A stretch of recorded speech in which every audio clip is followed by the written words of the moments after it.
because I forgot to start things before I did the joke, we're gonna have a recording here just in case the actual thing goes down or anything. Good.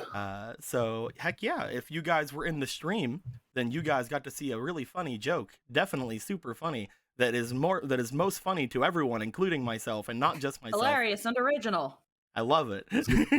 Hilarious and original. You got to watch Deco commit murder. I went upstairs and I tried to find a wine glass to put my G Fuel in, but I couldn't find one, so I just found this Longhorn glass.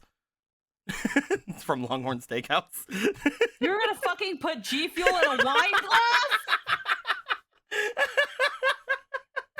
All right, so I could tolerate. You were about to put a wine glass and a paper plate with lukewarm Chef Boyardee right next to each other, and then make me watch you eat them as you cut the noodles and eat them with plastic utensils. I could tolerate the Boyardee bullshit.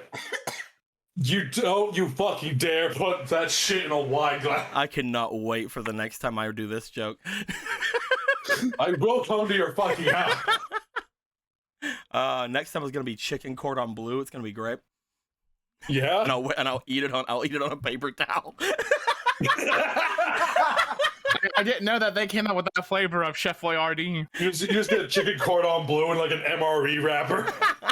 Okay, you know what? One up yourself. Just open the can of ravioli and eat it with your fucking hands. If I was gonna do that, it would be vegetable soup. With the little. Why would you eat soup? It has to be SpaghettiOs. No. Why soup with your hair? Campbell's vegetarian vegetable all the way. Why don't you drink the fucking soup out of a wine glass at this point? I might. Fuck you. Dough. Put it in a wine, blend it, put it in a wine glass, and drink it through a silly straw. Oh my god, I should have had a silly straw. You mean a thing that I am convinced Trin does all the time? Yes. Trin has a silly straw. It's canon. But yeah, other than that, hopefully we don't have any more breaks in the stream. But we are now recording it, so if it does happen, whatever. Hopefully it isn't going to be too bad for you guys out there. Again, my internet provider is absolute shit. Don't have a Spectrum. So with that being said, if you can avoid it, obviously, because I can't fucking avoid it. It's fucking Spectrum. Yeah, dude. With that being said, guys, we're back. We're back on some. Okay, we're back on some Zelda. It's gonna be super heckin' fun. Before we get into it, let's go ahead and go through while the super big funny joke that everybody loved was going on. Fake person 0185, Flackulin, and Zero Enderborn all did resubs. Thank you guys very much. Each of you guys have basically all been around for more than 15 months. Fake person has been around for almost double that. Which is crazy. Also, that was a tier 2 sub from Fake Person. Thank you very much. And now, just then, Yamato Hikaru with the $60 donation. It's been a while. To Z, my son, who I love very much and deserves all the love now that he is Fairy University. This is a bad joke, you see. we enjoy bad jokes here. Why do you think I did what I did? Everybody do the bad jokes, especially if they give me money. With all that being said, though, my dudes, we haven't had Zelda in quite a while, so how about we just jump right into it, shall we? Yeah. Yeah. Sounds pretty good. Going right in. We are back here on the main screen. Look at how wonderful and somewhat clear it is. It's not the most clear thing in the world, but we're trying. We're getting things going. We're trying to mess with things here.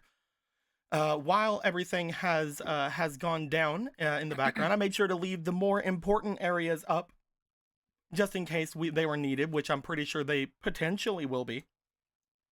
Who would like to give us a recap of what happened last time? Did I hear Donald Duck in someone's background? What? Did I hear? No? Oh, that was me. Okay. My stretchy noises. So last time, Whenever I hear blah blah blah blah, I think Yoshi. I thought I heard it sounded Donald Ducky in a way. It might have been Donald Ducky. But last time on Zelda, it was finally time to smush a spider. We didn't take Alan's slipper and launch it at Mach 5 because that was actually a bad idea. But instead, Gorthos threw everyone at it except for Polo. I lost my angles. We beat it up.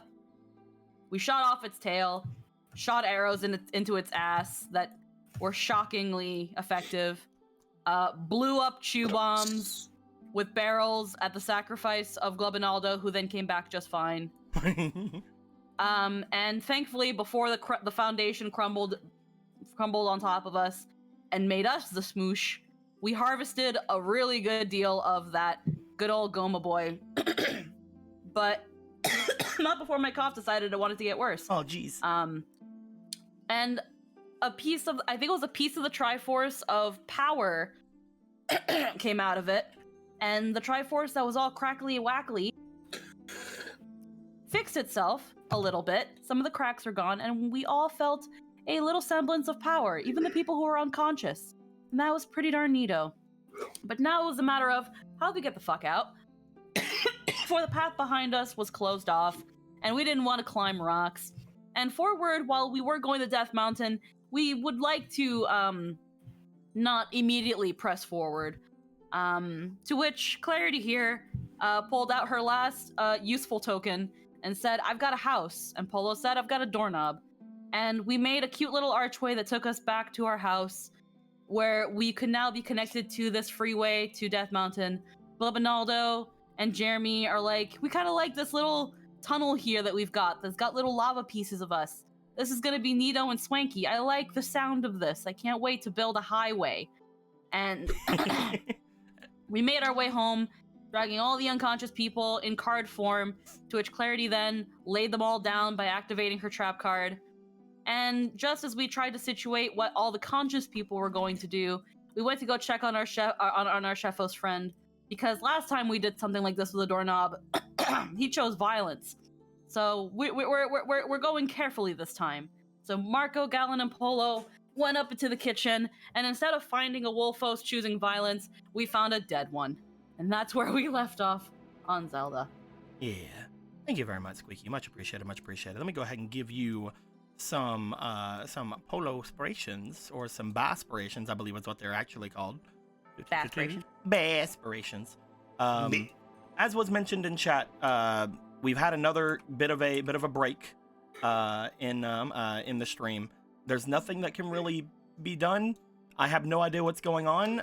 If you guys were watching Final Fantasy last night, which you guys should all the time over on Jake's channel, it's in the freaking Discord every single week, then you guys had noticed that I dropped out there as well. I just gotta fucking blame Spectrum, man. I don't know what else to do.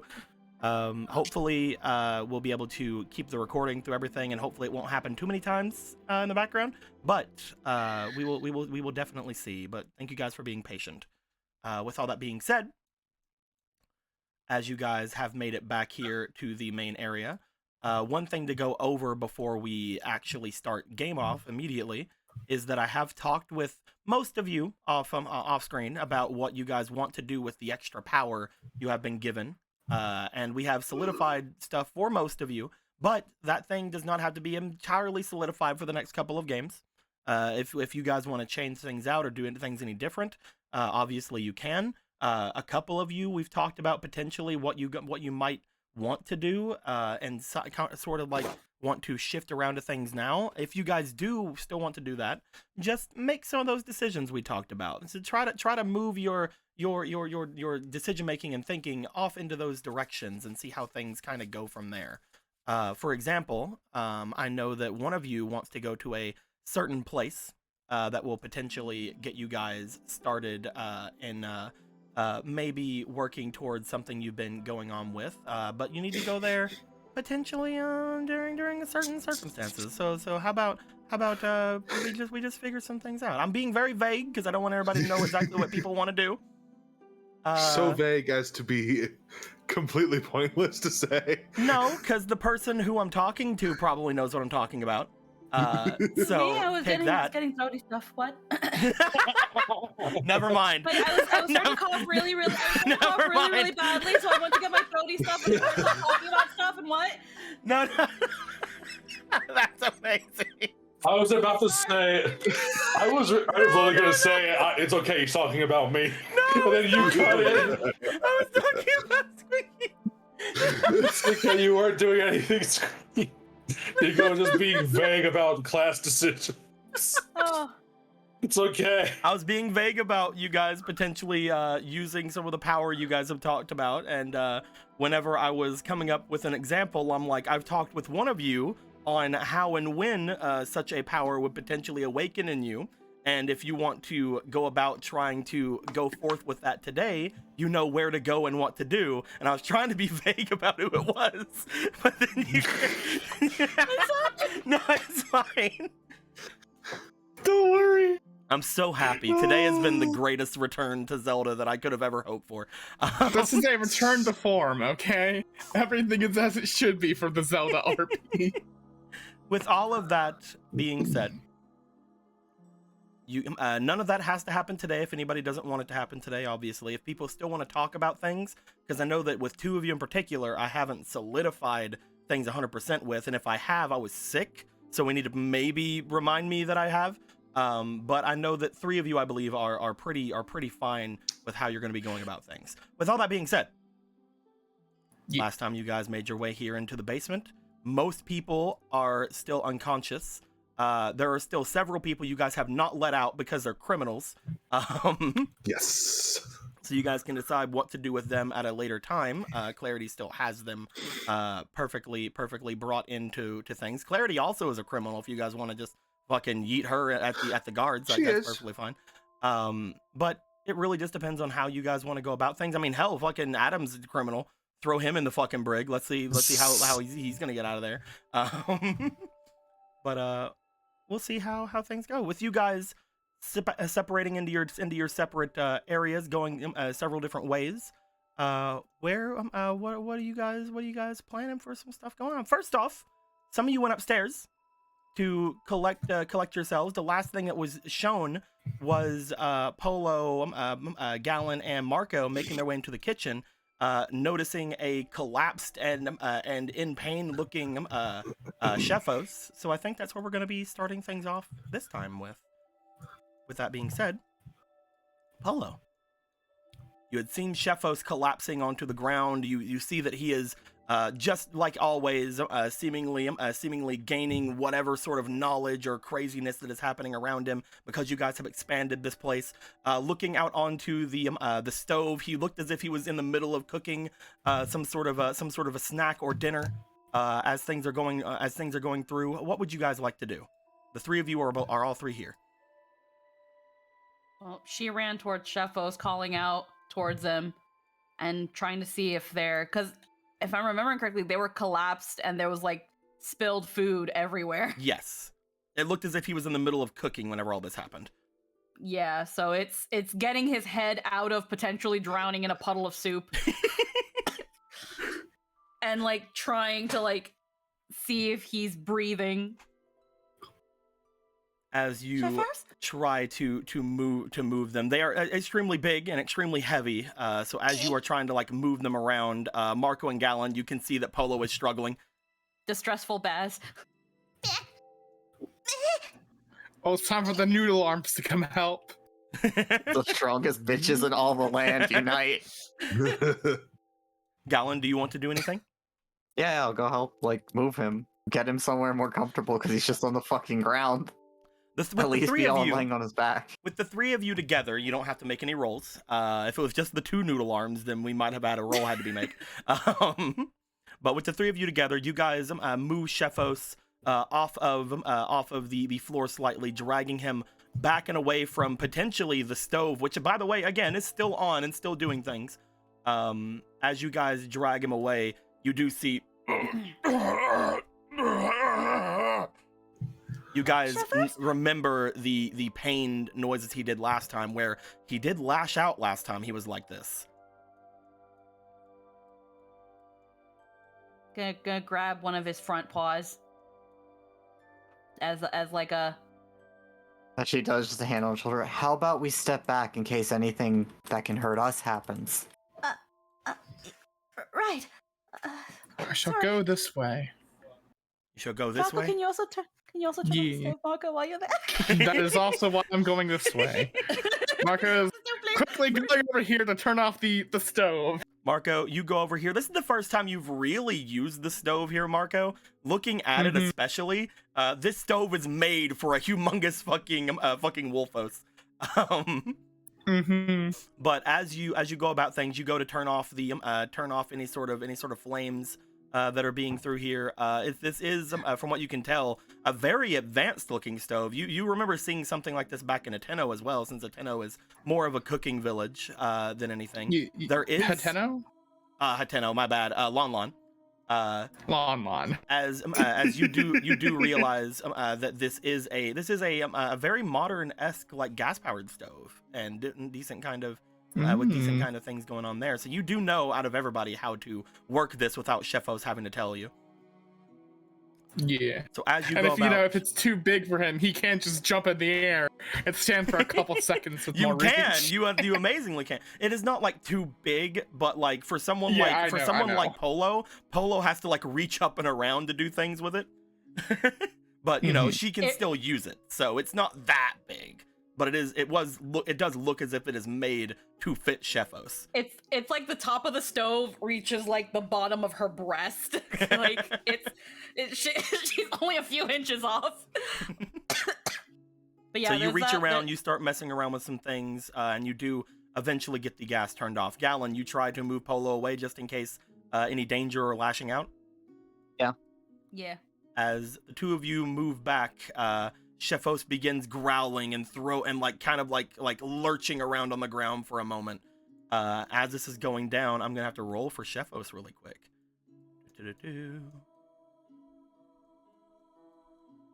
See exactly what Shefos gets from this time. Things have gotten pretty lowered down. So there's a couple of things that could come down. Okay. I'm about to roll a d8 for Shefos' memories, the two of you.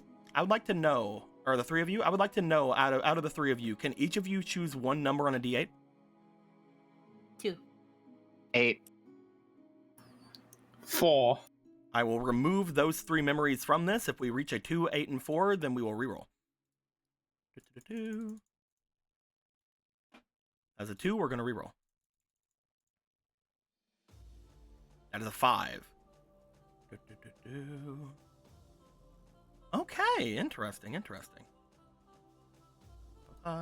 Also, what the fuck is this? There's a bag just out here, just randomly behind everything.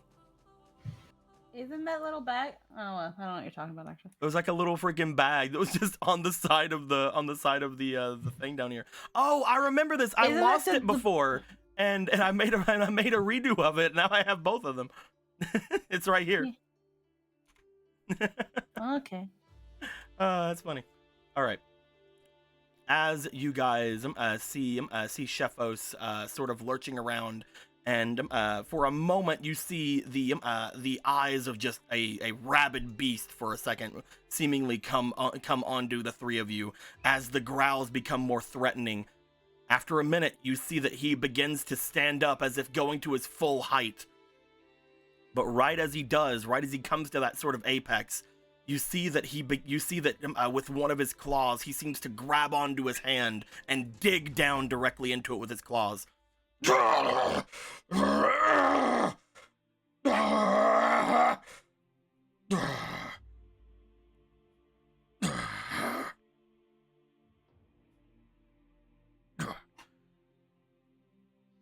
Polo, Marco, Gallon. Wow, I'm growling and Dante's barking at me. Dante. It's okay, Dante. It's all right. It's okay. I'm just growly. He's like, Daddy, who you want me to fight, Daddy? Who do I have to kill? Daddy, we fighting? We fighting now, Daddy? Dude, I still haven't given like a title to Buddy. Maybe he's just like special ops. I don't know. Maybe he's an assassin. Not Buddy to Dante. Colonel Dante? It's Commander Buddy. I don't want to give Dante like a role that is like above or below like Buddy's. You know what I mean? Like, and so I'm trying to like find something that is like Commandant. a way off No. from it.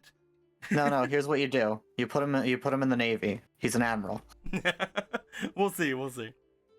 But with that being said, he seems to, you see that as he claws down into it, you do see that there is some very viscous looking blood coming up from his arm as he had like dug his claws into it. It doesn't look like normal like wolves or like regular people kind of thing. Normally wolfos are very hard to hurt. Mm-hmm. As he digs himself into here, you see that with his own claws and with his own strength, he's seemingly able to easily go about it. Welcome home. Are you going to be all right?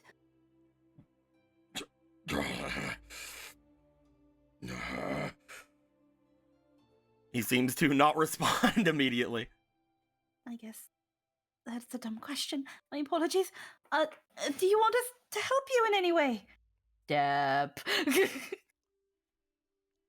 You see that for a moment, his eyes seem to dart towards you, but him himself does not do anything. He seems to have somewhat of a control over himself right now, but his instincts are still seemingly flaring up. I am fine. It appears that you have extended this place again. Yes. Congratulations. I'd be happy if I knew you were all right. I will be fine.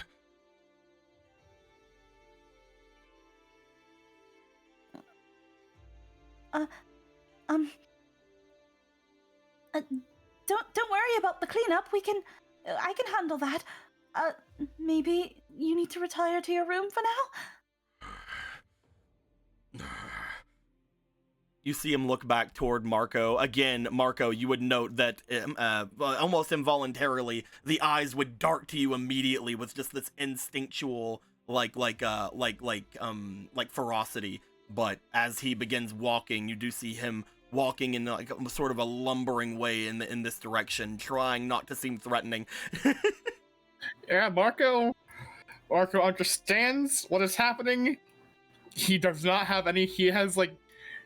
He has his arms sort of upwards, not even near his daggers at this point. He is just like if Shepos is going to attack him, he's going to just let him do it. I'm going to die here. Kill me. Kill me. Marco, It's as more you, like as you begin it's to a go, trust thing. as you begin to go by, you do see that Shefos looks to you again with a darting eye, and you see you see like his snout turn towards you.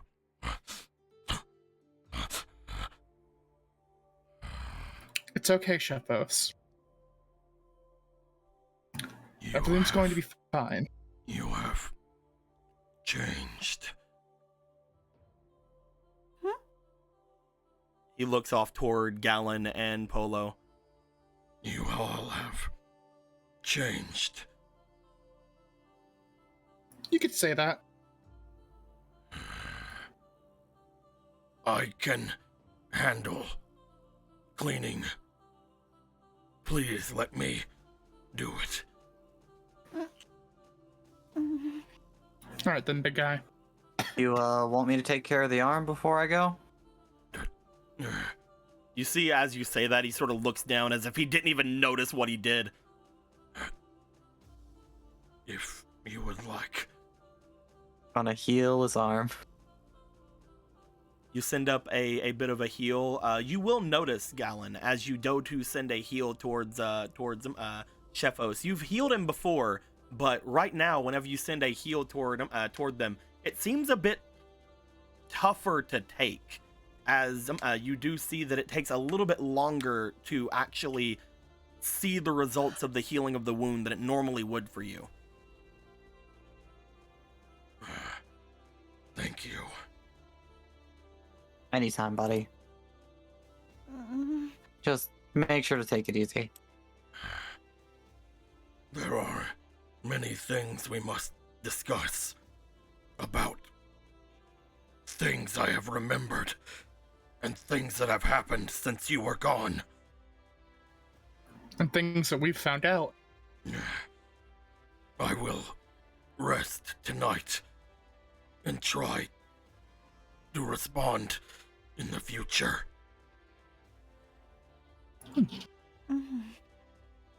All right then. Please take it easy, Sheffers.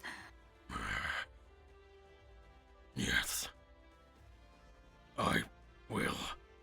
You guys note that Sheffos appears to be talking a decent bit here, as if he is thinking less on the words that he's saying and more just allowing them to come out at this point. A little more fluent. Yeah. So, as he's going by, Marco is going to just give him a slight pat on the shoulder as he goes by. As you Everything's pat going to again, be you do fine. note that the eyes more instinctively look to you, but he does not seem to throw any sort of physical reaction other than that. Yes. Marco smiles at him. Everything will be fine. As he will go. Polo, Mm-hmm. with your understanding as a hunter of Wolfos, I would like you to roll me for a let's go a instinct check. Okay, I'm gonna use a demon. All right, this will be a +4. 10. That's a 14. You do note, as you're watching Sheffos, he is putting a lot of emphasis into not moving whenever things happen. Like whenever Marco touched him and whenever he went by him, you can tell that he is putting a lot of effort into not moving at all. He's exerting a lot of restraint right now. Yeah. There's just that little frown and like almost the hint of a sniff as she just walks out of the kitchen, and she's just gonna like lean on this wall for a sec. Do the two of you follow?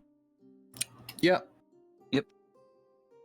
As you guys follow out, the door closes, and you guys do hear like a more like low growl coming from the room as the door closes behind. All right. It almost feels like it's bad to keep expanding the house when he gets like this. There is I don't know how to properly describe it, but he's holding back almost his entire being right now. It hurts to watch. It's almost like he's going to lose himself. But I don't understand. This is supposed to have the opposite effect, is it not? Well, this usually passes after a bit. If we can find out more about the Sage of Creation, am I getting that right? Yes. If we can find out more about him, maybe we'll be able to find out more about Sheffos. Like you said, he's got things he's clearly remembering, and another way to look at it is the Sheffos we know and the Sheffos he is when he remembers might not be the same person. I mean, look at the Diamond Spear. He was able to speak a lot more clearly, though. So, there is some effect that is hopefully beneficial. I hope it becomes easier before it becomes more difficult. I hope so too. I noticed that the oven, the stovetop, it's very advanced. It's also quite big. It seems that the sage specifically made it so that it would be the right size for Sheffos to use.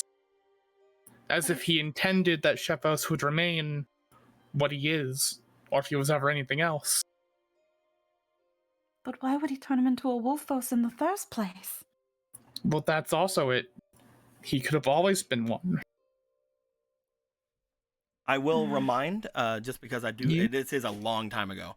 It is a long time you guys ago. do remember. Otherwise, that it's like he was turned into one. You guys Okay, do remember that is my bad. in the slight flashbacks you guys were given whenever you guys retrieved everything, that Right. the three people that were always present were this person that you think is the Sage of Creation, the granny that you guys think was when she was still alive, the witch, and Oma. what appeared to have been a more slender figure who was always trailing Right. behind them. Then scratch that. He was always a Wolfos thing. Then Yeah. then whatever happened, unless the house will adjust itself for if he's returned to being not a Wolfos, he might have intended him to stay that way. Well, then I can only hope it was for a good reason. Because until I learn anything about this, it is very cruel. Well, an immediate thought would be to extend his life. Who knows how long ago that was? Like hundreds, multiple hundreds of years ago? I will try my best to not jump into any conclusions or assumptions about the stage of creation. I think I'm just very wound up and exhausted about today. So my apologies for coming off as brash. Don't worry about it. Hopefully, whatever memories he can now recall can maybe shed some light on everything going on. And maybe the next time we use one of those doorknobs, hopefully this repercussion that happens isn't as painful for him. It's those kind of things of, if anybody else came into this house and saw him like that, I'm just scared of what we might come home to one day. I don't think I could bear it. I've been worried about that too. But enough doom and gloom. We are finally home. We have defeated an enemy that we were hoping would fall well, and we should be celebrating our victory. It is a bump in the road, as they would say, and we will give him some time. I am going to retire to the baths and try to compose myself, and hopefully we can all gather together again for dinner, and mostly we have a lot of people at home. Oh dear. We do have a lot of people downstairs. Oh dear. We should try to move them somewhere before Shefos goes down. We mustn't disturb their sleep. We don't know what will happen if... You guys know that ever since the last time you guys opened things up, Shefos has got their own room, which is like right here. So he probably will be fine. Just kind of getting there. You saw how much restraint he was putting against you. Yeah. Unless any of them spark any crazy fucking memories with him, you're pretty sure he'll be okay to make his way down. I think things will be fine. I think... All right. And then you know you guys, and then you guys see he sees the mortal goddess and goes, "Actually, I hate that." Blah. I'm kidding. I think I'm going to unwind. Yes, quite so. Well then, hopefully we can reconvene for dinner. Does that sound all right with everybody? At least you two. Sounds good to me. I don't see a problem with that. Yes. Okay. I might drop by the castle really quickly to just pick up my weapon. Looking out the window, I will say, Marco, you will see that it is decently late in the day. Late in the day. They might be able to let you up, but you do know that the castle does have the drawbridge that goes up usually in the afternoon, which is why you guys had to all the time kind of go around that whenever you guys were going into the libraries and such. But DM Sama, surely I can just climb. You could definitely climb my way through. You could definitely try. I'm sure they won't see that as any sort of threat or anything. Become as criminals. Well, as you consider going to see the Octorok in the middle of the night, And she opens the curtain. We were underground. It was hard to tell what time it was. I think we should all take this moment to unwind and rest and recollect ourselves. I think this is the perfect opportunity before we consider going up to Death Mountain and like hand on window. This is a time where we. Oh, how do I word this? How do I word this? Leadership skills, adult words with solo. Normal people don't get this opportunity, so we should take full advantage of it and rest and recollect ourselves before we continue with our plan. Understood. Understood, ma'am. Forced Marco smile. gives a salute. Okay. Dismissed. She's going to the upstairs bath. You guys see Polo running away. Well, there she goes. Stupid. Casual stroll after. Pepe Le Pew. Doo-doo, doo-doo, doo-doo, doo-doo. No, Infiltrate the castle at 3 a.m. I'm going boy, 3 a.m. I'm going downstairs. It's the same direction for the most part, though. Definitely. As you will be making your way downstairs, where are you going? You're going to go, Marco? You could try again, but it's up to you.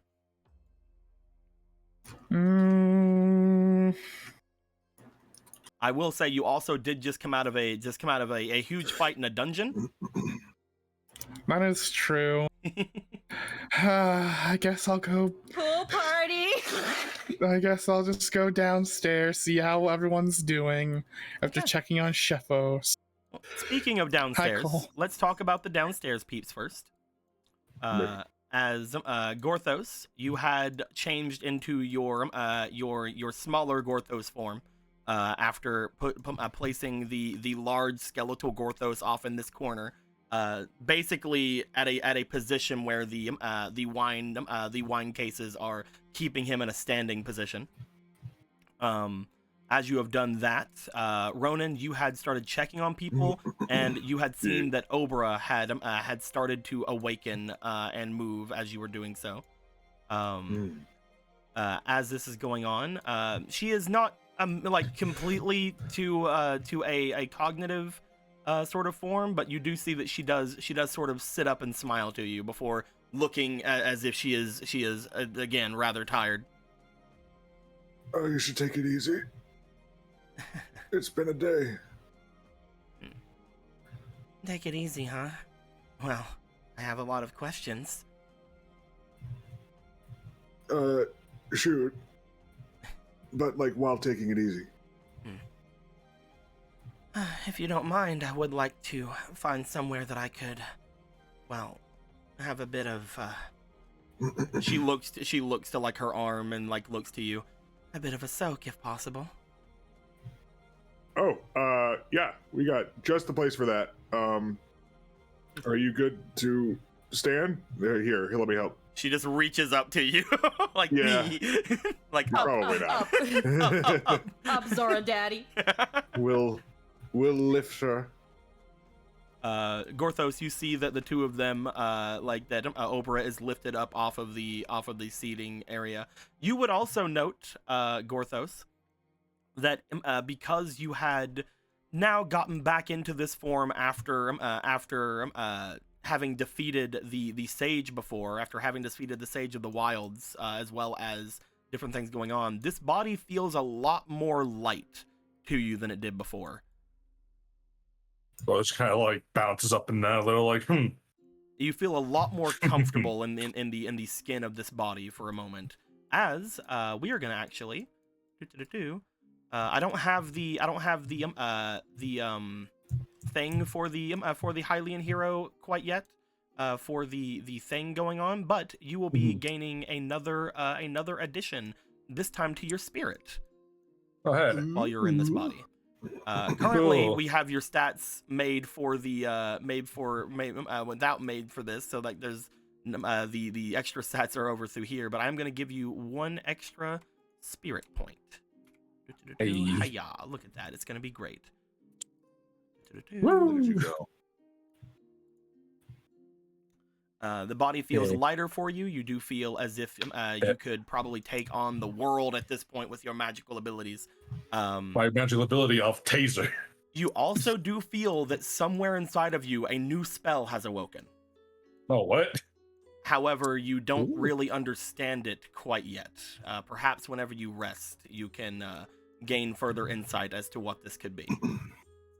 But man, it could be anything. It could even be lightning. But you got your revenge. You got revenge on the one that he has mostly been having a lot of his grievances about. Obviously, the one that actually killed him was the Sage of Dark Magics, the one that you guys had seen before.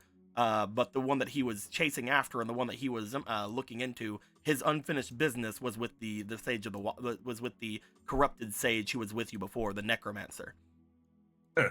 Which, from you guys reading the thing over here, is the corrupted sage of the wilds. So you have achieved your unfinished business. Hell yeah. Fuck yeah. Nice. It's one down, another body to go. As Ronan, you will start making your way off into the other room. As you do, I'm guessing you placed down Obra at one point to go and start the stove for heating the water. Yeah. Place her down on like a barrel. Yeah. She just watches as you continue your way over there. You start things up, which is again pretty easy. This is your least favorite part of using this bath because obviously a lot of heat comes off of this fucking thing when it starts. And you're like, hey now, fucking stop. You better stop that shit right now. You better knock it off, but keep going. I don't like you, stove, and you don't like me, but I sure like being in the water when you're on. We're at an impasse. You do your job and I'll benefit from it. Goodbye. As you would start things up, Obra would basically still be sitting here as you return. This place is nice. Yeah, it was a whole thing getting this place, but it is pretty great. I do agree. Oh, I can tell. The spiritual energy in this place is off the charts, as well as the malicious energies that I'm feeling further within.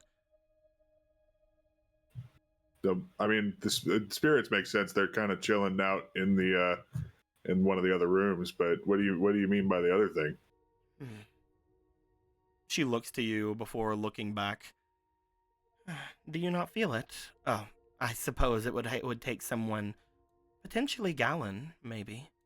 He's never mentioned it. I'll have to talk with him if he's not able to sense spirits. Perhaps I can impart some knowledge on him. No, I mean the malicious energies that's coming from the hallway. Huh. I believe that there is a strong presence in there. One moment, I'll see if I can isolate. She closes her eyes for a second as you do see the gem atop her head begin to slightly let off a bit of a glow. You would note that whenever she was casting her spells before, it did something similar. However, it is very much more muted right now as she is tired. That's odd. What? Whatever this is powerful enough to evade me. Perhaps I'm a little weak in the knees right now. Maybe. I mean, there was a big thing. Oh man, what did Gorthos call it? It was like a go something. Go. There was go. It was like a big skeleton looking thing. A Gomez. That's right. That's what it was. That would make a lot of sense. Oh. It appears he has not yet closed off his gateway after he was removed from this place. That would make a lot of sense. He can't come here, but the path can be followed to him. Very interesting. Huh. Well, I'm glad he can't come back. Well, if your group ever decides to want to have anything to do with him again, I can at least help you find the way. I would just have to speak with Callum for a while. But I will let you know, if it is truly a Gomez that is your enemy, you must be ready for it. That being said, you probably have achieved great things while I was sleeping just a bit ago, have you not? Great. I don't know if I'd call them that, but I mean, some things happened, and I'd say they were mostly good. I can sense a great change in you, as well as, oddly enough, myself. Very interesting. Yeah, there was like a triangle thing. It fixed itself. It was the whole time. I'll tell you about it. I'll be happy to hear it. Though, she looks over toward the bath, then back to you. You know my, well, differences that I have from your own culture. Right. Yeah. You I'm don't starting mind to if pick up.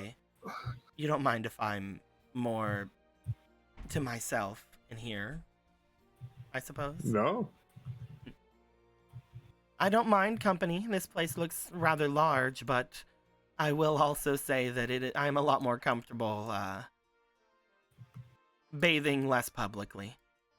If any of the other women should want to go in here, I would not be too affronted, but if possible, if you and the other men would stay back a bit, I would be very happy. I can make that happen. That is fine. Thank you, Ronan. I will go about getting myself ready then. We have a lot to talk about later on, I'm sure. Oh yeah. All right. Well, have a nice bath. Thank you. He will see himself out. On your way out, you do pass by the hallway that she is talking about, because obviously this thing here is not just leading directly into there. You guys do remember the extra bit of hallway. I'll go grab it. Hold on, let me just freaking. If we still have it, I'm sure we do. Is it here? Where is that? Because it seems like there's like an extra bit like sticking out. Something under here.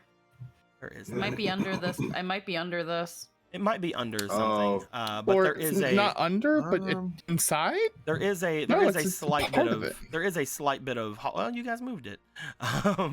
There is a slight bit of a curved hallway. You guys remember going in the first time you were here. Yeah.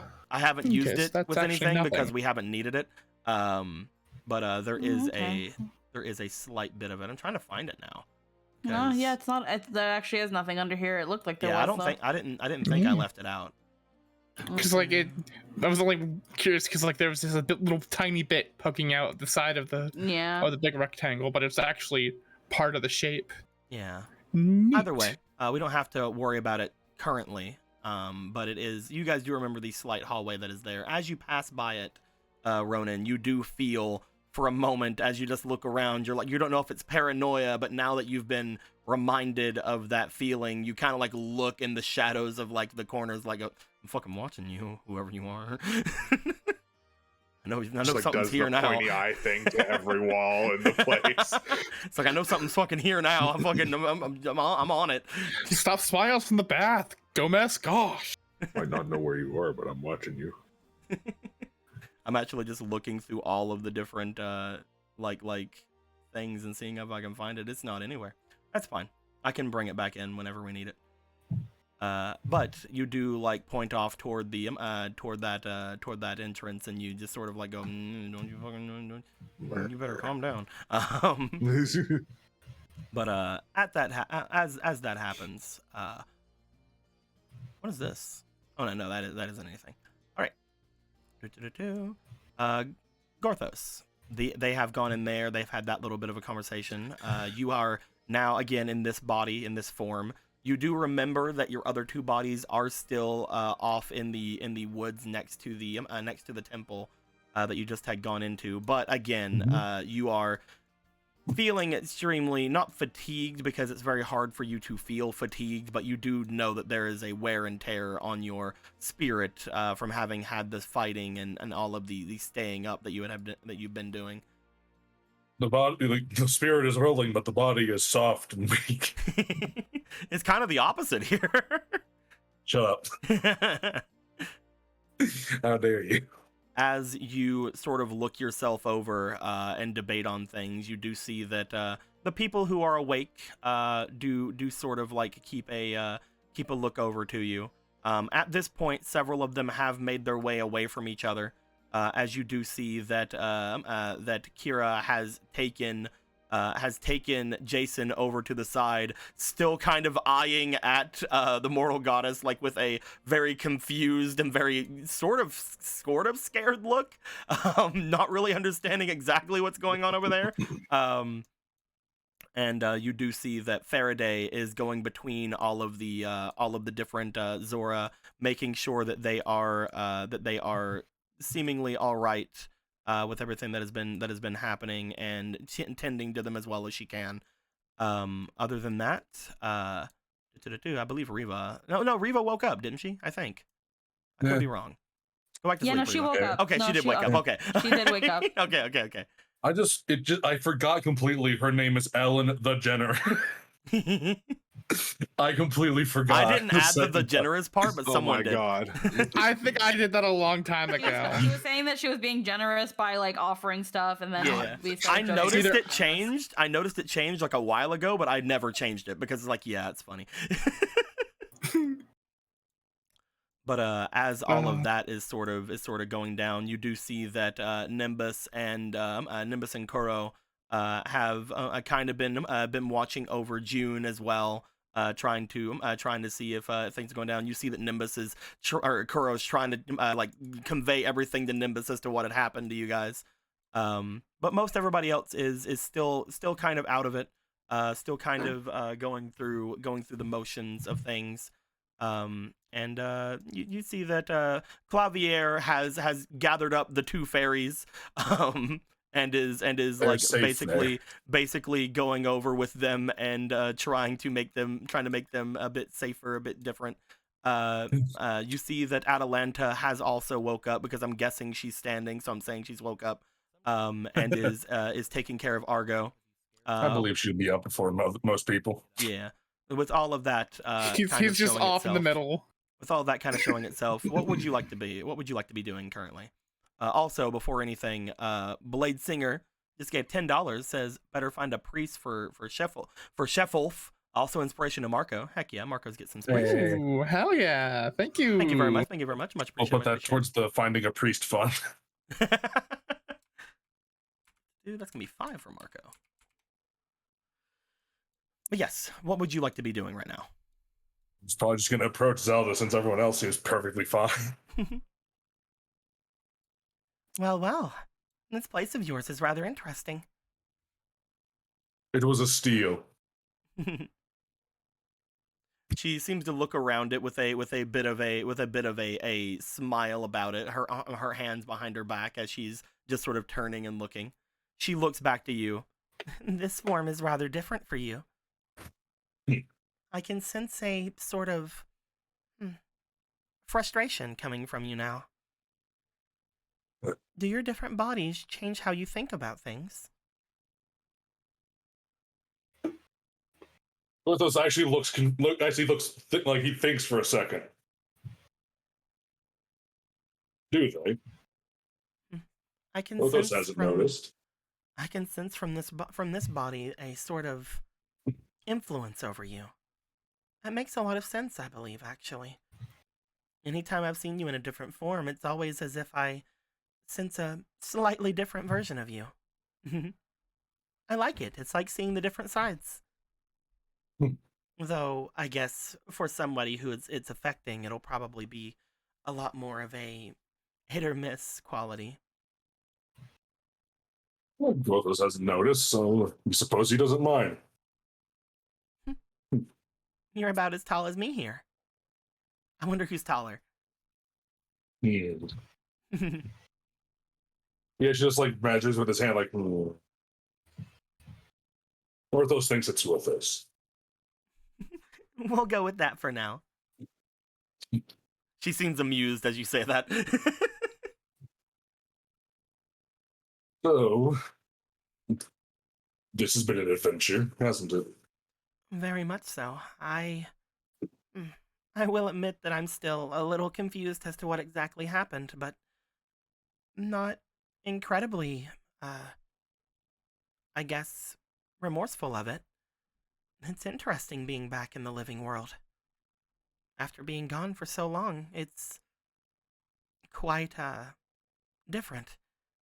I suppose after what had happened back then, I never thought that I would actually be back here. Oh, well, this is just a surprise. She sort Presenting. of looks to you and sort of looks down a little bit after saying that, but then you say that and she looks back to you. How are you? Well, gods don't tend to walk along the earth, do Yeah, I guess that is technically what I am, huh? they? It's sort of hard to think of it that way. Even whenever I was up there, or down there, or wherever it was I was, it's hard to comprehend with a mortal body, to be fair. Things that seem second nature to me wherever I was sort of feel beyond my comprehension now. Though I feel that there's still quite much that I have retained, it's hard to even imagine putting myself on the same pedestal as all of the others. I guess that part of me hasn't really changed, though. I believe that's one of the first things I ever told Ronan.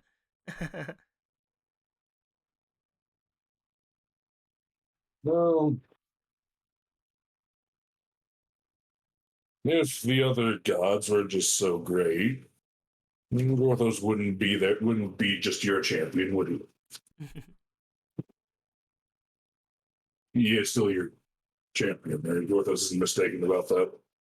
He's starting to second guess a lot of things. Of course you are. If that is what you wish, I'm always here for you, Gorthos. Anything you want to do, whether it's renewing your vow of championship or whether it's doing any such thing that goes your fancy, that is what you deserve.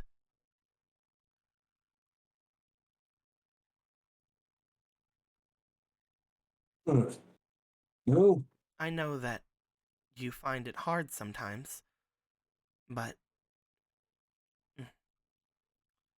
just as it is for just as it is for the hero, I believe the same is for you. The wish that you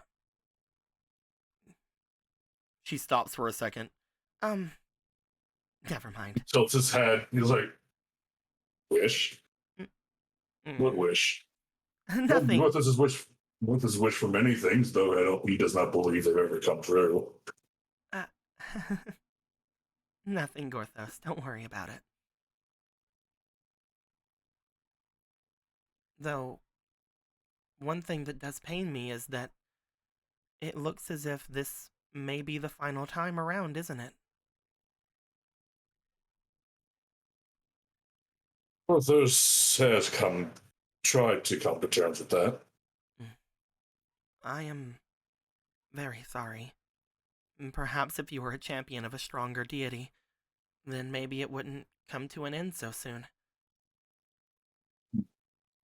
Whether that be Well, now or hundreds of years from now or wherever it goes, I am still very sorry.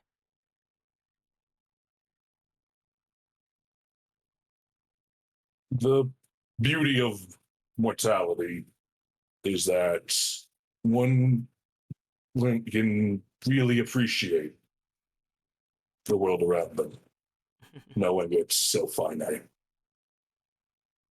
Those isn't too broken up about it. Everything needs to die one day, right?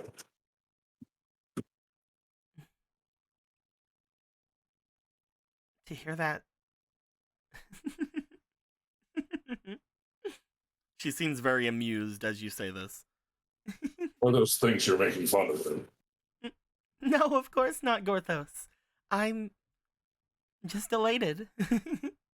I have yet to have a time where I've been able to speak with you as, well, as you are now, especially. But even back then, you would always put me on some sort of pedestal, and we never really got to speak alone too much. At least as casually as we are now. You are the same, but in a lot of ways, you are so different.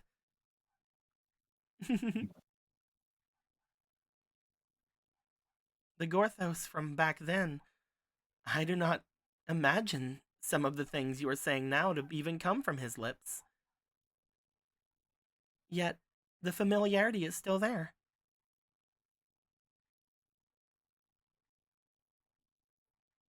Huh.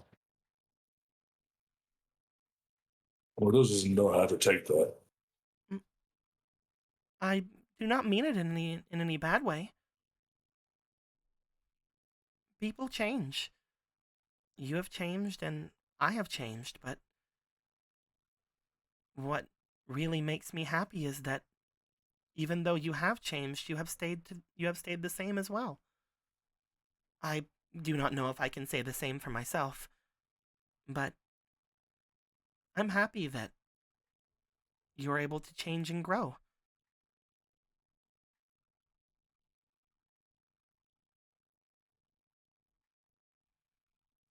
Rothos feels like he shrinks most of the time, to be honest. You were much closer to how I remembered you a little bit earlier, yes. Though even that one seemed rather large. Perhaps it's just been a long time. I do not know. It always did feel better, did feel more at ease being above the trees. Perhaps it is because of the skeletal look of that one. It didn't remind me of too much of you back then. Oh, surely there must be more demonic heroes throughout history that have been forgotten. Oh, of course, but what I more mean is that this one. You see her like kind of reach over towards your hood. Do you do anything? No. As she does, she makes her way over to the crazily weirdly looking bony ears that you have protruded from from underneath the hood.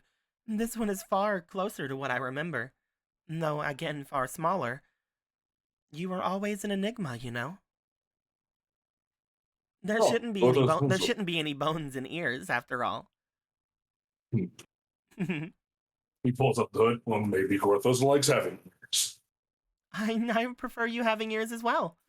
It makes me pretty sure that you're hearing everything I'm saying. You are hearing everything I'm saying, right? What? It was a joke. Gorthos tried to make a joke too. Didn't work, did it? No, He's trying to be better at that. I suppose it didn't. But I guess that might be a bit of my own understanding as well. You I don't know don't what's have any. going. Oh, go ahead. You don't know how long this is gonna last, do you? Uh, you mean me? Like this. Yes. I have a feeling that it will last as long as it needs to. As I sit here and think and ponder on it more and more, I have a scary realization, but also a powerful feeling that I could probably end this at any time if I really wanted to. I don't entirely know what that means. Again, more things are becoming a little more complicated in my brain. More things that I believe I would have known before are a little bit different now. But I believe if I truly wanted to return, I could return at any point.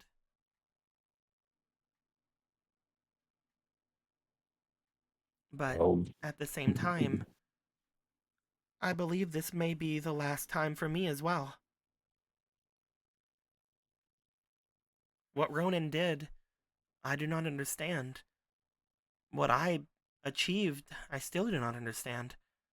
But some mixture of the two has allowed me to stand before all of you today.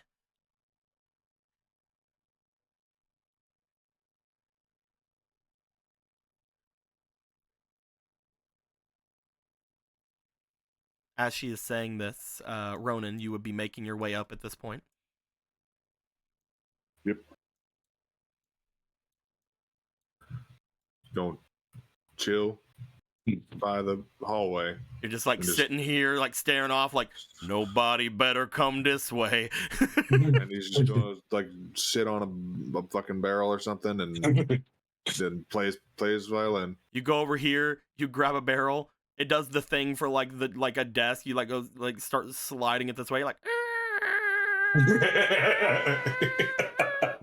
sits. You can lift that. I'm playing. No, he does it on purpose to draw attention. I like how you also had to go across the room and not get the one that's right here. Yeah, out of spite, out of like pure spite, he goes across the room. But no, you sit down and you begin to play. Yeah. Heck yeah. What exactly are you playing over there?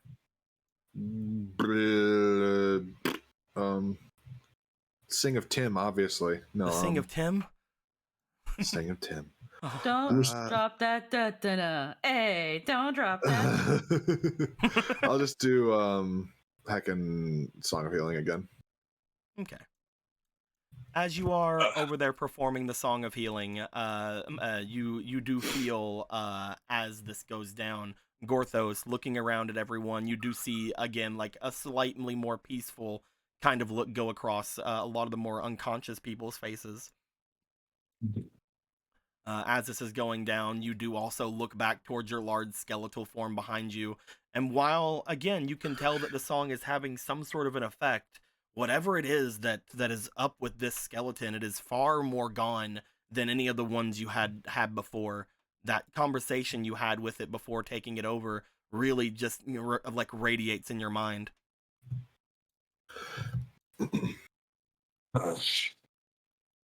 He's rather good at that. Yes, he's quite talented. Mhm. He awoke Orthos after all. Was he the one that awoke you? Hmm. I wasn't able to see that.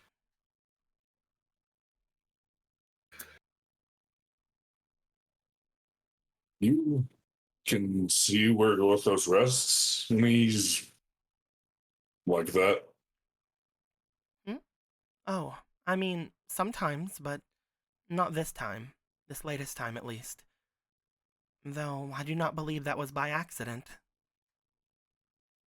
You still do not remember the last 100 years, do you? It was a century of memories, but others can't tell if they're consecutive or not. He's starting to question a lot of things. Vori's been blocking some of them. You see her look around like, yeah, she's been a little bit more proactive lately. You were about to say provocative, weren't you? I might have, yes. That. I was going to say Yes. I might have, yes. She sure as shit provoking the fuck out of me. I'm gonna kick her ass. Others would like to know. She suppose they'll learn in time. If there's anything that you would like to know, I could attempt to tell you. Again, if it's something that Miss Ivori doesn't want me to, I'm sure that I'll know.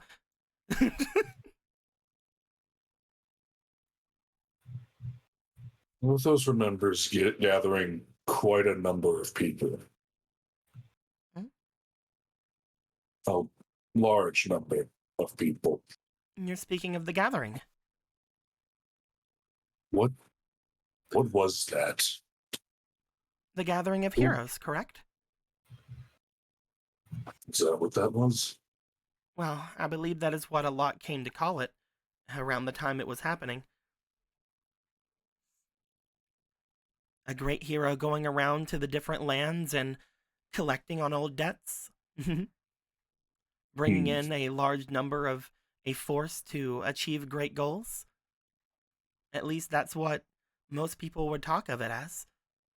At that point, you had not been active for so long that a lot, even then, did not know the name of Gorthos. The only those with long memories, such as the Zora.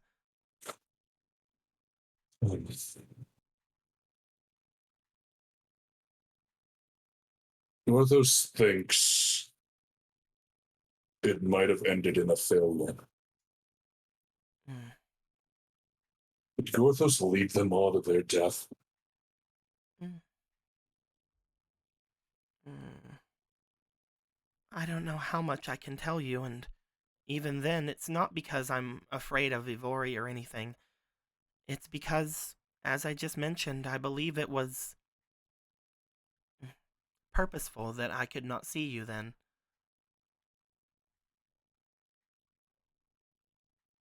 How do I put it? I don't believe you wanted me to. Gorthos couldn't have. He can't block. You cannot. Or, But there are places that can.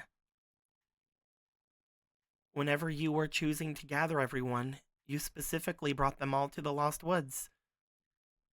Somewhere that is difficult even in the best of times for me to see.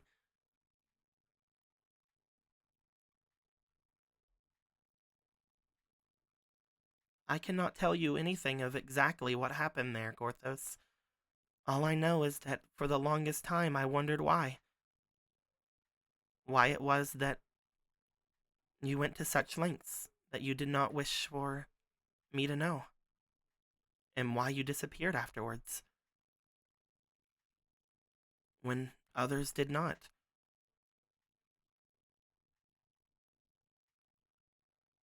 All of your riders, they came away from that. A lot of the other heroes, not all, but a lot of them, returned out to where they were supposed to go. I do not know exactly what you had done, but wait, I believe even then it was hard. the others, his riders got away, Yes, of but course they did. Gora didn't go back to the domain. Gora. Gorthos thought he The must have sky, died. the sky touched, correct? You can't miss him. No, of course you cannot. No, actually, now that you mention it, he never did return to the Zora's domain, did he?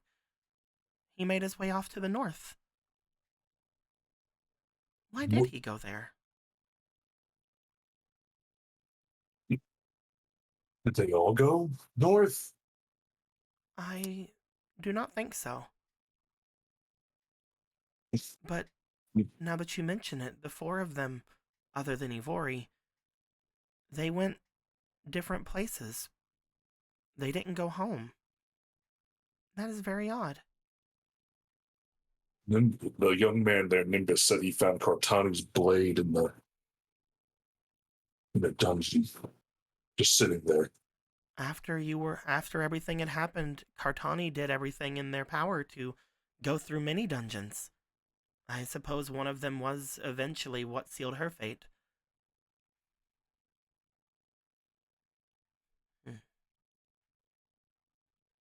I believe that Gora made his way to the northern regions beyond that of Hyrule. I never really saw what had transpired there. And of course, the boulder. He had made his way into the deserts, last I saw. Why would he go there? I do not know. He always talked about returning to Death Mountain again. He would not have been accepted by the guru, though. What would he have? Morthos never did get to know them very well. The Gerudo and the Gorons actually have a very strange relationship from what I know. The Gerudo usually do not accept men of any kind into their cities, but for some reason the Gorons are an exception. Though I suppose it's very hard to say that they are truly men, are they not? Morthos doesn't think about that too hard. They are quite interesting. They have had connections from far before now. Though, now that you mention it, it has been quite a while since I've seen a Goron in the deserts. Well, in such a confusing place. And this doesn't help. I Or wish does that I it? could tell you more. I may be a goddess, but I am not omnipotent. I don't believe any of us truly are, except for, well, maybe that of time. Though she doesn't act it. It is hard for me to see everything at once, and around then, I'm very sorry to say I was far more focused on where you had gone.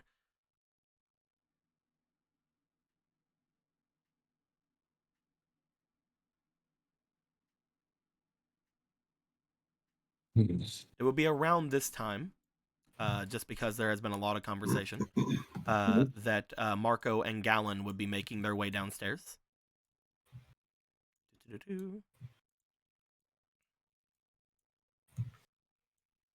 So wherever it is you guys would like to go, definitely let us know. I was waiting for it. Stop right there. Gallon, you try to make your way off toward. Scum. You try to make your way off toward the bath. As you do, you see Ronan like get up from his from where he's doing his violin. He's like, whoa. Hey, sorry. Obera asked to be alone in there for a little bit. She probably won't take too much longer, so maybe we can just chill out here for a little bit. You're on mute. Sorry. Now you are. I could see your mouth moving, but you weren't saying words. It was weird. Hold on, I have my AirPods in. No. I moved him over there. I was like, "Do it, Ronan." Oh, luck. What's that? Ugh, just my luck. I'm very Sorry. glad you responded there because I thought you said, "Ah, oh, fuck."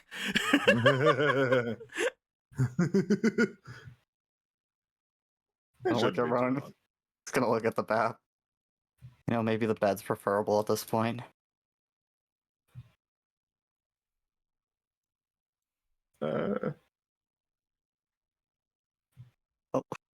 Gallon will U-turn. Gallon begins to U-turn, Ronan. You can sense the disappointment you have put into him already from here. I'm sorry.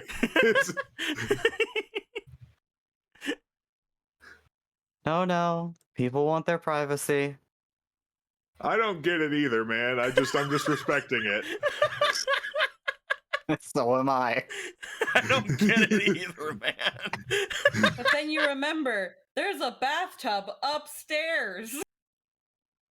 You also. It's true, there is. You don't know where Polo went. Oh no. Yeah, but it's not a big bath. Yeah, this bath is great. It's not a swimming pool. Exactly. Look at this bath. It's pretty big. Look at it. I will What say. is it, a Two swimming people pool? can fit. I will say, Ronan, you do know that Obra has been in there for a little bit. She's been in there for around half an hour at this point. Took me a half hour to have a small conversation and come back down. Jesus. Well, Bitch, get again, out you of the guys were goddamn tub. you guys were kind of like standing around here for a little bit last time. We're gonna accompany that as part of some of it. We'll say that Ronan, like, because again, Ronan had tried to do the song at one point as well while everybody was still down here. So I'm gonna like accompany that in some of the time there. There's been like a nebulous 2 hours around where you guys are right now, and you guys are still kind of in that 2 hours. Okay. The goddess of time is being weird right now. Leave me alone, all right? I'm kidding. Goddess of time's getting her nails did. We really should put a barrier in this goddamn tub. Just split it down the fucking middle. Boys, girls, done. There you go. I mean, the only person that has any problems with it ever is Obra, so. Other He's the people only one have that's had ever- problems with it as well. Oh, I can only remember like the only time. I Julie thought this was the only like the time one this who's like, happened. go smash a glass to distract people. Like, fucking... No, Gallon will U-turn upstairs. Do you want to make your way up toward anything in particular? Just your room, or? It was a room. Okay. As Gallon, you start making your way upstairs towards your room. We'll get to you in a minute. What are you doing down here, Marco?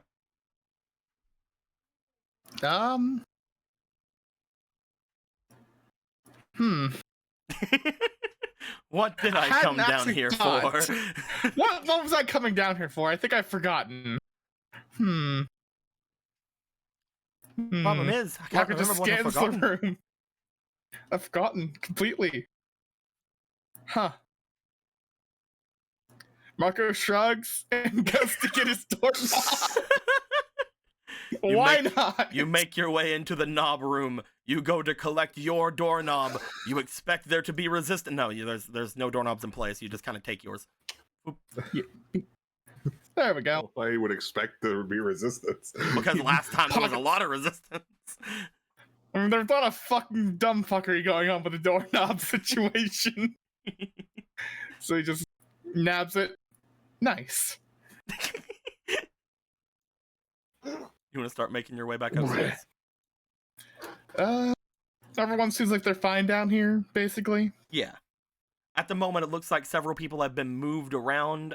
You do see that because of the things people have on them, Riva has gone around and like gave people some small blankets and things like that to like lay people on and things of that nature. Things seem to be mostly collecting themselves right now. I see that the human has found a shoe-shaped body pillow. That's great. Yeah, right now, freaking Diddle Kid Jr. is just laying himself all over Oscar here. That's fine. Everything's fine. I just imagine at this point that like because Diddle Kid Jr. was with Ellen, you just see Riva just pulling Ellen away. Diddle Kid Jr. wakes up, slops over to Oscar.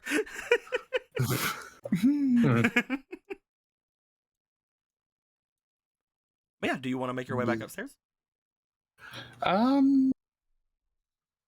Yeah, there's not really much else. Marco's probably gonna go rest as well. It's like nothing else to do here until waiting for dinner because most people are asleep or probably don't want to talk to him, so it's fine. You go over to Faraday. She's like, "Who the fuck are you? Get away!" I'm kidding. I also don't know Faraday. Get out of here! Get out of here! I don't know Riva. I'm gonna destroy that fucking thing because you came over and talked to me. I'm gonna destroy the dam. You can't stop me. I don't want to really talk to Clarity. Atalanta probably is just looking over Argo, probably doesn't want to talk.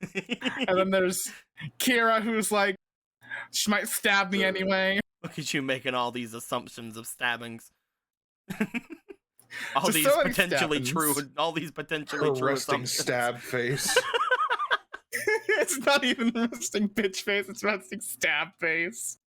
Gorthos, you see that people have come down, done things, returned, things of that nature. As the mortal goddess looks to you, you see her let off like a slight yawn. Oh wow, that's new. It's learning to be mortal over again. I suppose so. Perhaps it is time for me to get my first sleep in several hundred years. Wait, what?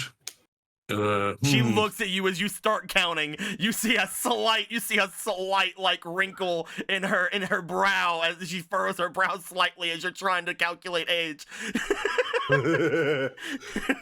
You know 100% that several hundred years is a vast underplay of how long it's probably been. One of those notices that is like, does it like a double take? Is like, we may not have enough rooms for everyone. That is what Gorthos was counting. Oh, well, of course you do. I'll just make my way to the Great Tree. Oh, right. I feel that we are connected there. That's actually really cool. I've never been over to the Lost Woods before. It is not a fun place. It is quite a headache to traverse the Lost Woods. I suppose that is true, but it would be at least somewhat interesting to see the resting place of the great tree. Well, as long as you don't wander out from the Kokiri village, then Gothos is sure would be fine. I would never do something of the sort. You see like a somewhat excited face go across her, but like you do see, I would never do something of the sort. Gothos feels you're lying to him.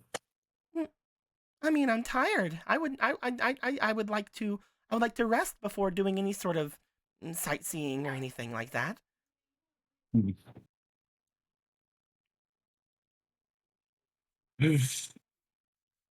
Gothos sees no problem with this. Well, I am glad that I have your approval. If you need anything from me, I will be over at the Great Tree then. Yes.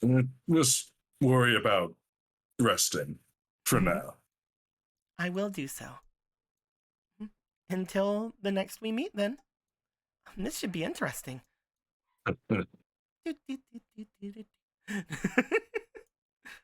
As she begins walking away, you see her make her way to the stairs. You know that normally you guys would have to go up and down the stairs at several different ways to do anything. She just sort of brings her hand up in front of the stairway and step through. As she does, she just disappears.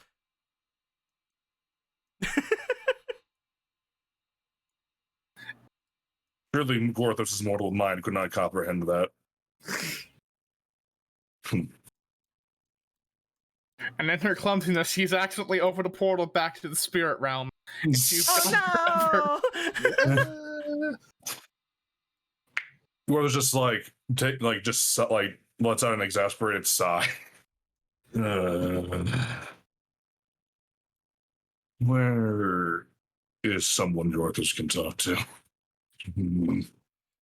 Ronan's right over there, man. Look at him. Look at him being Ronan. Don't want to talk to your friend Ronan? I'm kidding. You could talk to Ronan. You could chase after your He's friend not intensively Marco. doing anything. He's just kind of chilling out. Gothos is looking for someone who can give him some advice. That's fair. Oh yeah, because Ronan can't give you any advice. Look at him. He's such a big meaty meathead, meatball, meaty fish meat man. Meaty meat. Washboard abs. What? You can play an instrument with those. Moist, supple abs. What? Or it could just be a one-man band. Oh. But no, everybody who is awake is available to you. You can make your way upstairs and potentially try to see if there's anybody up there that would need to you could potentially speak with. Anything of that nature. There's Adam. You wanna ask Adam for advice on what you should do? No, there's a different conversation that needs to happen with Adam, but I need to get Lindo to draw a new, less ferocious looking like Adam. It's like a chill, like a chill mode. Yeah. Oh jeez. Barking.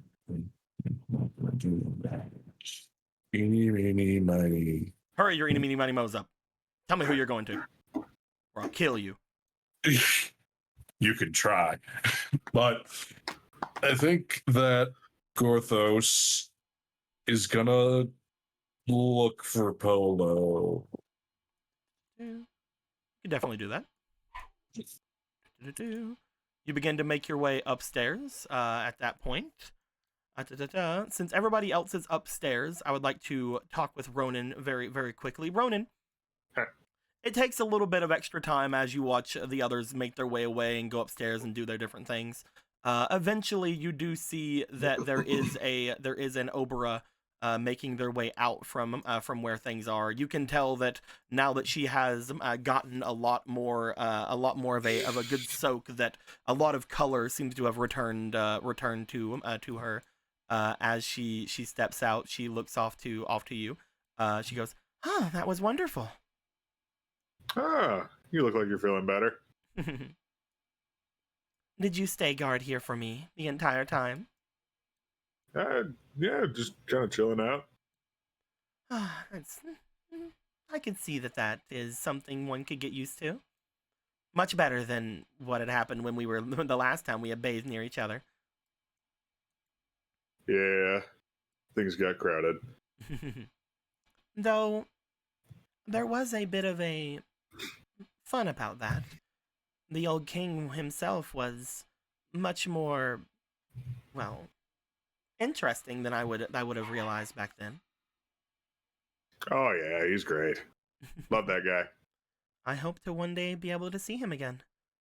Though I do think that now that everything has been said and done between me and the thief village, now hopefully that the queen will allow it, I may make my way back to my people. Though that being said, there's quite a lot that I do think that I need to do before heading out. Oh yeah. Well, as I mentioned, I would like to speak with Galen at one point or another. He seems as if he is quite talented in the art of witchcraft.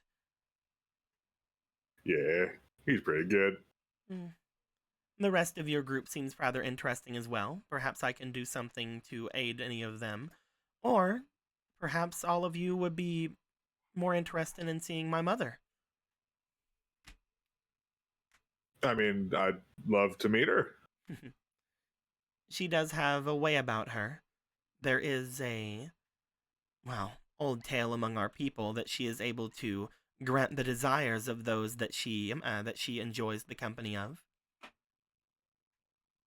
Like a wish kind of thing. A wishy thing.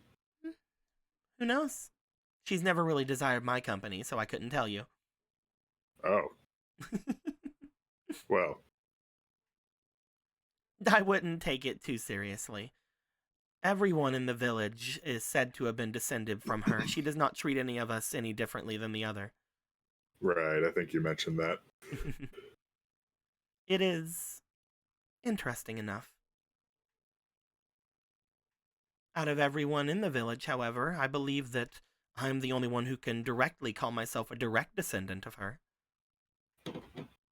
But again, she treats me just as anyone else would.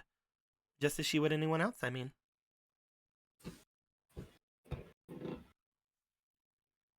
Well,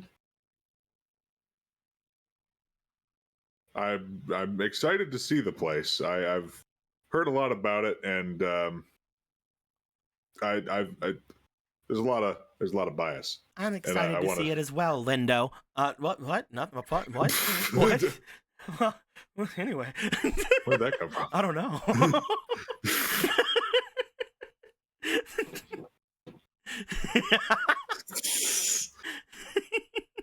Anyway. Yeah, there's a lot of bias going around. I'd love to see it. Perhaps you will then. I know that those of Ateno have made their way off in that direction. Yeah, it seems like we're gonna probably. I don't know. I don't know where we're going next. It feels like the road leads straight to Death Mountain. And that's a stop on our place as well. So I don't know. It sounds like that might be next. Death Mountain is a rather interesting stop. I do think that now's around the time of year that a lot of my people decide to take the climb. They climb up there? Oh, right. You probably do not know of a lot of our custom. A lot of the warriors in our neck of the woods use the climb as a way to toughen themselves up, as well as a kind of rite of passage of sorts. Huh. I don't think we have anything like that. It's rather fun. From what I've been told, at least. I do not have the physique to handle such a climb myself, but sometimes they do take some of the witches and others more frail of ourselves with them, along with a bit of an extra challenge of sorts. If they make it up with whatever burdens they bring with them, they do retrieve such a larger guarantee of a boon from my mother. So some even bring up with them several members of our society to take care of. I believe right now the record is there was a man who went forth with not only 3 members of our more fragile of our people, but 2 of them were rather elderly. Huh. Well, that's a very interesting custom. Of course, there is a bit of a stigma about doing something like that, but if everyone's all ready and agrees to it, she shrugs. There have been some tragedies among this. Some people have too much gusto about it, or the people that come with them sort of burden them a lot more than the others. There have been more than a few, again, lesser told stories of what has happened with the climb, but for the most part, people understand their limits. Well, maybe we'll meet a few when we head up there. Perhaps we will. If you are planning on going up to Death Mountain, perhaps if we do find someone, we can have them lead us back down. That is a great idea. Do you have anywhere that I could make my way to rest for the night? We got a set of rooms here. There's a lot of people. If you would like, I suppose I could stay in here with everyone else. No, you should have a bed. I get. You know what? You can take mine. Oh, am I to sleep in another clam tonight? We don't have those here, unfortunately. Oh, a shame. Yeah, they don't. It's, maybe one day the world will get with the times and get some clams, but that is not today.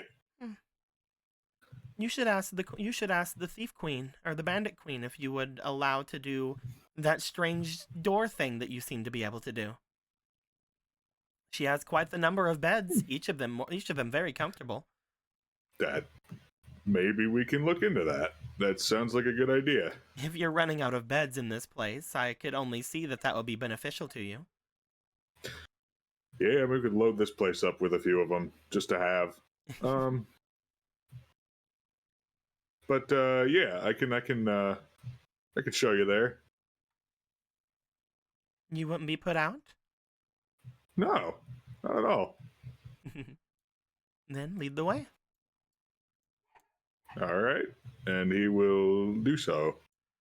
As you start making your way by, you do note that as you do pass by Adam, he looks to you. As he does, he goes, Ronan.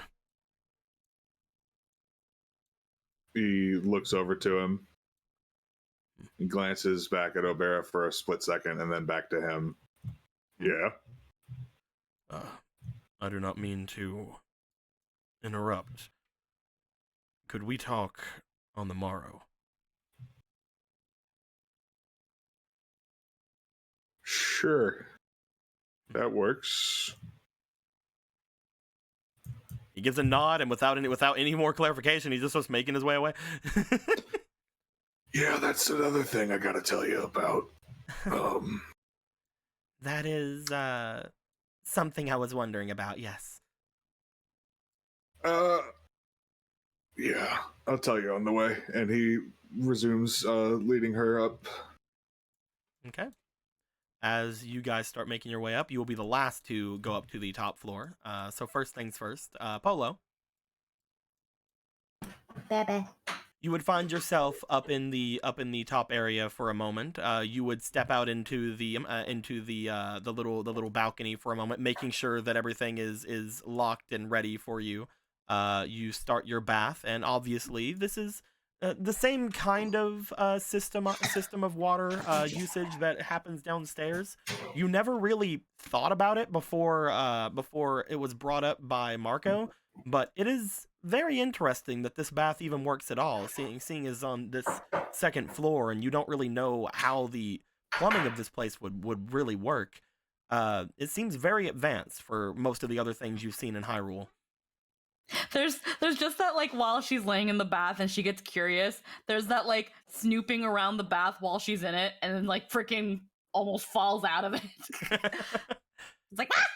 As you fall, as you like kind of fall out of it, you do hear on the other side, Gallon, you hear a coming from the doorway as you walk by it. Everything okay? I'm fine. I'm just about to get out, actually. Yeah, I'm just going to. God, my horn.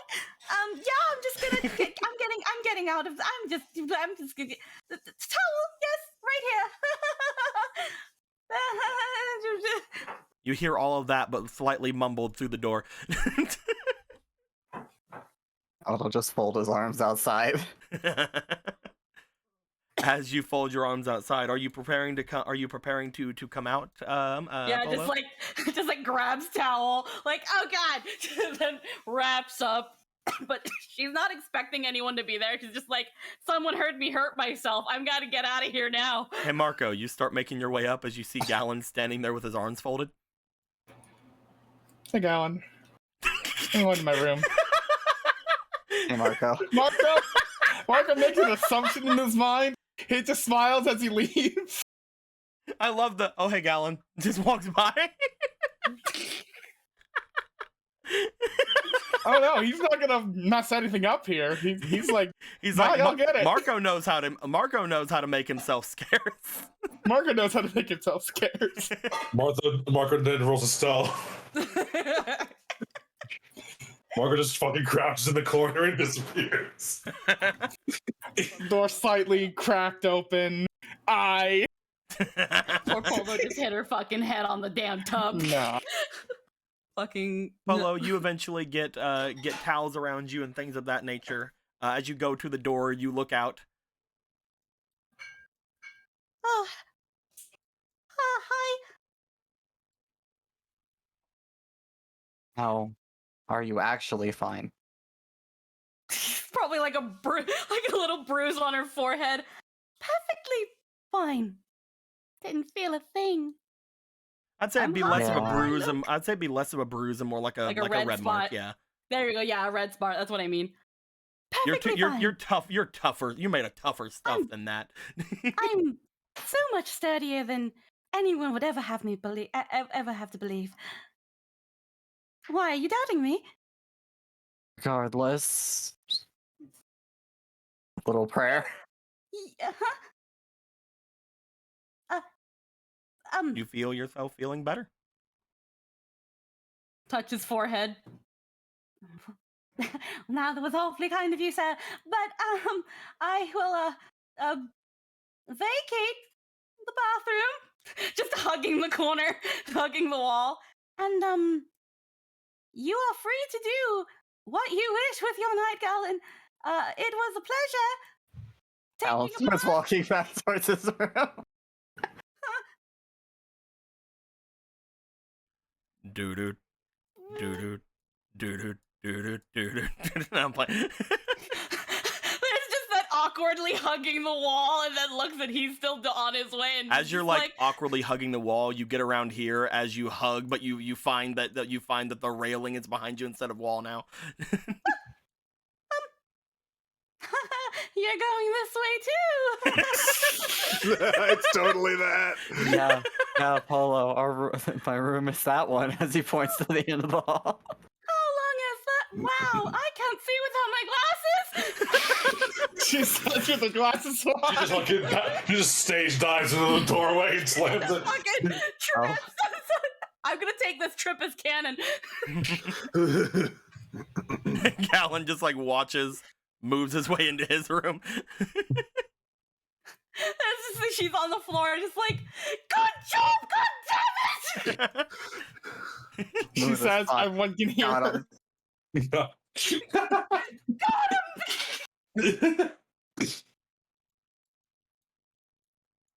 Oh, the lighting is so weird whenever the things are like laying on the ground. Yeah.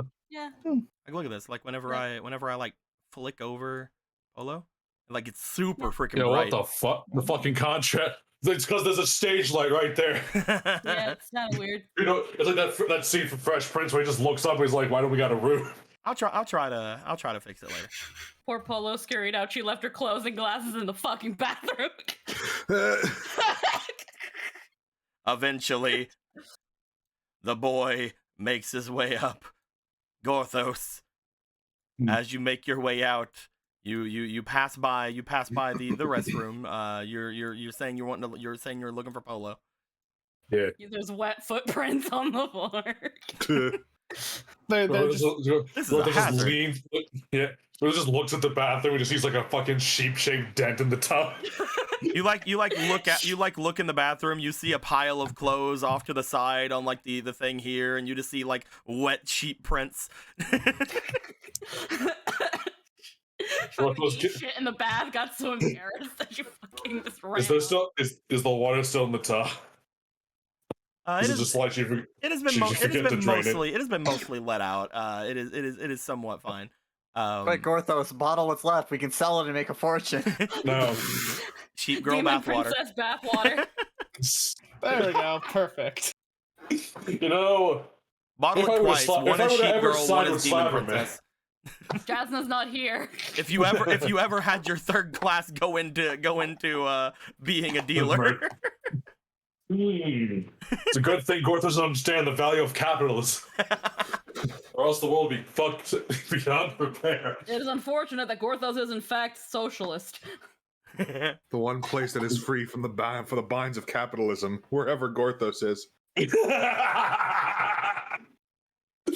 an or. Little wet foot. Yeah. I just because I'm sorry, I have to stop for a second. That fucking commentary. I just think of now the aura of communism. Just like paladin class. Okay, moving on. Gorthos gonna gather up the clothes and I guess glasses. You pick up the clothes and glasses and you start making your way to Polo's room, following the trail of tears. I mean feats. Knock, knock, knock, knock. What? Oh god. Oh god. What- Grabs the blanket.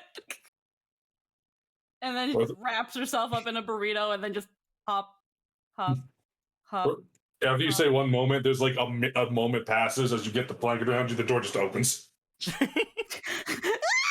You see Gorthos on the other side. It was a moment. I didn't mean literally. You forgot something. Thank you. Hop. She's got like the little feetsies under because she's wrapped up in like a burrito. Thank you. I got a bit flustered and ran off from the bathroom. Gorthos noticed a dent.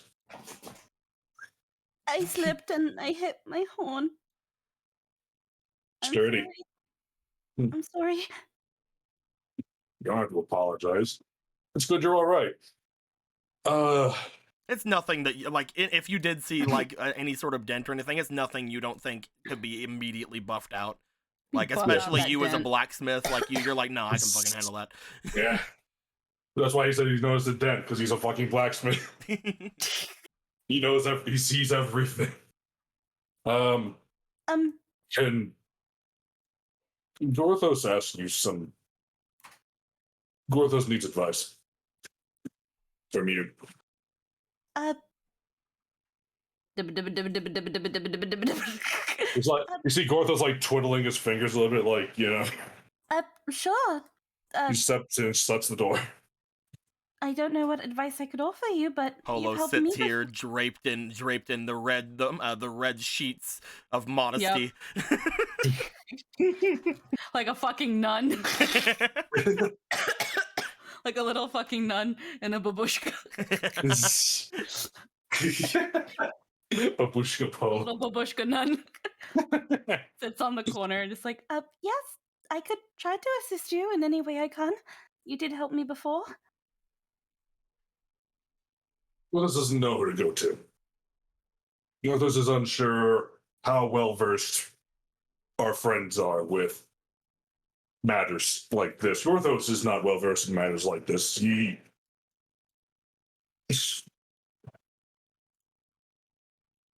Are you asking for culinary expertise? no. Oh.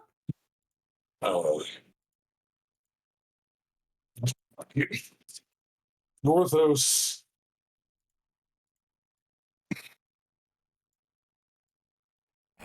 feels pain in here when Zelda is around. And he doesn't know how to deal with this. Oh. How does he drink? And the encompassing void that signifies your heart? Is that where those are? Well, It always changes on different body types. if it is, And she puts a hand where her heart is. around here, that it hurts, then yes, your heart. But it's not really so much literally your heart, more so your chest, kind of, right? Gorthos have been stabbed many times. It's not like a it's not like a stab wound. Well, I've never been stabbed. Gorthos advises to avoid that. It's kind of like not being able to. You don't breathe. He just puts his hands on his hips. Gorthos is feeling judged, so he's asking for help. No, I guess I'm trying to. What are your symptoms? You said it hurts, but can you describe the pain, if that makes sense? Diego, how did you describe it exactly? Whenever you had first started feeling these type of things, you felt that there was a strong sense of familiarity, but also a sense of sort of how do I put it?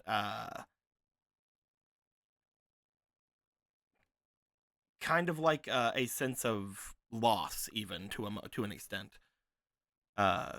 You knew that there was some sort of a feeling of like longing, but you don't know what came of it. Gorthos feels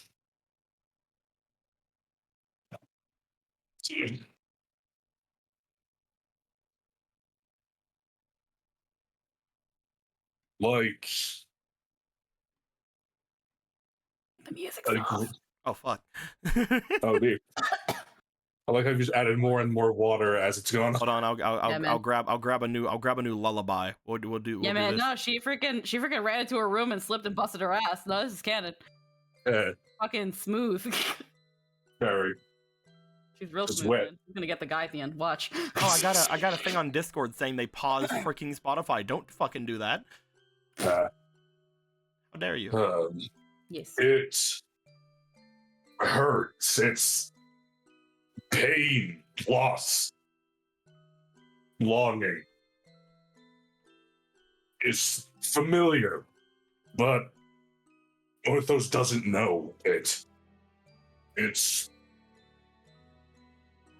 awful.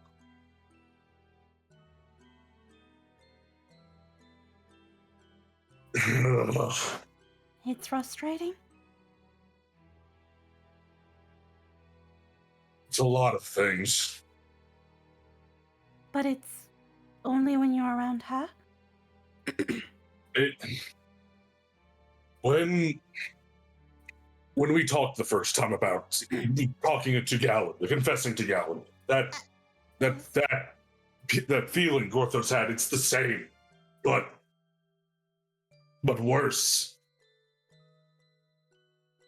Gorthos can fight an army of demons. Gorthos can save lives, destroy armies. This is something he doesn't know what to do about. Gorthos can't fight this. And he's been putting on a face for everyone but it. Gorthos is afraid the mask is gonna break. then let it.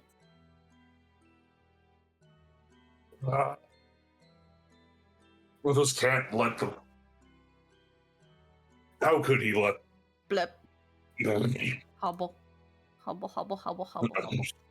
It's. How does Gorthos even begin to.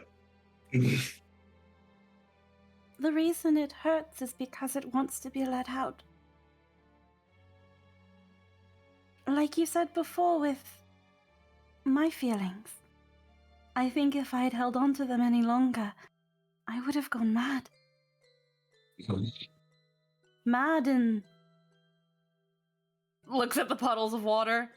in a bit of a sense like this, where I... Do you like the slide I added? Yeah, it's great. Sorry. Mad in the way that I've completely made a fool of myself in front of him. And mad as if I can't, not even being able to control my own blood. Makes you angry and frustrated and yearning. And it almost feels like it is a chain on you, doesn't it? He doesn't say anything, he just looks away.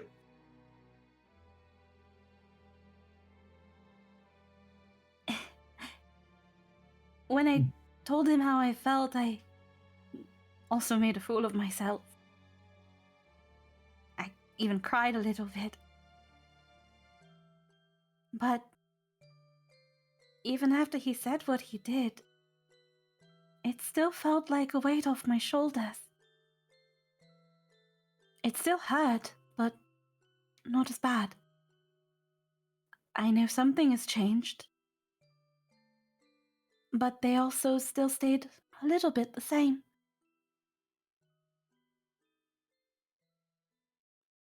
Gorthos isn't afraid of being a fool. Gorthos. He's afraid of what'll happen after. Galen is Galen. You and him exist on the same temporal plane. She's a goddess. She's different. She's different. She might not stay.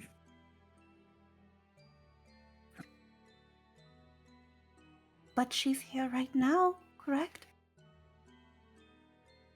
Even if nothing can become of it. Making peace with it. And yourself. Maybe it could also be that first step in finding a way to move on.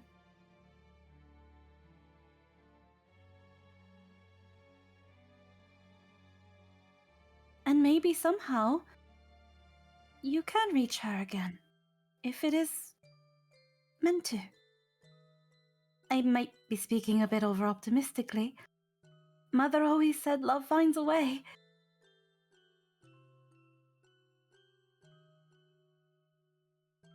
Gorthos just never thought it would find him. Besides, when you really think about it, you're a weird kind of mortal yourself, Gothos. Some people would say that even you are almost a god. Let's not go overboard here. I'm just saying, you're probably halfway there, more than most people. Gorthos. Demon god Gorthos. Gorthos. I don't know about demon god now. I need you to roll me experience. Yeah. Not demon. Stalthos, skeleton god. What monster god? I mean, monster god would be like a. Stall Lord. Roll me again because you have a fleeting. Hey, so that's 18. I actually like that Stall Lord Gorthos. Roll me one more time. You have a fleeting. Oh my god. Jesus Star-Lord Christ. Gorthos. There we 20! go. There it is. Gorthos, Star-Lord I've been Gorthos. waiting. I have been waiting for this for so fucking long. I'm sure we both have. Which part are you trying to review? This is probably something I don't know about, actually. No, this is something you have no fucking idea about. Sick. Gorthos, as you say that, and as you hear that from Polo, for some reason that feels familiar to you. Which part? The term that she just kind of brought up, that you are already somewhat kind of a god.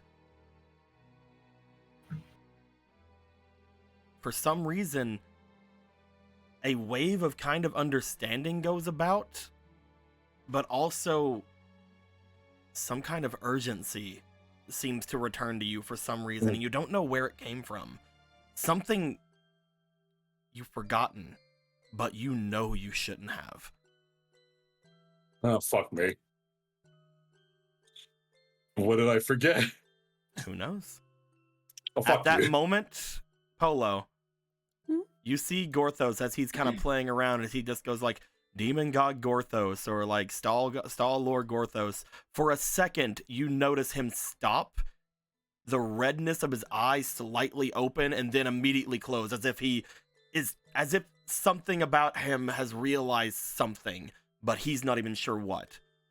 You notice a shift in the air around you as the two of you mention those two things. I would actually like to have both of you, because of this, I'd like both of you to please go ahead and roll me for your instinct as I quickly change the music really quick. I'm gonna put in both my aspirations. Are these more fleetings I have? You do have 2 more fleetings. I don't know about the pink one. I'm going to use both my aspirations and demonic presence, because if she noticed something up and something's off, she's like, what the fuck? 4. So that's an 18 plus 4. Roll me 2 more times. I'm gonna die, guys. I'm gonna die naked. What did you get, Polo? I'm still rolling. Okay. Go. Roll me one more time, Polo. 14. 11. 14 is the highest 15, with 16, 17. and I 18, use demonic 19, 20. presence. Yeah, that's a 20 for you, and I believe a 18 plus 19 4. 4. That's 23 for yeah, because I rolled the 2 Gorth. Because I rolled 1 in instinct plus 2 plus 1 the plus 2 18. of you immediately feel something change in the air. Gorthos, almost completely different. A feeling comes around you, almost like a sense of familiarity, like I mentioned before, but now that urgency comes up, almost like a feeling of physical dread. As Polo, you feel something as well, as the hairs on the back of your neck seem to stand for a moment. Your demonic lineage giving you some sort of a feeling of danger for a brief moment.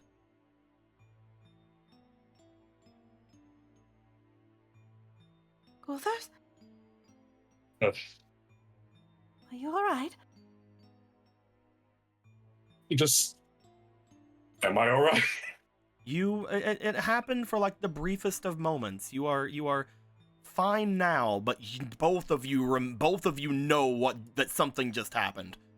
You don't know what it was, where it came from, what happened, but you know that it seemed to have been triggered by something that Gorthos just seemed to realize. Because again, right whenever it happened, you saw that sort of realization go across his face, and Gorthos, you know that something was just realized in you. Did something come to mind? Are you alright? He just like looks at his hands, just like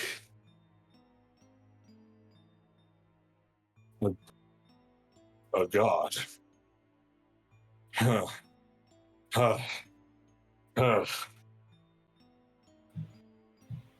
Maybe. What is Gorthos? I do not know. You've said you are a stall, but I know of no stall that can do what you do.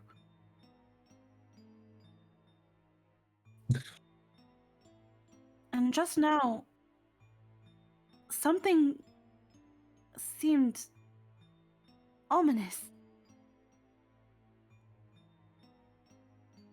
She just like pats down her arms, like, I think my hair is still on end. Dread. As the Horrible dread. As the two of you start, like, again, trying to remember or feel for that feeling, the two of you immediately get a sense that you're not alone. A very familiar feeling that you guys remember feeling back in the dungeon seems to come to mind, as you guys remember that sort of calm before the storm that was right before Zelda had exploded that one time. The two of you become instinctually aware, because of whatever just happened, that you are probably being watched at the moment by Ivori.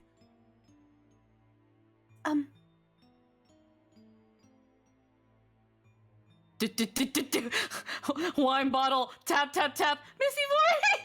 Miss Ivori! Tap, tap, tap. Miss Ivori! Well, just looks up to the ceiling at nothing in particular. You both of you, like, don't try to hide anything. You're just like, Miss Ivori, Miss Ivori. If I sense her, then she knows shit, and please don't blow up my room. Well, no, it was something that you guys just now sensed, as if it just now happened. Not happening before any of this, like before the realization. It was something we're just now feeling Ivori, right? Yes. Yeah, so that's where she's just like, Miss Ivori, she might know, Miss Ivori. Tap, tap, tap, tap. This could be a crystal ball, right? It's a wine bottle. As you are trying to call for Ivori, roll me for your charm. This might end up some way. I mean, if bitch is gonna start spying on us, I mean, come on now. Please. She can't be that sly. Oh, she crits on 19s. Hell yeah. As you start, like, seeing if Ivori would speak with you. Yes, what is it?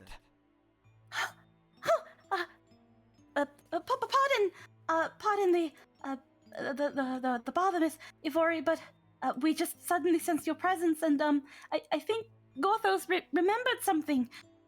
Did he now? Yes. You both, and again, with the high rolls you have made before, you both sense that there is a slight bit of frustration behind her voice. I'll have you know, ma'am, we did not mean to. We were just having a talk about What is it that you've remembered, you fool? Looks back at Gorthos holding the wine bottle. Didn't we just say to come to me at this point? Weary bodies and weary souls, Ivori, need rest. And Gorthos only realizes that he's just very old.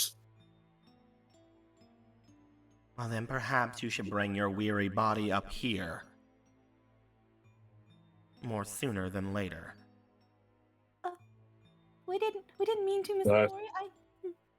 It's becoming ever more apparent that we should start rushing.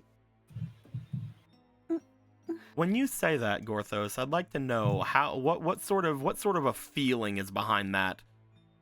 What sort of a feeling are you feeling towards Ivori right now? I only ask this because I truly do need to know.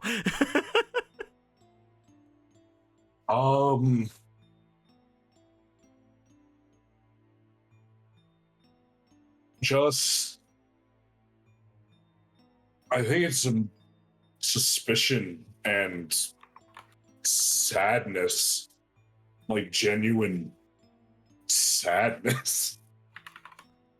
So that's how it is then.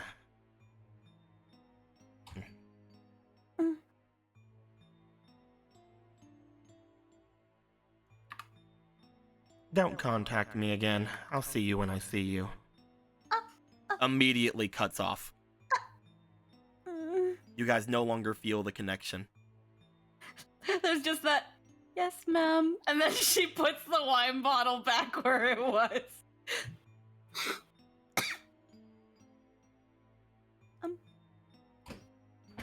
That doesn't seem like it bodes well. Gothos.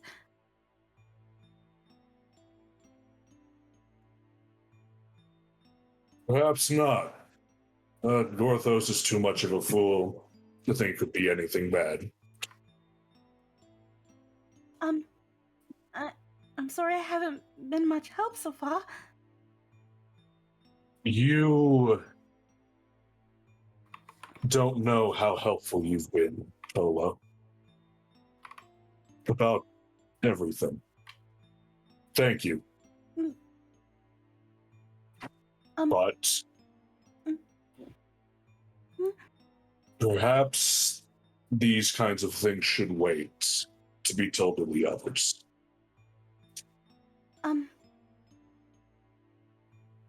Yes, I can withhold that.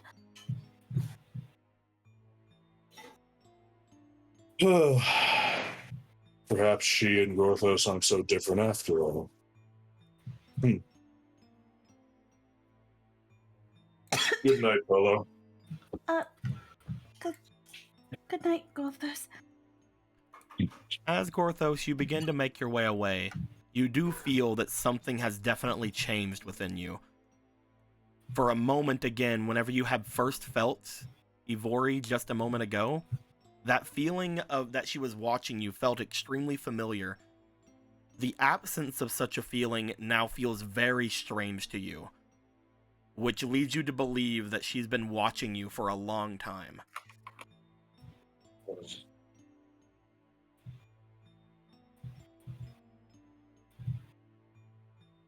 Gorthos is going to get those answers, Ivori. As you start making your way down, or away, Polo, you get yourself, like, looking forwards. You don't really know how to go about figuring out what you just saw, or what you just felt in front of you. As, at this point, we would probably see Ronan making his way up as well. Ronan, as soon as you bring Obra up here, you start noticing that as the water is along the ground, she is looking to it and waving her hands at it as she passes it. The water seeming to immediately disperse at her wave. Oh. She's basically prestidigitationing the stuff away. I'll do it. Thank you. I made it, so I'll get rid of it. As she is walking her way through, you guys see what appears to be Gorthos making his way away from Polo's room for a moment. Look of very... Go ahead and describe yourself. He's walking with... You've never, despite everything we've been through, you've never seen Gorthos with a demeanor of just... Mama. Children. I guess ironically the best word I could think of is malice. You guys would even notice the sort of red that is in Gorthos' eyes seems to take on more of a purplish pink hue somewhere near the middle. Something very similar to what you've seen from Polo on occasion whenever she seems to somewhat change going through her demonic stuff. Hey, Gorthos. You doing okay? Perfectly fine.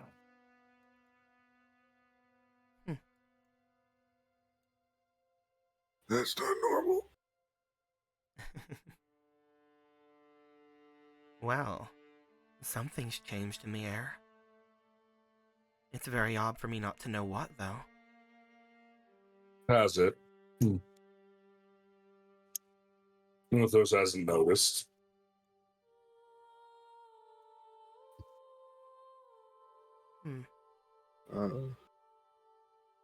Are you sure you're fine? Gorthos will be perfectly fine. In time. Did you enjoy your special bath in that great big pool of waters. I did. I'm going to have to find some way to thank all of you for allowing me such a, well, request to be alone. That being said, now that I see you, should I reiterate the offer that I made before, Ronan? I forget what offer did you make before. Stuff about her mother. Oh, sure. I don't know if you know of my mother. I don't believe she's ever mentioned any sort of heroes or any such coming to her. But as a bit of a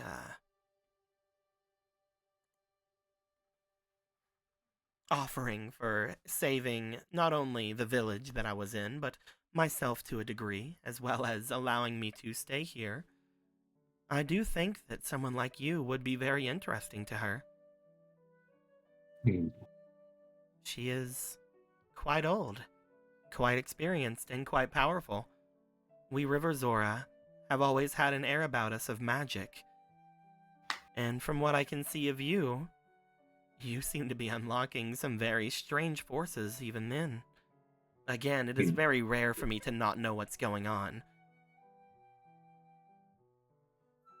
That is how Gorthos usually is. You get used to it. My Dear office- Obera, what is your mother's name? Her name? She will go to my notes. Pulls out a notepad. She will reach through the fourth wall to reach for me to get my notes. Making my way to my River Zora notes.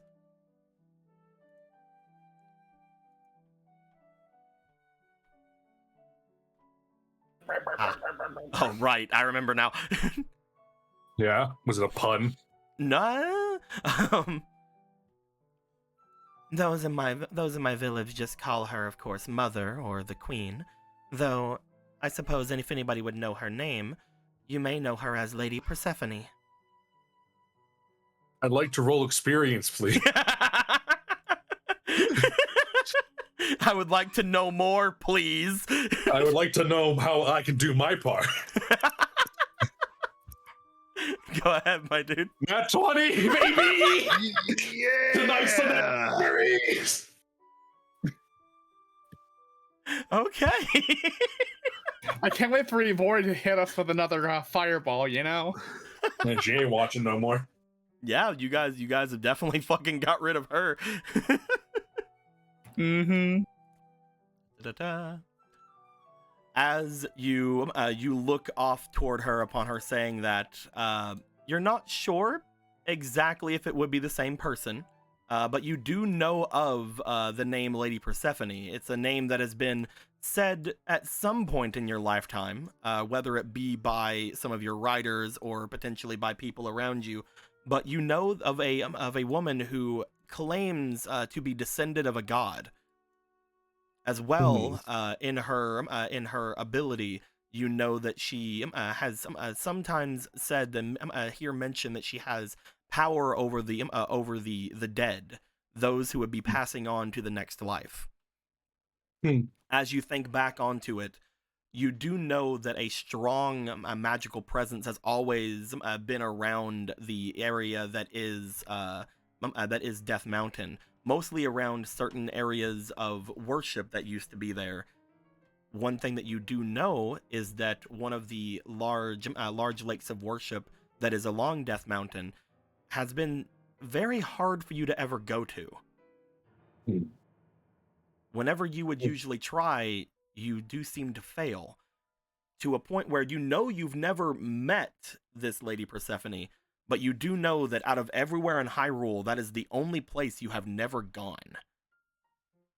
Is that sacred lake? Yes. Her and that lake that Gorthos could never get to. So you have heard of her.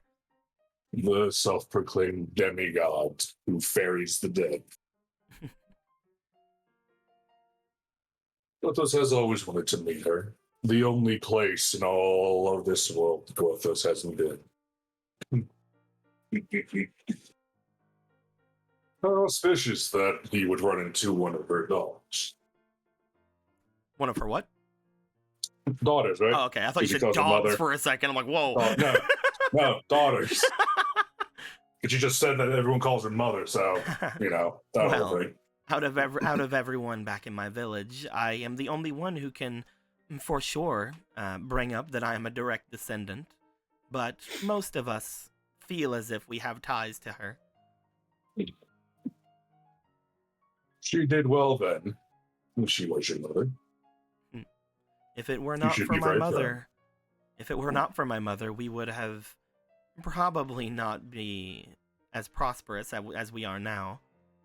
There has been the everlong feud with our sister tribes, as well as the fact that we are, she motions to herself, a lot less, physically adept than those of the other, like, motions over to Ronan, sort of like taps him on his abs.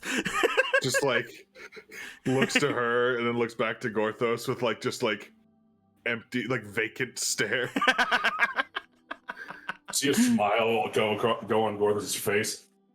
Gorthos sees the gap made by that feud shrinking every day. Since you do know of her, I assume you know why we are so worrisome to bring more people into our ranks. Gorthos has never truly met her, so such details are lost on him. Oh. Well, shall I let you know?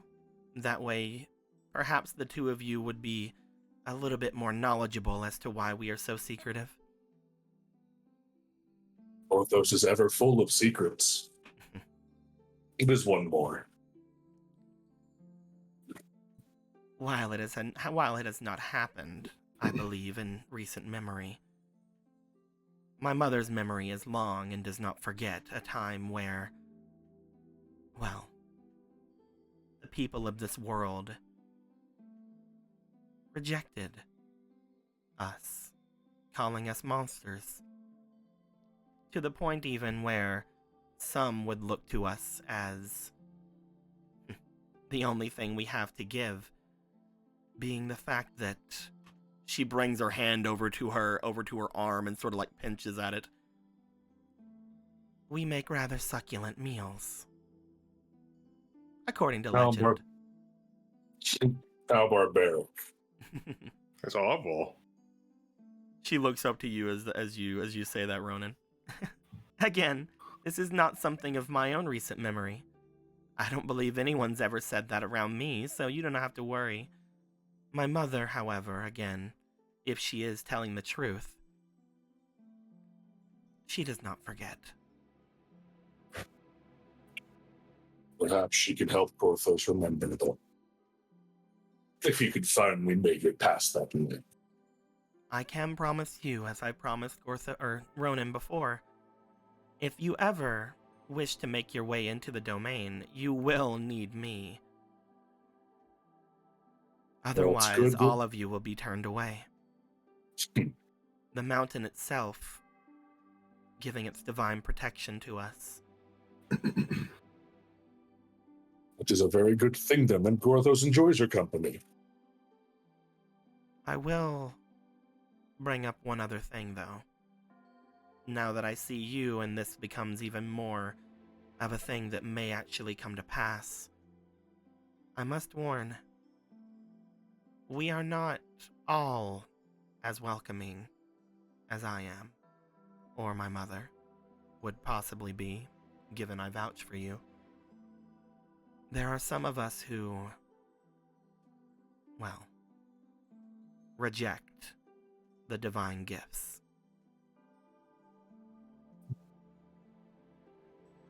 If there ever was monsters among us, you would most likely see them in one of the more distant relations we have. Those who have thrown themselves in line with the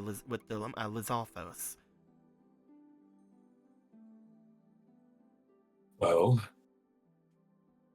It is a very fruitful connection from what I've seen.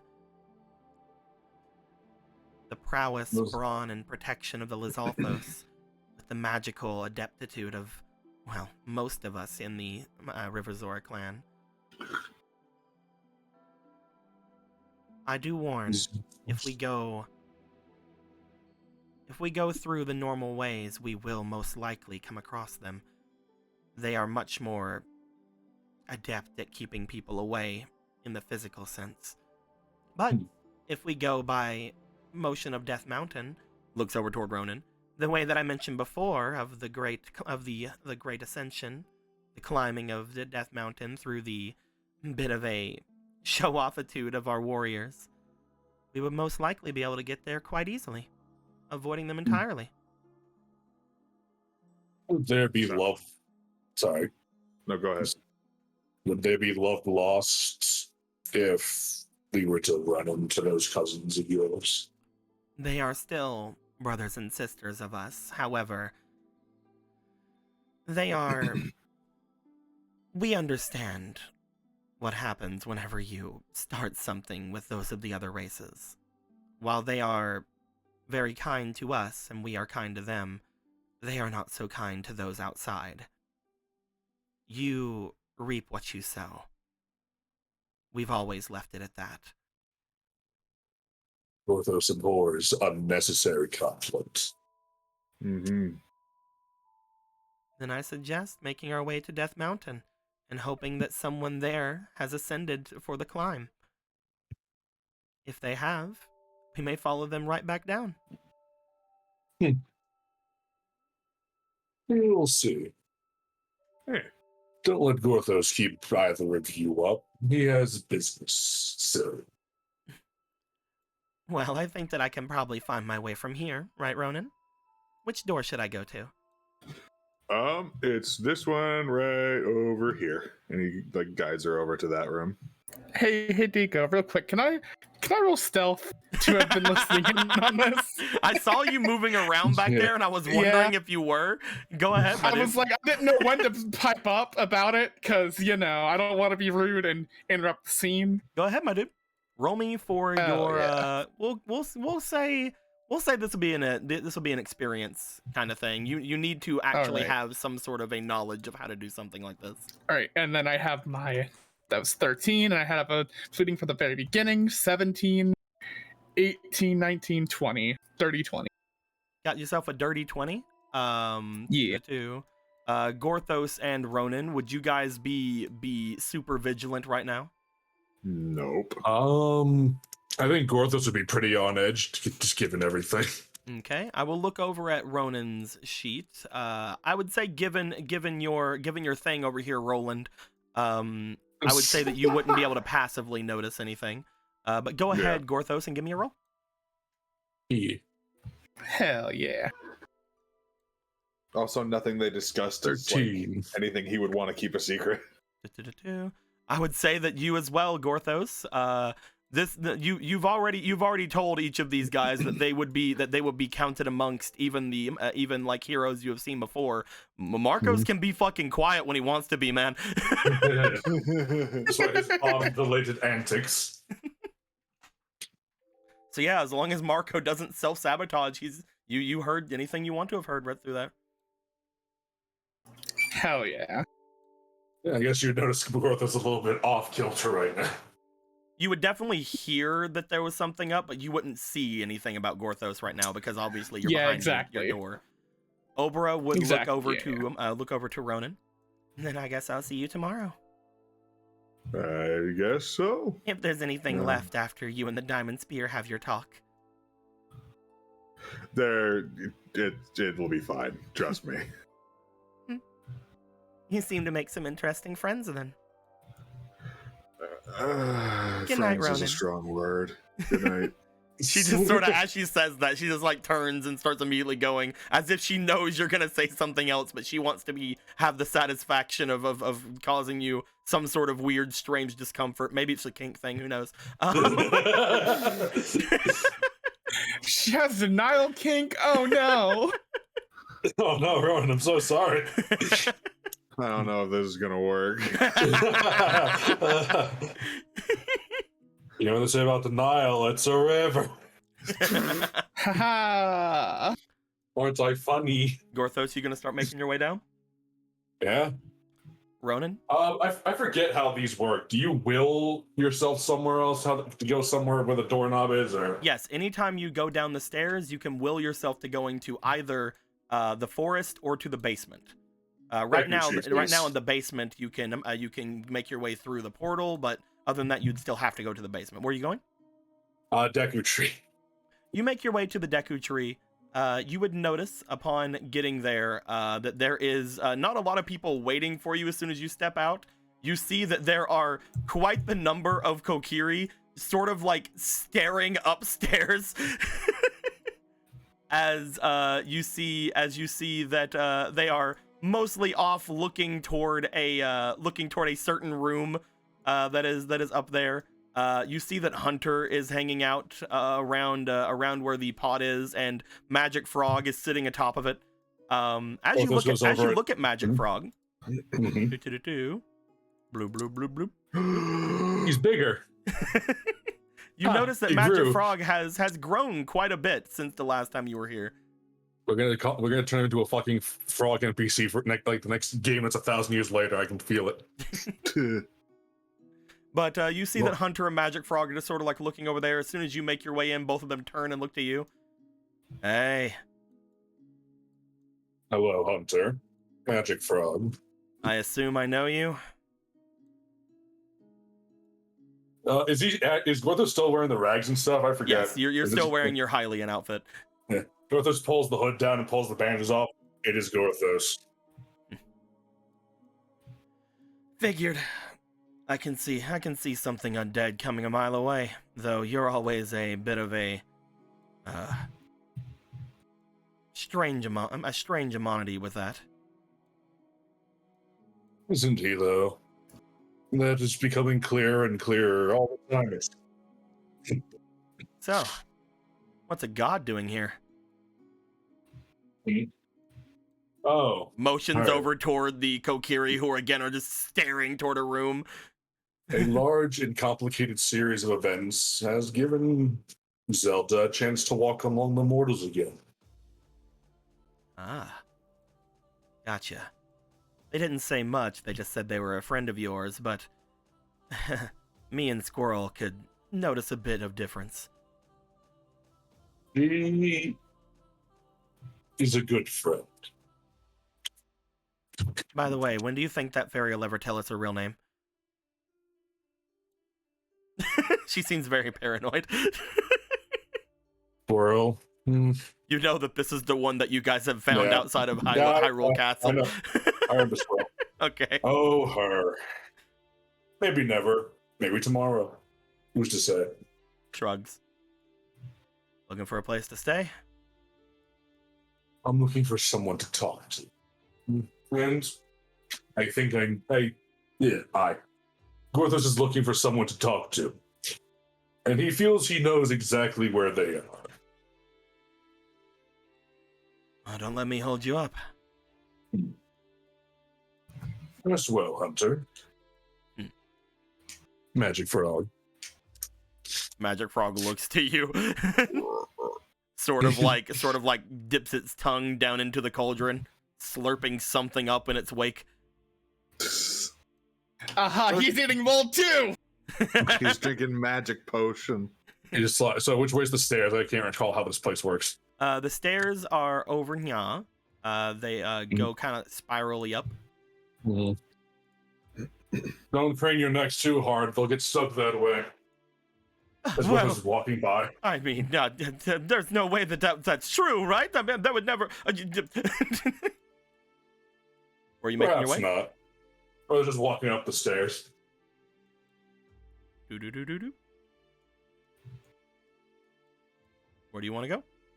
He goes to the room they're all staring at. Knock, knock.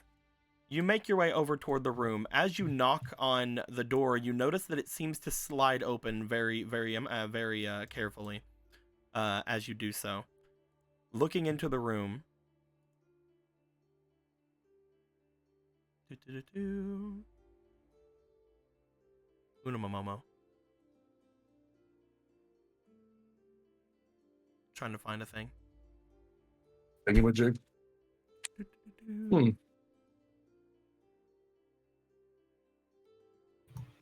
Oh wait, no, I remember where it's at now. There we go. Oops. Fucking seriously. You look inside as you see what appears to be a very restfully sleeping version of the mortal goddess who is laying on a bed of very fine looking leaves and seemingly has drifted off to sleep. Of course.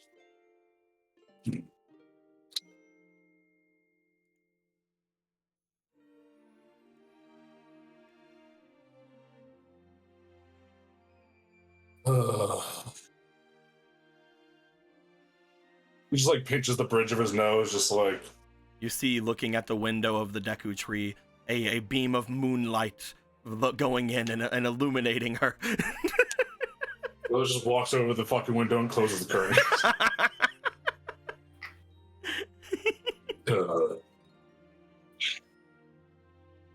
Orthos is going to find a spot, right? Just probably sit right in front of the door, cross his legs, and just whip and just trance out.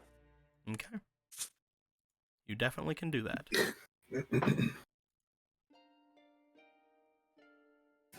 He doesn't want to wake her up now that she's dead asleep. It's like, yeah. It's fine.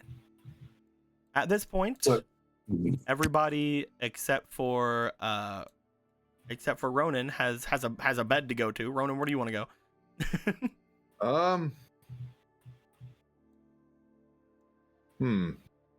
You could go to make your way into Jasmine's old room if you would like. That's where Clavier usually is hanging out. But Clavier looked like they were staying downstairs at the moment. You could try to make your way to the Deku tree as well to go to one of their many little cotty rooms. Though those seem very small for you. I guess I'll just go to Clavier's. You make your way into Clavier's just, like, room. Sleep on the floor. As you do, you just find a nice little spot. You grab like one of the pillows off the bed and just kind of situate it behind you as you lay back against the against where the window would shine in the morning. Gee. At which point, I'll go to each of you and make sure everything is where we're supposed to be. Gallon, are you wanting to turn in for the night, or are you wanting to do anything before heading off to bed? Nothing comes to my mind. Okay. Gallon, you lay back. As you do, at some point throughout the night, you feel the full extent of your magics returning to you. As you start feeling better and better upon lying there. And note that the complete extent of the potion you had taken is now completely gone. As you lay waiting for the morning. Polo, would you be going to bed anytime soon? A little part of her would have like pondered about what's going on after the whole thing with Gorthos and the fact that she can't say anything. And then there's this puddle in her room. I made it big like that because it was like your hair. Yeah. Like your hair like would have drippied around. Yeah. So there's this puddle in her room that she really should do something about. It's probably grabbing something to freaking clean up this fucking puddle. I don't feel anything in terms of that thing we totally didn't spoil earlier, huh? What are you talking about? Okay, I'm gonna assume that's a no. Do you want to send me a? Oh, that. Oh. Yeah. Oh, yeah. Hold the phone for a second. Holding. It would be potentially something to mess around with. Because she's kind of like, yeah. As you go to lay yourself down for the night, Polo, would you like to roll me for your instinct really quick? I mean, it's the end of the night anyway, so I'm gonna just use the last demonic presence. She's on high alert for anything feeling off at this point. That is a 4. Let me check and see if there's anything. Roll me one more time. It won't roll. Okay. Sorry. A 1. That's a fucking 1. 2. So altogether, that would be an 8, I believe. Yes. 2. Give me one more from Kobe. Oh, thank you, Kobe. 11. Okay. 11. As you go to lay down, for a little bit of time laying down, you do find yourself going off to a bit of an uneasy sleep, but a sleep nonetheless. Before we get into anything, Marco, do you want to do anything before heading off to rest? After having listened in on that and hearing people just leaving, I think he'll just he will just, he'll probably just go try and sleep. Okay. I don't have anything else really planned beyond, I have an idea of what I want to do, but at the same time, I don't want to set my entire room on fire. So, So Polo. Yes.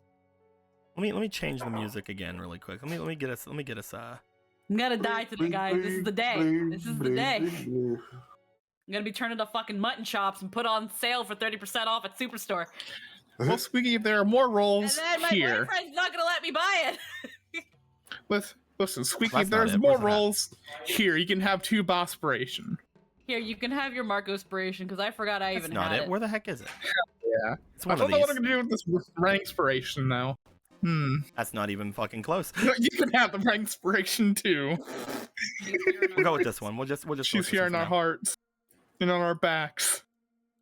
So, Polo, Yes. as you drift off to sleep, you find dreams coming to you very easily. You're not sure exactly what has happened, but whenever you go to sleep, you find yourself standing alone. And immediately, as soon as you look around this kind of darkness that's all about you, you understand that you're in a dream. Oh. It's a lucid dream. As you stand there, having everything that happened with Gorthos going through, you can tell that this is not anything similar to what's happening there. As you stand around and look around you, the only thing that really comes into play is that as you're stepping, you feel something giving beneath your feet, as if you are stepping along grass.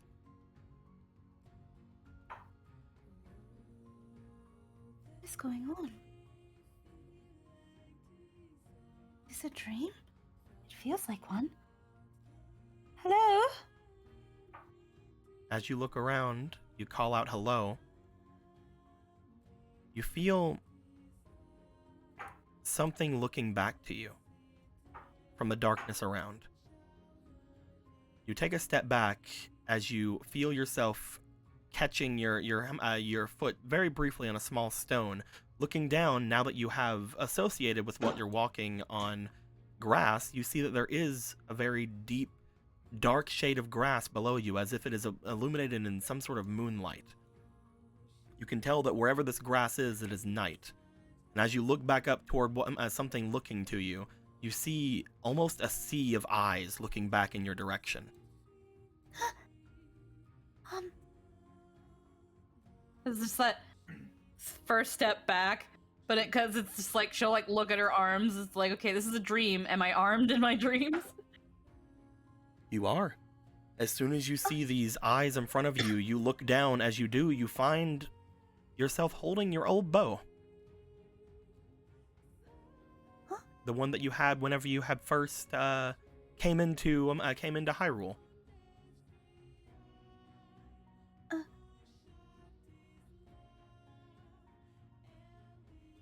Where am I? It's the forest.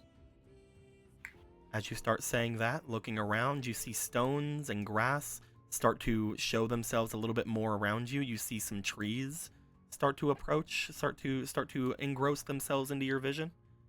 You find yourself standing in some sort of a dark forest.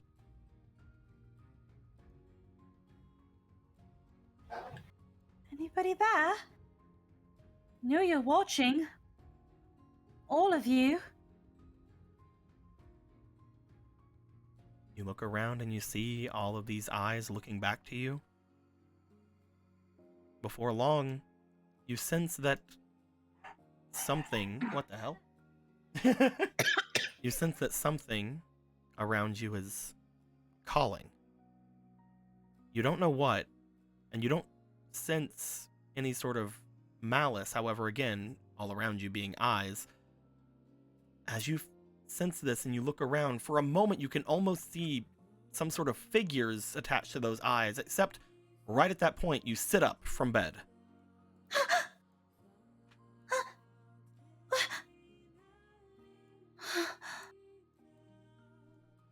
Oh, goodness. You look What to your was that? window. As you do, you still see the moonlight coming in from outside, reminding you of the moonlight that potentially was in your dream.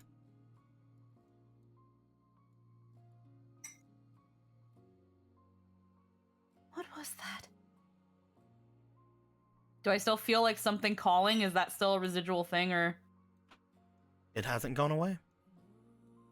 You feel something seemingly...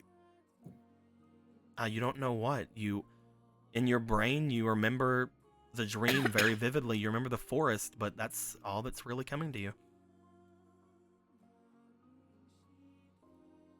Hops out of bed, and then just like peeks her head out of her door, sees, waits a couple beats to see if anybody else walks out. Like, hey, did you guys have a weird dream just now? As you step out and you look around, nothing of the sort. Oh, wow, what a weird dream I just had. Yep. Me too. No. What a very strange dream. Just leaves her door open, just like, Okay.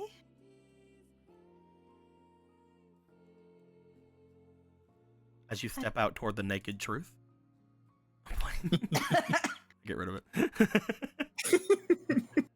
just like takes a minute to listen to see if like she hears any sort of like shuffling or fumbling in the house. So far, nothing. Not a creature was stirring, not even a mouse.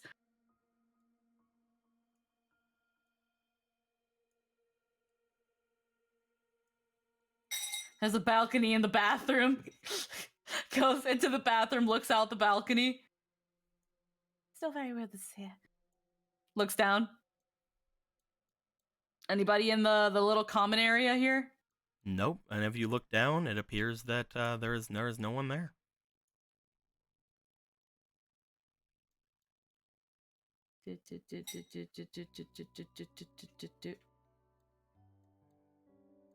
You look and notice that all the water that was seemingly around seems to be gone. Oh, someone else cleaned that up.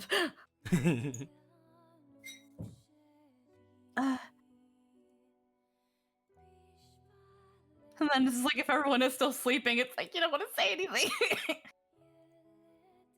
You just can't seem to get that vision of the forest out of your head.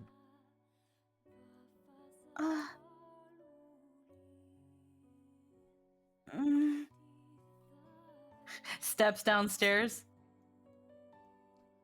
Are you going downstairs or are you going anywhere else? First downstairs to see if like, well, she doesn't know that Gorthos left, so she'll be like, Gorthos will be awake. Hey, Gorthos, did you feel... Nothing.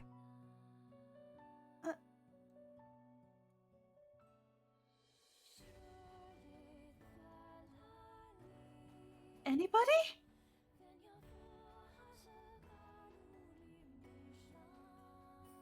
There's no doors open to like peek in on anybody. No doors are open, no. You could try to peek in if you'd like to. Well, there's no reason to peek in on these two. They're not special. They're just hugging and kissing. It's fine. Fucking goes back upstairs. She doesn't know Oprah's in Ronan's room, so there's just like that poke, open the door, peek in. One moment. That one's a different story. Let me see here. Uh-oh. Ah, yes, you picked Ronan out of everyone. I The see. most delicate of pokes, like hoping the door is open. You look inside. As you do, you see what appears to be Obera sitting on the bed. As you open the door, she looks back over to you. No, that's the gentlest poke, like a creak of the door. Yeah. Just goes away, recludes in this corner. Oh, must have been the wind. She says out loud.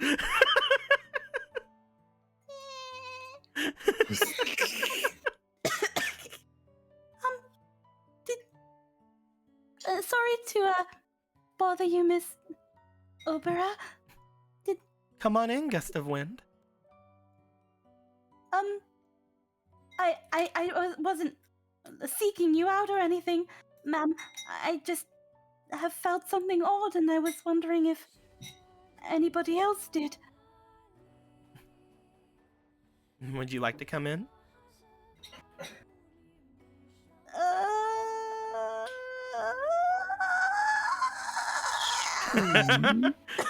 You see, as you come in, she's just patting the bed beside of her. Well, I shan't be long and disturb you, Miss Obera. Merely, I'm surprised you're still awake. It's hard for me to really get to sleep a lot of times. One thing I really did like about, well, the Zora's Domain and Hateno Village was the fact that they have extremely comfortable beds. It's very hard not to sleep in them. This is comfortable as well, I will say, but it's no clam. I mean, they are an experience. Indeed. Come on in. If you're having troubles, I can see if I can do anything. I had a rather lucid dream. Oh. And it feels like something is... You are a rather timid demon. I'm only half. Would you prefer that I call you half demon? No.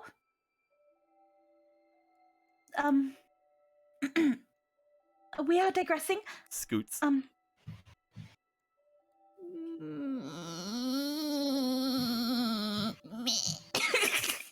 We haven't had a lot of time to talk. Well, I didn't think I would have captured your interest in any way, ma'am. You've all captured my interest.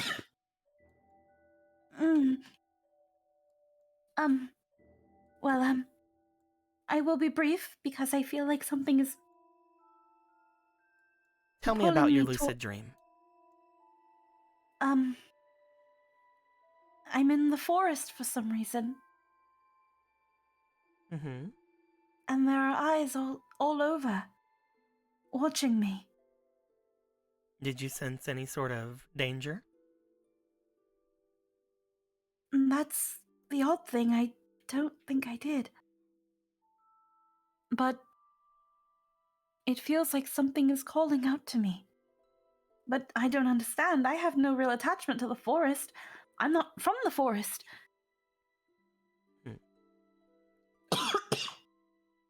Then why are you still here? I thought that maybe I wasn't the only one that had this dream. Ah. Usually when something odd like this happens, everyone else comes out and is like... And we all wonder, wow, You have did yet you to all... realize how special you are. You expect that because something interesting has happened to you, it would have happened to everyone else. Well, She just like holds up her hand. I'm not chosen by the Triforce in any way. Like, That is not the Galen- only such force in this world, you know. it isn't? No, of course not. In this world of magic and demons and monsters and holy gods and goddesses, unholy gods and goddesses, the Triforce, as it is a building block of our world, is still but one thing. If something is calling out to you and you do not sense any malicious thought to it, if you do believe in your own ability, you should go and see. Every one of you are different, strange, unique. If something is happening that is only for you, perhaps you should seek it out. That being said, if you are worried, of course, you should probably bring something with you, but I would trust in your instincts. You are, from what some have told me, royalty, are you not? Yes, in a way. Hmm. It's a bit complicated. We demons don't really have royalty, but my brother is hoping to succeed my father now that he's gone, and wants to install a monarchy. Well, I would trust my instincts if I were you. Mm. Is it okay to be even a little bit scared? Of course. If you were not scared, then you could not be brave. You're right. It's, She just kind of like gets up. it's a little odd, you know? Being told that there's not much special about you, and it's been a rather eventful time since I've met this bunch of people. I will tell you this. I have a good eye for such a thing. Mm, You would not still be here, I believe, if you were not special in some way. You all seem to forget that even though Ronan was depicted along the wall going into that place, he was not the only one. While he was the most recognizable of those on that cave painting, there were others who went along with him. mm, You are not lost in the great will of this world.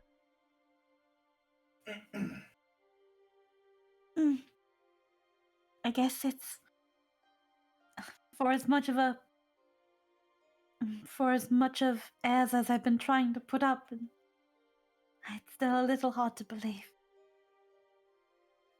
It's hard for any of us to understand our true place along the great wills of gods, goddesses, demons, monsters, even humans. Zora. Giant Riki. Zora, desert princess. Every one of us is unique. Every one of us has something we can do, a role to play, a role to either succeed at gloriously or mess up. It is all depending on, well, our courage. You mentioned the Triforce earlier. It is not just strength or smarts that lead to the life of anything living here. It is also bravery and a sense of adventure.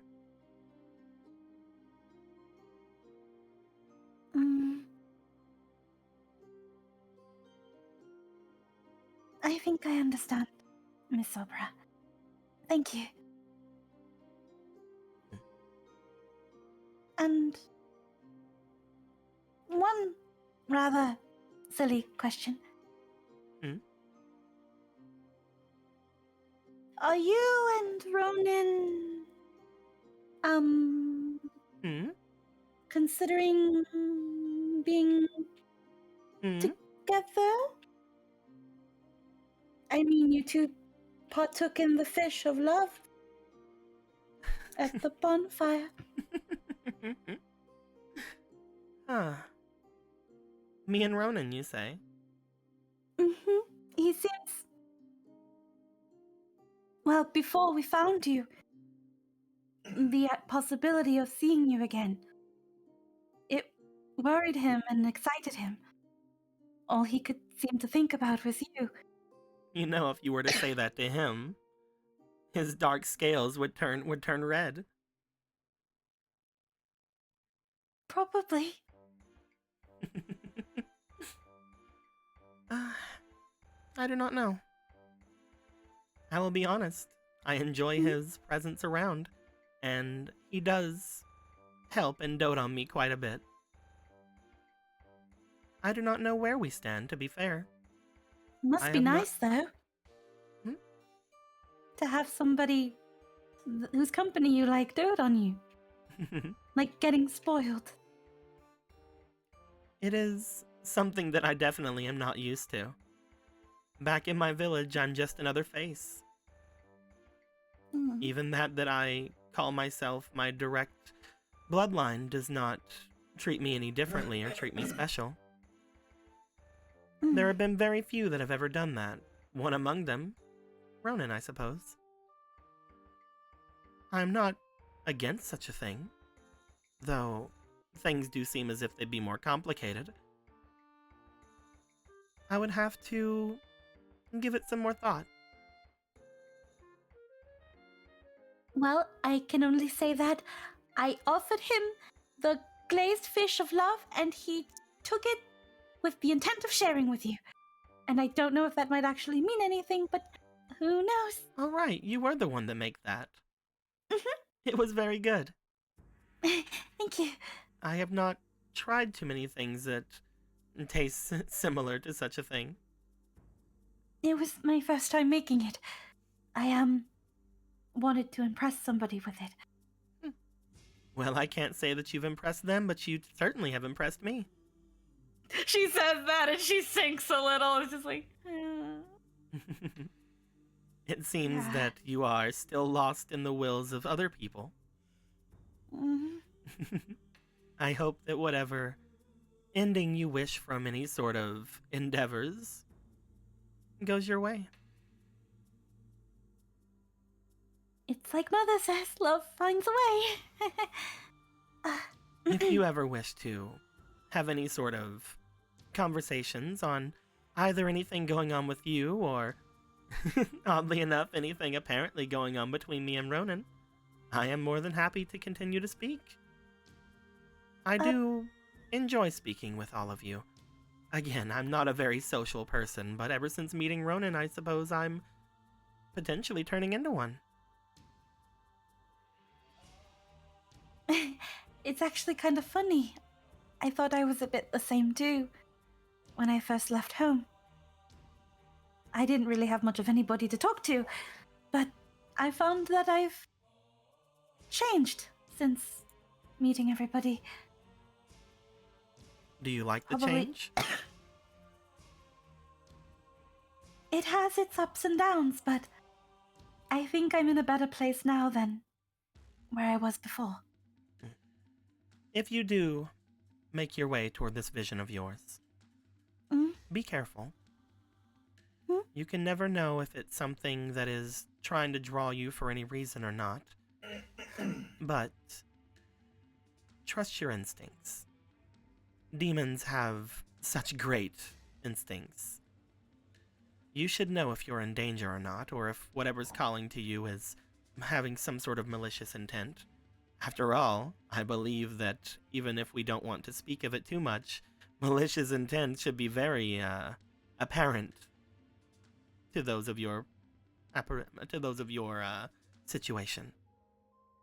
I believe that you are most likely not being tricked, but still keep your wits about you. Mhm. Thank you, Miss Obra. If you need anything, come and ask. And if anything should happen, I'm glad that I know that you are going towards some sort of a forest. Yes, should anybody wonder where I am, please let them know. But I should hopefully be fine. I'm a daughter of the Great Demon General, so I'll be perfectly fine. Everything will be fine. Make your way before you second guess yourself. deep breath. Runs to the door, slams. Slams, you say? You guys had said you were going to bed. You guys just had a I know. humongous freaking boss fight. I'm gonna say I that- know, I'm kidding, I'm kidding. Wah, wah, wah, wah, wah, wah, wah, wah. So, as you're going down these stairs again, Polo, where are you wanting to go? We are going. The only fort, I know, fuck, is the Kokiri one. So, fuck, we're gonna sashay our way to the Kokiri woods. As soon as you start making your way down the stairs, step, step, step, you come out into the large opening that is the Great Deku Tree. Looking around, you do not see anybody of any note standing around or doing much of anything. As you look over toward the large cauldron that you had seen different things happen on, you see a large magic frog standing there looking at you. Oh, hello. Throws in the pot. No. No. Man, I didn't expect Polo to die this session, but you know. Crazy how things work. Wow, you've gotten much bigger. Picks up. Don't keep me safe. Let's go, magic frog. Let's go. That way I'm not alone, right? Polo, do you want to step out of the Great Deku Tree? Yes. Don't worry, I'll keep Magic Frog safe. Fucking better. I don't want to be alone. I don't want You to could have literally will woken protect up you, it's any of fine. us. Guys, don't we wanna are going bother to you. we're going to stick to this for a little bit because there are things that potentially could happen here. Yeah, So makes sense. that was a weird freaking jettison across the area there.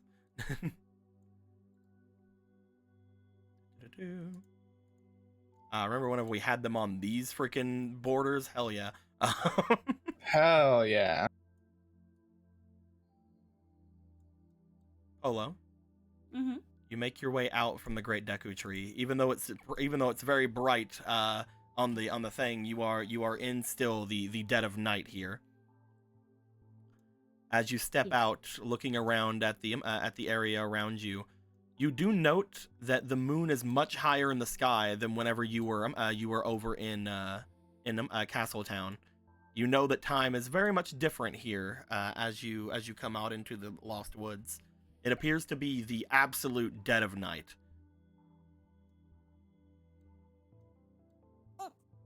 Audible gulp. Upon looking around, the last time you were here, you remember the large bird-like creature that was here, that you guys had tried to get away from, as well as the fact that apparently almost everybody in the village was still somewhat brainwashed. Ha. Everything's fine. I'm not doing anything wrong, and I've got an ambassador with me, right, Magic Frog? You're not doing anything wrong. I mean, some of the people here did say that it was illegal to go out at night, but you know. It's okay. I know the mortal goddess. I don't have to They have- listen to them. I Their don't- laws are not mine. And I'm not even from here. You heard it here, guys. If you head over to freaking Europe or something, or any other country that you're not there to, just listen to the laws of your home country. You don't have to worry about anything. My laws don't apply here. The law here doesn't apply to me. I'm not even from here. And on top of that, I'm a princess. I have diplomatic immunity. You're walking all the Hammer, way you around can't that way to sue. head out. I have no idea what way I'm going. I'm going the way. You know, in order to get further off into the forest, you need to make your way up onto the ledge here to go further out. Wait. Upon going up there, let me roll to see if there's anything that might be around here currently. Probably not. Yeah, probably not, because most of again, even if when you were here last time, most of the quote unquote guards around here are not in the area that they should be. So you make your way up here at a decent pace without having anything really come out at you. Again, Sweet. most everybody else is inside of their homes because they have been told not to come out at night. Yes. He's gonna tuck Magic Frog under the little ascot, kind of like where Aster was. Chill under there, buddy. You want to make your way off? Yeah, she'll make off to wherever This tugging, calling feeling is taking her. Blah, blah, blah, blah, blah, blah, blah. Upon going off into the forest, you make your way through the large log-like area that would have led you into the Kokiri Woods in the beginning. Upon doing so, you step off into the woods proper. At this point, you definitely can feel that something is different in the air. You do feel, again, that vision of wherever you were at that moment seems to immediately come to you. Is there anything about that vision that can tell you potentially where to go? It seemed like there wasn't bushes and grass, so it seemed like a plain. Mm-hmm. There's that one planular area in the Kokiri Woods that's kind of like just flat grass, but surrounded by trees. You want to just try to find some sort of a flat grassed area? Yes. Okay. That's very simple. As you head out from where you are, you find yourself heading straight into what appears to be a large plain-like area. Just off toward the north, where you had gone before. You know that heading into this place without a ferry is extremely hard, because, you know, ferries are weird. But I have a frog. You do have a magic frog. Magic frog totally can help you here. Yes, he can. As you step out, Because you find what yourself. Doubt him. As you step out, you find yourself into a large open area that seems to be somewhat reminiscent of what you think of in your head, but looking around, you see no eyes or anything of the sort. This is one of the places you guys have found a large opening or a hole around the area, but you don't remember seeing a hole in your vision.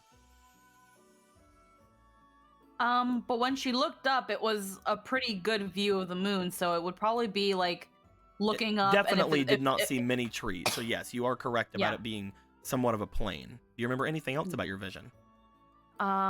There was a darker patch of grass. Mm-hmm. You do And know the this further is- you go into the woods, there are some darker areas. Yeah, so she doesn't remember seeing a hole, but how deep is this hole? As you go down to look into it, you do see that there is not any sort of bottom that you can kind of tell here. Roll me a lore. No, drop frog. No, And I'll gonna drop the keep giving- frog just and gonna- see if I can hear just the gonna keep swish giving- noise. gonna keep giving Eric a heart attack. Go ahead and give me an allure check real quick. I have no reason to worry for Magic Frog. He's all powerful. 6. You stare down into the hole. Nothing seems to happen beyond that.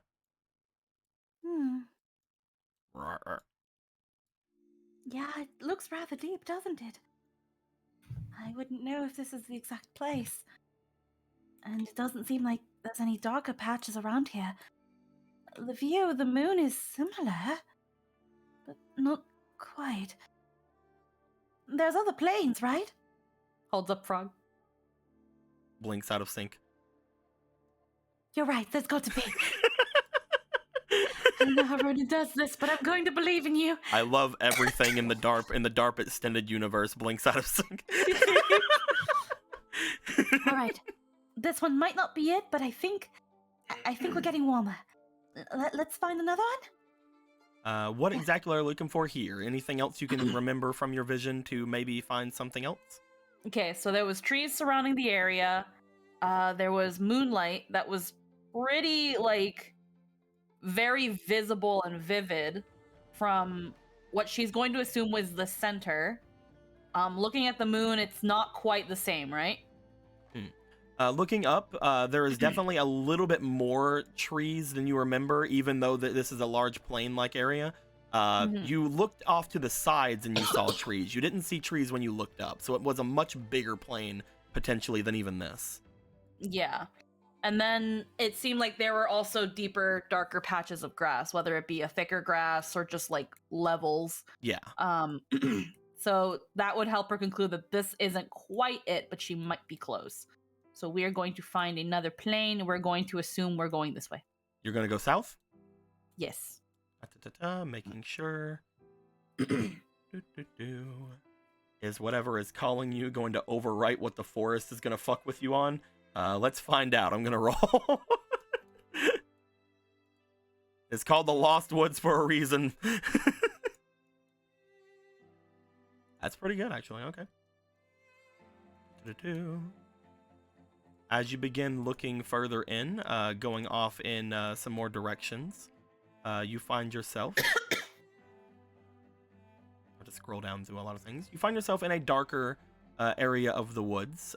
You immediately recognize this place as the place that has that perpetual fire that you guys had started up at one point. As you step off down into it, the fire is still going strong, even though you know for a fact that it really probably shouldn't. But you guys know that whatever kind of weird smell and stuff had came from there had also made like a lot of fog, but there's no fog anymore here. As you step out from here and look around, you do note one other thing that seems to have changed as far as the last time you were here. Looking around over toward the little tiny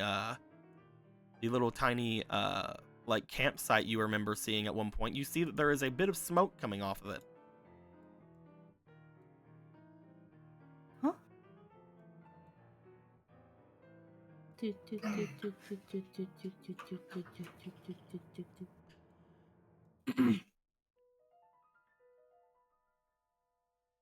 didn't know there was another fire set here. The last time you guys remember being here, you know that this was an old bokoblin camp. Oh, that's right. Hello? Probably don't want to actually get anyone's attention. That was a stupid idea, Magic You say Frog. hello, roll me a lore. You're right, Magic Frog. That was a stupid idea. Oh, wonderful. 16. Oh, wonderful. What is your lore? +1? That's a 17. As you call out hello, you do feel a shifting happening in the trees off to your northeast.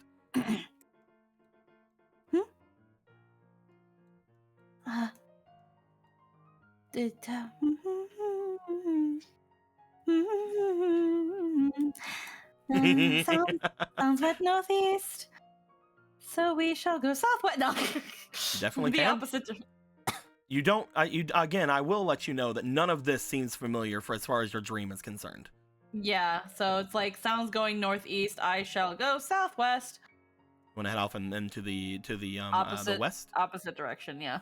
As you make your way over here, you do remember seeing that this is where the area where you had seen these scratches and different things going on. Past this point is where you guys had fought the Wolfos whenever you guys had first came here. Mm-hmm. Would you like to go off in that direction? Yes. Okay. Stepping out into this way. This song is way too Yeah. no. This is fine. As you step out into another area, you find yourself standing in an area that seems to be not only very dark as far as the grass and things are concerned, but also as you look around at it, there seems to be a lot of rocks. One thing that you are reminded of whenever you had your bit of a dream is that you had almost tripped on a stone whenever you had gone through. Oh. You would be around here as you start stepping out into this place. And there's not really many trees around. No, as you look off to the sides, you definitely see trees like in the distance, but this is a much more open plain-like area. Looking up to the sky, the moon itself is extremely visible here. This looks like the place. I'm almost sure of it. I'm not 100%, but more sure than in the other areas we've been around, Magic Frog. I haven't tripped, but looks out towards the trees, see if she sees any eyes. You begin looking out toward the trees to see if you see any sort of things like you had saw from your visions before. As you look off, you don't really see any eyes or anything like that, but again, you get a sense of familiarity. As you look around toward the trees especially, you feel like this is definitely the place. Looking at the trees, you can almost imagine there being eyes in the exact same positions as you had seen whenever you had been dreaming before. No, this is the place. She's gonna just stand by this rock. I don't. Hello?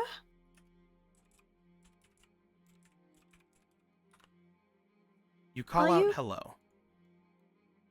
Upon stepping a little bit further in, you notice Magic Frog immediately start kind of tensing up as you get around here. You see his form begin to jiggle. He's a little jiggle boy now, doing them jigglies, keeping the world jiggle. Oh, Just kind of just like puts a hand over. okay.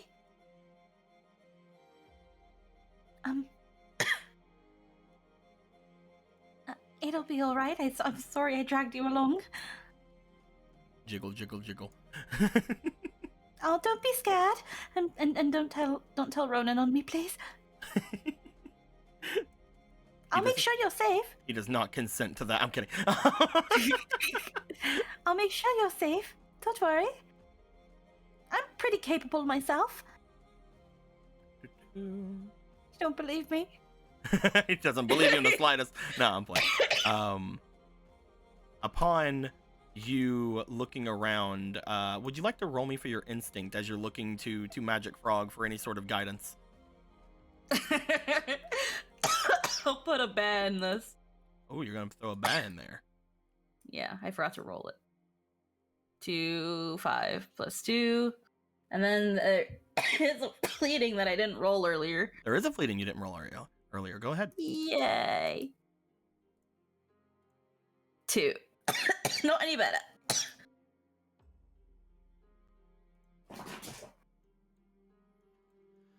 As you look around, not really sure as to what Magic Frog is either sensing or doing, you do see that eventually Magic Frog does try to jump out of your grip. Wait, I can't lose you now.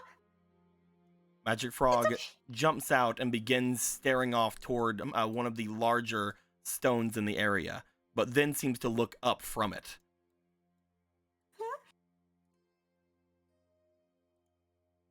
One moment. That's way too. Hold on. Nope. There we go. As he stares up, you see what appears to be, to your eyes, a large shadow appearing in the sky. A screeching sound coming from all around.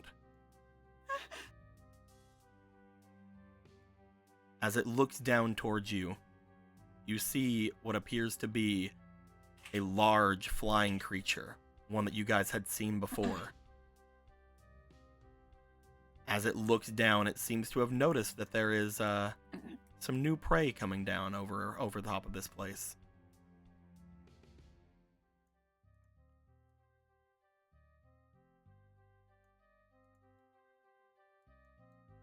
Magic Frog, run! You Run, Magic notice Frog! high in the air the rock from before as it lands atop one of the larger rocks of this place and stares down towards you. Looking at this creature as it squawks at you. Roll me for your diligence.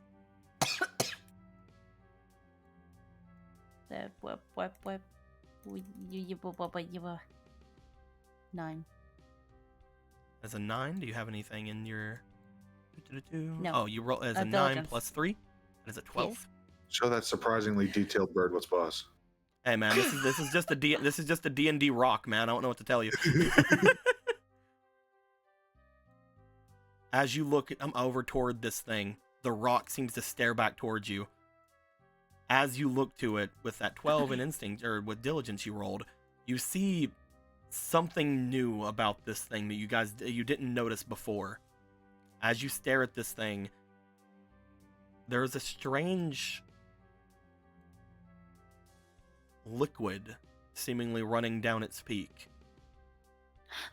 Looking off toward its eyes, it seems to have a very familiar looking, very strange, almost purplish, pinkish quality to it. As you stare toward it, you almost are reminded immediately of the Deku Hydra. And how it had been preying upon the slimes and different things of the area. Oh god. Magic Frog, we've got to go. As you stare toward it as well, you know for certain that the Lost Woods are very different as far as time and things are considered. As you look at this thing, you notice that it is much bigger than you remember it being. Back whenever it had first shown up, it was very large for a rock. But this thing looks as if it has spent years and years inside this place ever since you had last seen it about a couple of weeks ago to a month ago. As Magic Frog stares up toward this thing, you pick it up, and as you look off toward it, it lets off another screech towards you. As it does, it lifts up into the air. It starts making its way to you. Swerve, swerve, swerve. From the swerve, air, swerve. it seems to dive downwards towards you. As you go to swerve, where are you going? We are going behind a rock is a stupid idea. We are just fucking bolting You're gonna try bolting? into the trees. Unfortunately, with you bolting, you cannot even imagine yourself keeping up with this thing. As you as it goes high up into the sky and you keep yourself away from the rocks, it dives directly down onto you. As it does, Magic Frog seems to leap upwards. Upon it leaping upwards, you see it sort of using its newfound weight to knock you off course a bit onto the ground. As it collides with where you were, Magic Frog is collided with. Magic Frog is knocked far off into the trees in your stead. What a little Oh no, I'm sorry! Magic Frog! As you look after Magic Frog as it has been knocked, bolted off into the trees, you look back at this thing as it squeaks out. You notice that there is it seems to like have its eye like halfway closed, as if Magic Frog had leaped up enough to where it had hit him in the head. As it shakes its head again, looks down to you, you notice a newfound just anger and determination going across its face.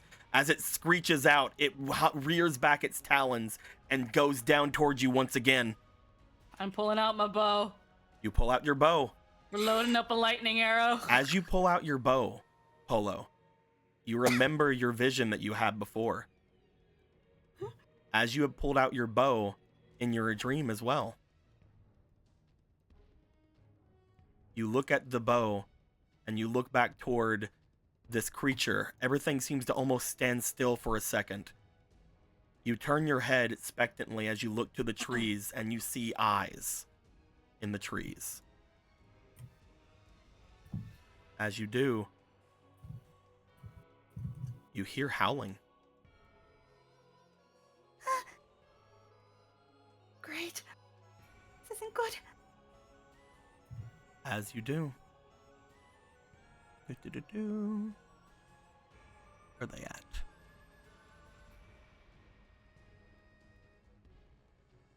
She's like ready to shoot power shoot a lightning arrow at this thing's face. I'll have these things labeled better. Do-do-do. Oh, for some reason I don't have it on here. Ba-ba-ba. That's fine. I'll just use these for now. Whoop.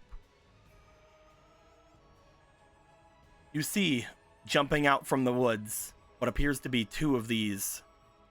As you see large wolfos howling out and jumping out from the trees.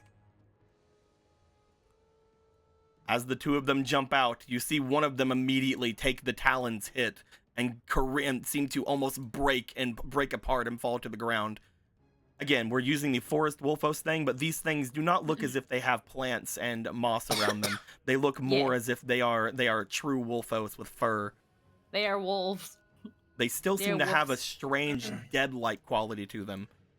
But as you see one of them get batted away and seemingly destroyed, the other one gives off another howl and looks forward. As it does. She just kind of looks at the rock and it's like, I think it's you and me.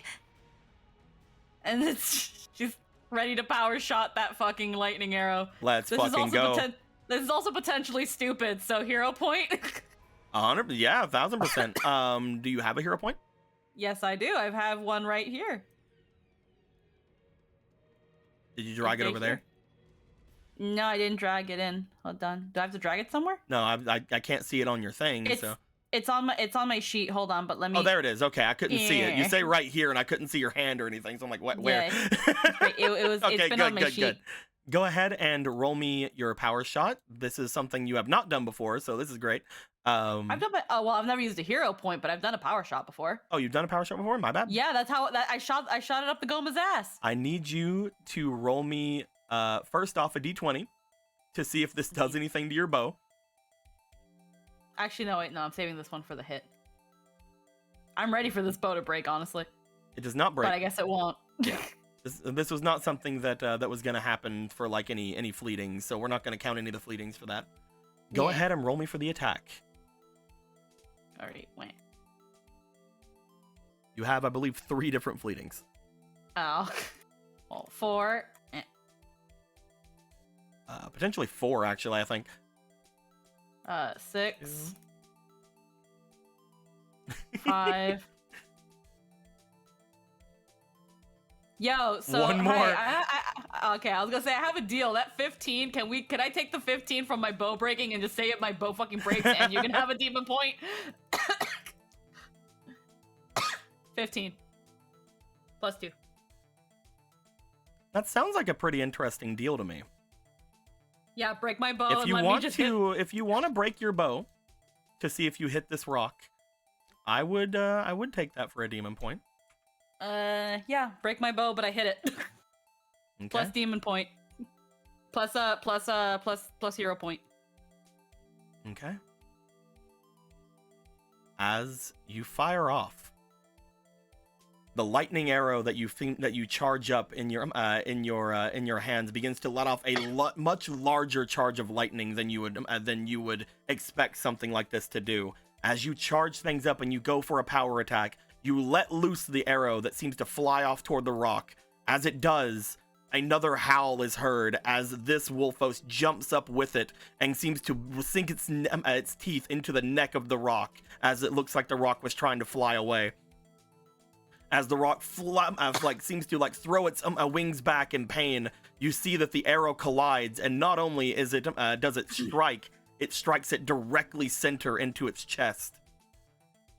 As the rock falls back, fluttering its arms, breaking the rocks as it lands, you see it screeching out and throwing its head back, throwing the Wolfos from it. The Wolfos hits a rock and slams back, falls completely unmoving. As the two of them fall, you see that the rock, as it fell, it took a ton of damage from what you just did, and your bow seems to have broken in the process. But it does sit up and stare back to you, a newfound just darkness in its eyes as it stares to you angrily. You see a large chunk of feathers burnt from its chest, but the arrow didn't sink through. As you look to its chest, you see a newfound, more globbing, again, that same kind of mucusy, pinkish, purplish stuff oozing out. The same stuff, again, you remember from the Deku Hydra. As it screeches out at you one last time, you reach for an arrow, but your bow's completely shot.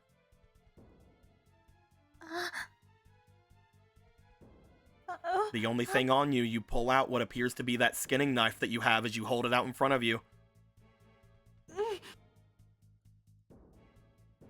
As it screeches and looks back to you, it seems to bring its talons up once again.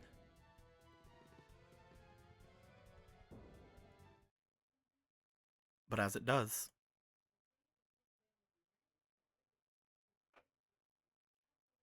you hear another howl.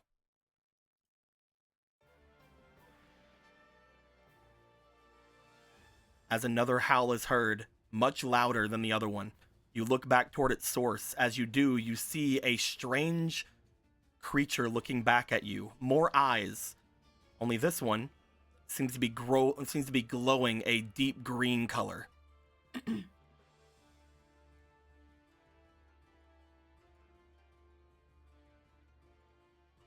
As you look back over to it, you see the visage of what can only be described as the Emerald Eye stepping into the area.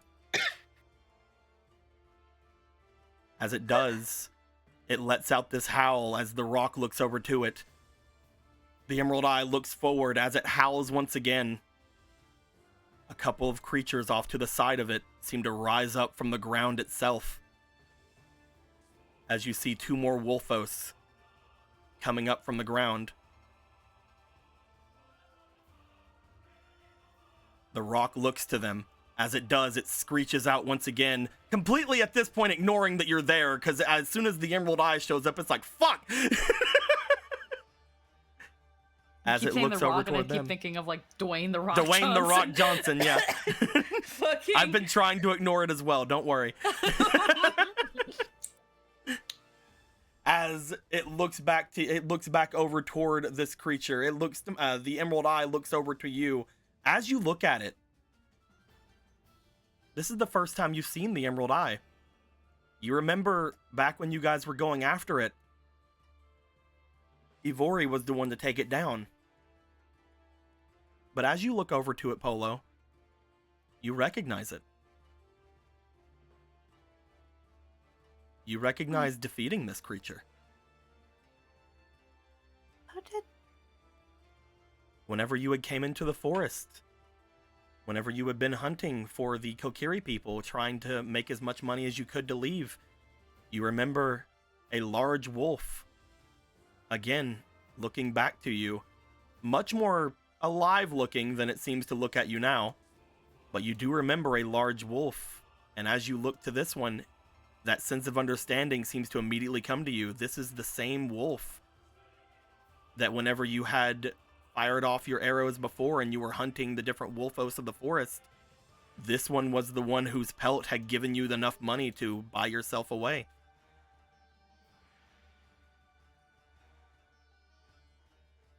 You're supposed to be dead. I know you are. As it looks back to you, it looks over toward toward the two wolfos that are there, gives out another howl as the two of them dart forward toward the rock. One of them grabbing at it from the neck again, and the other one launching up and grabbing onto its wing. As this Emerald Eye seems to stand out, not even looking to the rock, staring back to you as it approaches. She's kind of like in a bit of a defensive stance as she holds out her knife. You're not supposed to be alive.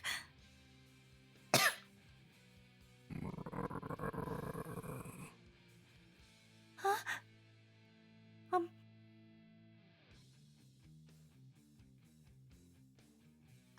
I don't understand. Are you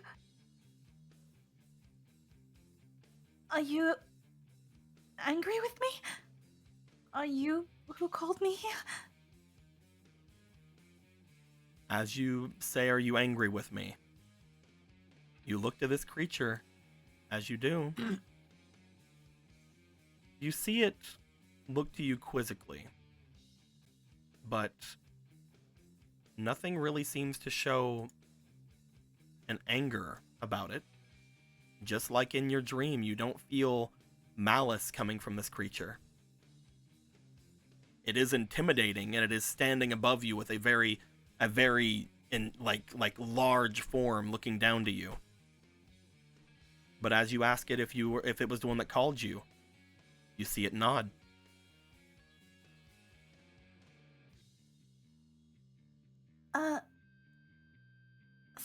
So you are angry with me. The screeching from the rock continues as it throws the two Wolfos again off of it. One of them fucking goes flying off into the abyss, dying immediately. As it looks back toward the rock once again, the rock seemingly at this point like flapping about, like it is very perturbed. It's like, hey, wait a minute, that's not fair. You see it look that back. one really is just floating there. You see it look back and howl once again, as again, two more Wolfos seem to come out from the ground. And again start latching themselves onto this thing as it looks back to you as if it has no care in the world as to what's happening behind it. What are you doing? I don't understand. What? Are you trying to help me?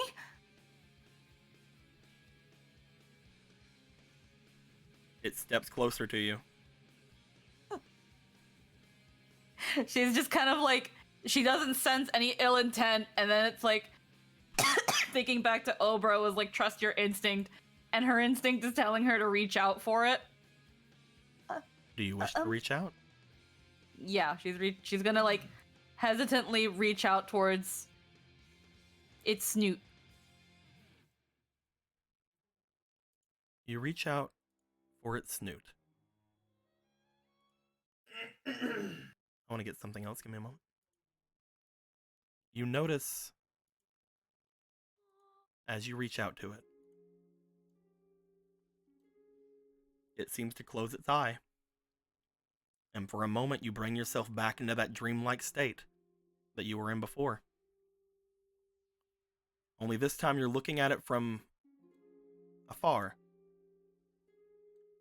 As you look back onto whatever it was you had seen before, you see another polo in front of you. Huh? As this polo brings out her bow, she comes across this large encampment of Wolfos that are seemingly looking around very dull. None of them showing any sort of sense of life about them. Them all just walking, doing nothing. An emptiness to them. As Polo had come up onto them, she brings out her bow from a safe distance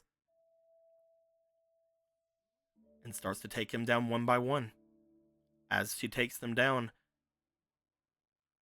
a strange splash of some liquid seems to come from each of them as they fall to the ground. Each of them letting out this strange purplish pinkish liquid upon being destroyed. As they do, the last one that she brings out is toward what appears to be the alpha of the pack as it stands looking off in Polo's direction with a growl, but again, the same empty look across his face. One that seemingly had a large scar across it. As you look to it and it looks to you, it lets out a growl and a jump towards you as you release your arrow, felling it.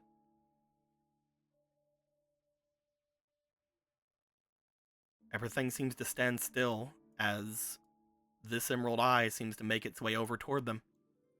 Do you want to follow?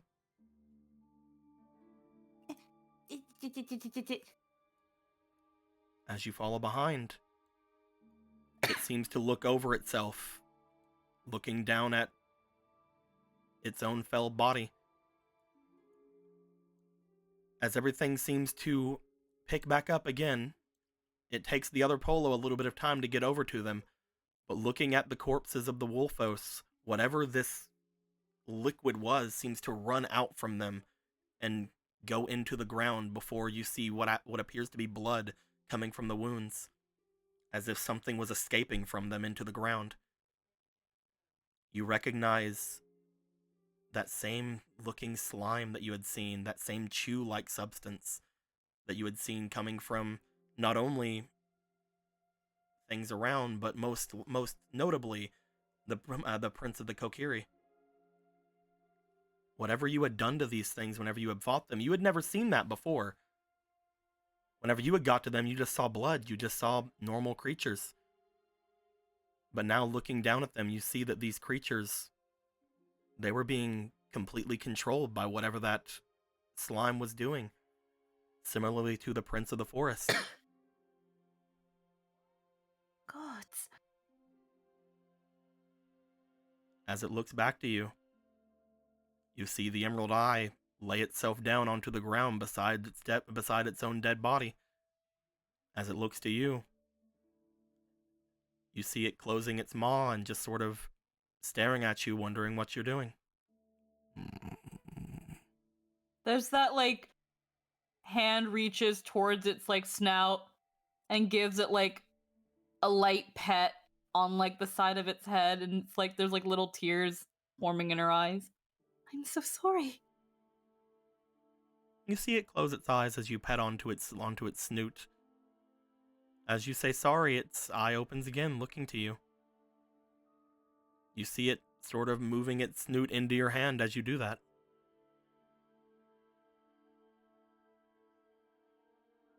I didn't know it was that bad. I already felt bad after doing what I did to you all.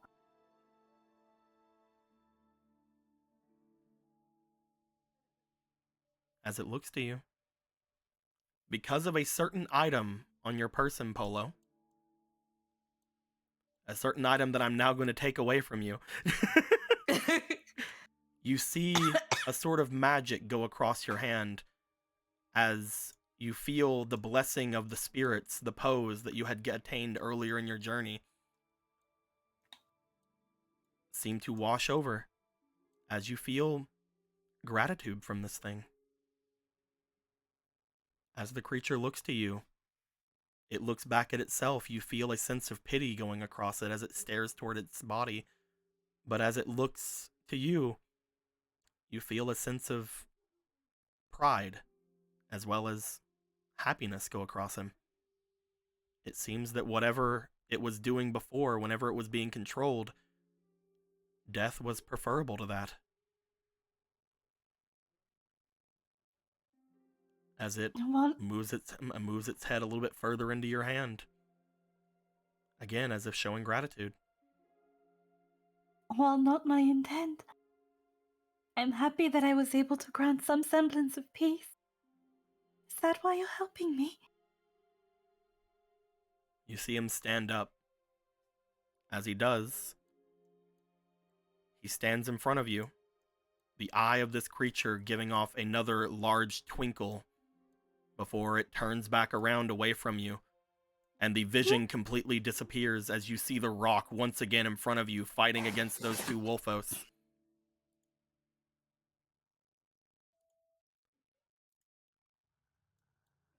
As this happens, the two Wolfos get tossed to the side once more. The Emerald Eye standing off in front of it, the rock basically like falling back a bit, but as you look to it, it has not taken nearly as much damage as from all of those attacks as you feel it should have. It still seems to glare toward the two of you, as if it's ready to fight the Emerald Eye and yourself.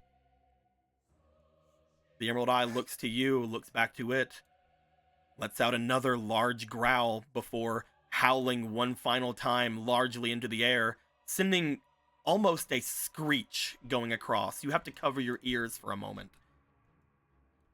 As this screech happens, the rock starts throwing its head back and forth. You see more and more of that liquid seemingly coming out of its mouth. As it looks down with an angry look, it lifts off from the ground, looking down to both of you. And as if it is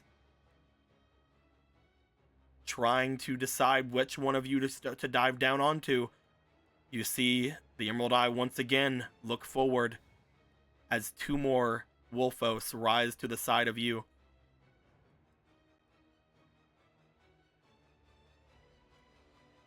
It growls up toward the rock. The rock looks down. It looks as if it's about to dive again, but then you see it look back toward the sky. It looks down. glares down. You sense a lot of malice coming from this creature. Again, Obra telling you the senses of a demon to be able to trust them. You can sense an extreme amount of hate and anger coming from this bird. But as soon as that happens, it seems to turn and start to fly away.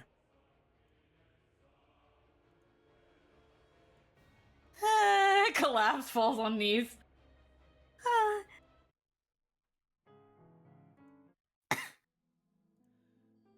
As you collapse down, the Emerald Eye looks back to you as both of these other wolves seem to look over to you as well, stepping over at you.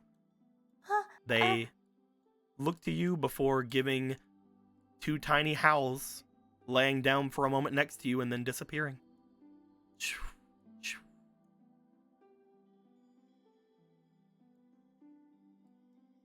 The Emerald Eye turns back around and steps over to you before laying down in front of you.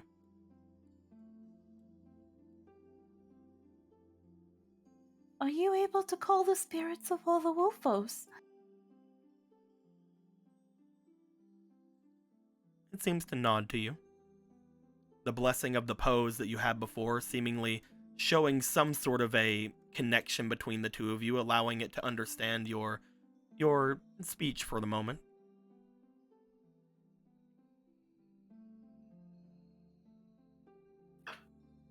There's just like the still nervous but slight like petting. Thank you for protecting me. But would you and yours not prefer to rest? If I did set you all free, you can all do what you wish. Even if just as spirits. The Emerald Eye looks to you. It tilts its head a little bit as you ask if it wants to rest.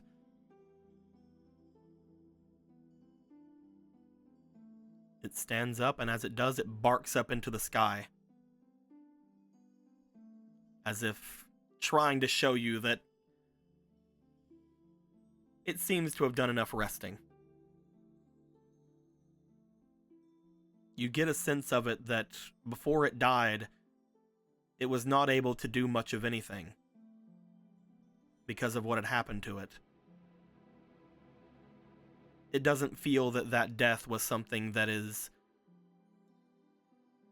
appropriate for this Alpha Wolfos.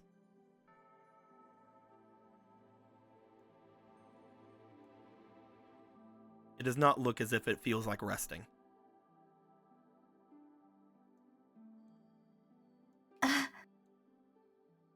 I'm going to have a lot of explaining to do if I take you with me. But I wouldn't be the first person at home with a ghost companion. As you say, ghost companion. You see it look to you. It sort of closes its eyes with a kind of nobility you would expect from a pack leader. However, looking at it as well, you can sense a slight wag to its tail. Very slight. Oh dear, I'd have to think of a name, don't I?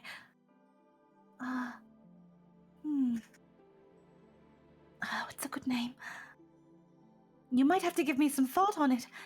Maybe after a good night's rest. How am I going to explain you to everybody? As you make your way over to it, you put your hand on it as you are thinking about potentially a name for it. As you do,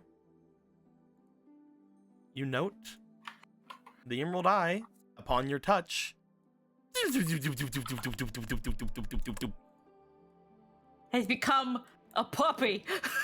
you see life seemingly come back to this creature, even though it does definitely continue to look as if it is more spirit than real. You see fur beginning to regrow along parts of it, and as you look down at it, it now seems to resemble a small puppy.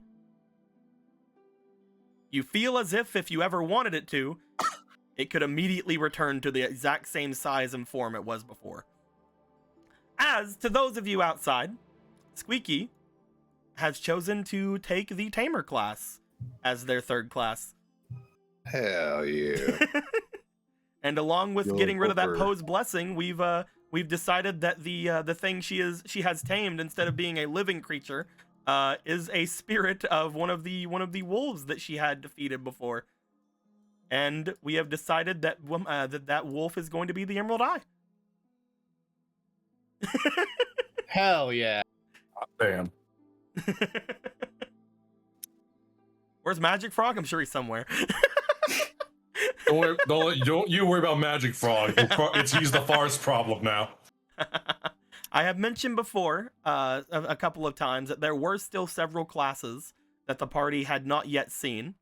Several of those were ones that Clavier actually had access to, because Clavier was made after the others. But one of those is the Tamer class, which is basically a World of Warcraft hunter. Hey. They're allowed to have Yeah. a single animal companion, bestial companion of sorts, whether it be a monster or a beast, and they're able to gain certain benefits from it. It has its own initiative. Sometimes it has different things, and it can be commanded to do things on Squeaky's turn. There's that picking up of the puppy, and then she remembers that freaking Magic Frog was yeeted to the next dimension. Wait, we're going to have to find Magic Frog and then go immediately home. Oh goodness.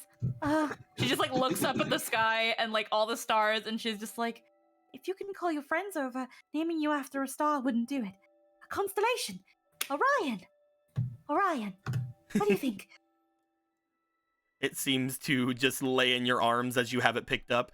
Even though this is tiny puppy version of Wolfos, you still see the scar across its eye as the other one is glowing that same greenish color.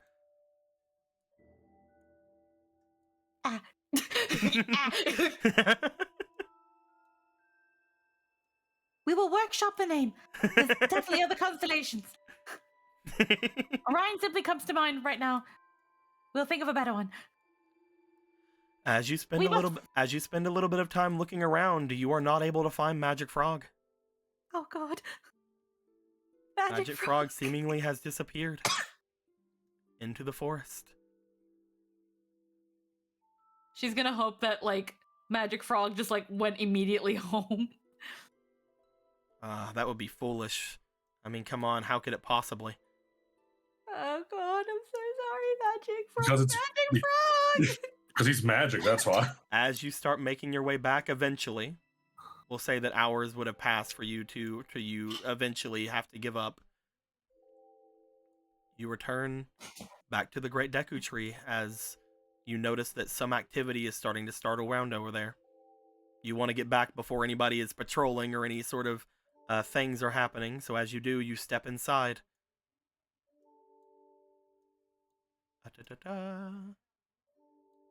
That's the thing, though. She's probably dead tired, and it's probably close to morning.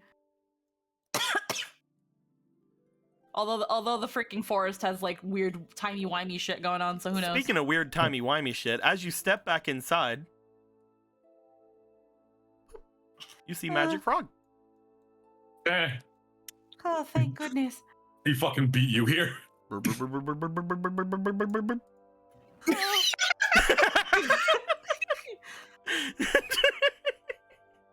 You know what, Magic Frog? I believed in you. You were such a good frog. Young Polo, Young Polo, I have not seen you in years. I assume Ronin's third class will be ninja, so he can use the summoning jutsu. I was telling Eric as we were going through some stuff as well, like, oh man, who knows? Magic Frog may have even changed since the last time you saw him. I mean, naming it Magic Frog actually made him a Magic Frog. She's just gonna like, she sees Magic Frog and sees him like freaking 10 times his size. And she's just like, just gives him like a pat on the frog. Oh god. I'm trying to get you on him. Just like, Wow, Ronan is going to be quite surprised when he sees you. Pat, pat, magic frog, pat, pat. As you pat Magic Frog, everything, the fatigue of the night, as well as the fight with the Goma, and everything seems to immediately come across you. As you touch this soft frog, you start just laying yourself into it as your eyes begin to close. And we are going to have you rest in the sweet embrace of Magic Frog. The best way to rest. Like, Ronan, I know you keep talking about sleeping on a clam, but have you ever slept on Magic Frog? It's the deep inhale, like, oh.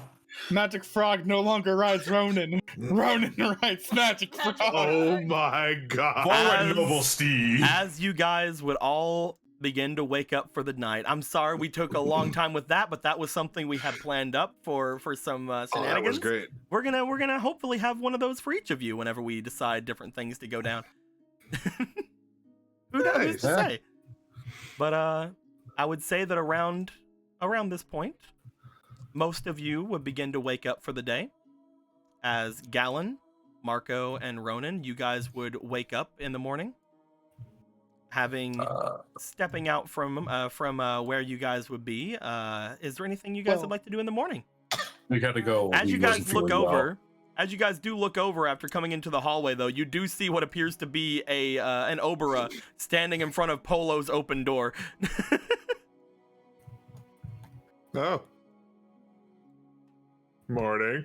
Oh, good morning. Good morning. What's Do you You come out? waiting Do you on- come out into the thing as well, Gallon? He's not here. He's not, he had to he felt leave. sick. Oh, he had to go. So, Okay. yeah, he had to leave. I'm sending him a message just in case he thinks he might be able to jump back, but Mhm. yeah. Hmm. For now, we can say he's getting his beauty We'll sleep. say he's getting some beauty sleep. Yeah, Yeah. As she looks over toward the two of you. Oh, yes, everything should be fine, I believe. Something happened with Polo? Oh, yes, Is she already awake? she went off to some sort of forest in the middle of the night. Oh, that's Um, good. Marco just starts walking. well, there he goes. Wait a minute. Yeah. What do you mean Why? forest? Why? Where? When? Who? Oh, sorry. Why? It seemed as if it was something that you thought was perfectly fine from what Marco's vision was. Huh. She apparently had a bit of a lucid dream, and whenever she had came around to speak with me, it looked as if she was trying to speak with you, Ronan. But instead, Oh. she got me. If it was a dream, the one me and Gallon had wasn't. If it was like a strange dream like that, then me and Gallon's was not good. We were being harassed by the spirit of the Deku Hydra. They wanted us to die. From what she had said, it did not seem as if there was any malicious intent coming from the dream. And she never did she make it back? Oh, yes, of course. Not here. She motions to the room. How do you know? I'm glad that she came to speak to me about it. I was able to keep up some wards around to see if she ever returned. Luckily, this place is connected to so many different places. I noticed that she came across the threshold a couple of hours ago. Oh. Of Okay, where she good. is now, though, I don't know. Maybe back inside of whatever that tree was before? Shrugs. She never came to her room, that's for sure. Okay. Probably check on her. Alrighty. As long as she's safe, then that's good enough for me. Oh, but she could be... many different things could have happened to her. Aren't you worried? She can take care of herself. If she thought she could do this alone, then and she came back, then who am I to judge? Be sure to let her know that. She was talking about at some point some people saying that she wasn't really that special before. I don't know who exactly they were, but at this point, I think that she has shown herself to be quite unique. Absolutely, she has. Well, yeah, she's the daughter of the great demon general, after all. That thing. I'm going to go downstairs. I just wanted to make sure that somebody knew. Thank you for letting us know. And he will also go downstairs, and he's going to the tree. Marco looks back to Gallon's room, but since he's not up, he's like, well, we can tell him later. It'll be fine. And he'll go downstairs a little bit after then. Okay, you going downstairs? Yeah. Gotta go check on our residents. Okay, so you're going to the basement. Yeah. Okay. As you make your way off to the basement, Ronan, you said you were making your way to the tree. Yep. Bloop, bloop, bloop. Ronan, you come out, as you do, before anything. Gorthos. Yeah. You eventually do note, since you only have to trance, you don't have to really go through amazing amounts of sleep. You eventually do notice that at some level, the mortal goddess has woken up and is staring outside of the Deku tree from inside from the room where you had closed the blinds before. I sent you a DM real quick. Can you check that real fast? Yeah, you could definitely do that. Sick. All right, cool. As you look over toward her and as you make any sort of noise whatsoever, she turns back around to you. I fucking hate you. You know that, right? Poor Ronan doesn't get a single moment's peace. You're tormenting I'm him. not even in this fucking hemisphere right now. I'm not even in this scene, man. I'm like 3 channels over. This is bullshit. Alright. That's never gonna not be funny. But yes, as you turn, she does look towards you. Oh, good morning. Good morning, Zelda. I'll change it. I don't actually go. Orthos kind of just stands up. And I hope you slept well. I didn't expect to Sleep. see you whenever I woke up. Sleep. Subjective word, really. Did you rest well? Yes, hot enough as it was to even rest. A few things happened after you went to rest. Well, it's like it's closer. One of those had a talk with some people, and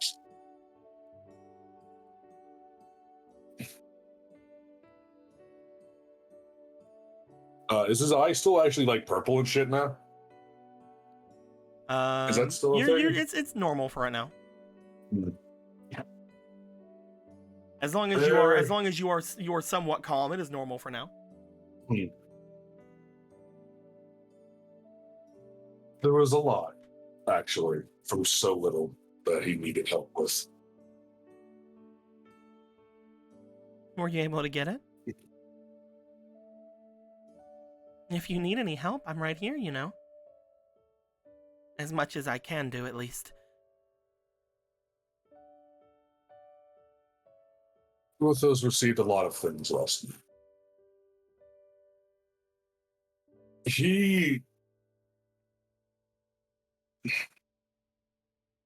Where to start?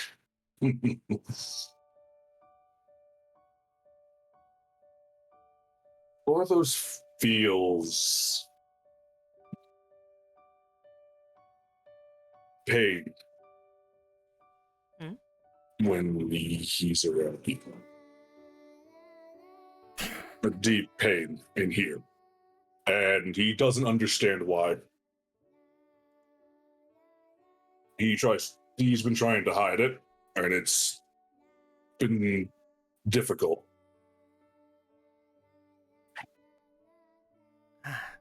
I see. You see her kind of like look away as that's going down. You don't really see a look of shock across her face. Another secret you promised to keep? Hmm? No, nothing like that. Hmm.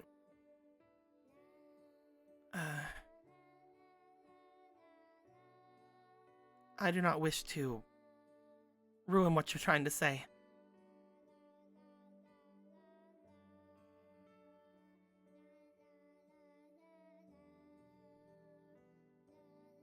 What do you...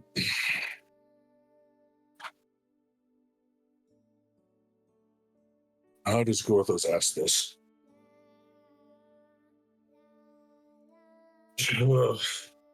Have you and Gorthos ever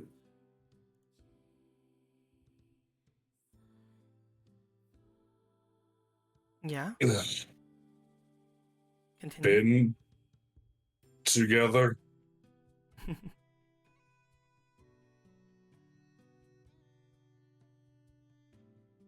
Or No. was it a...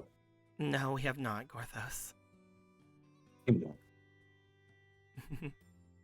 Ugh. This is not nearly as awkward then. Maybe. It's a little bit more awkward than the last time. What? Do you mean last? You most likely do not remember. You have, well, again, I did not mean to change anything around. I did not mean to ruin what it is you were trying to say, but you have told me your feelings before.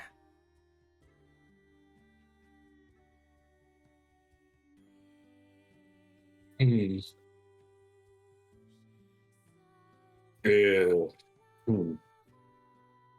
Well, it would appear that it explains a lot then. It's probably my fault.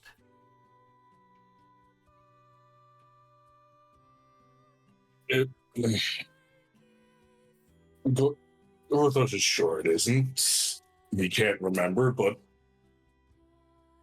there's nothing wrong with saying no to someone else's feelings. That's the problem, isn't it?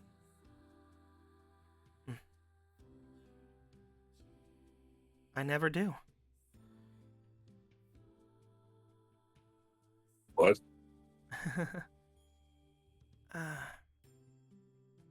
She goes and sits down on the bed. This has happened once before. But Gorthos sits on the bed too. Then I couldn't really give you an answer. I was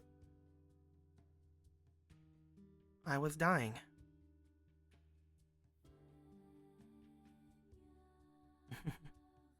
I was going to ask when did this happen, but I could there feel it is. I could feel it inside that it was something that was close at hand.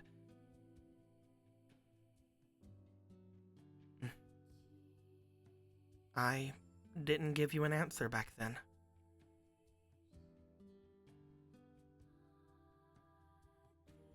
But I could tell that it was something you were thinking about even afterward. The next time that we had spoken at all was when we spoke for the first time as a mortal and a goddess. And even then I could not find my way to be as courageous as anyone could ask of me. I didn't give you an answer then either. At that point, I was beyond any time that I could truly spend with you, you know? He just slowly nods. I'm sorry, Gorthos. As I mentioned to you before, I am probably as far from any sort of noble goddess as anyone could possibly be. I have caused you a lot of great pain, I believe.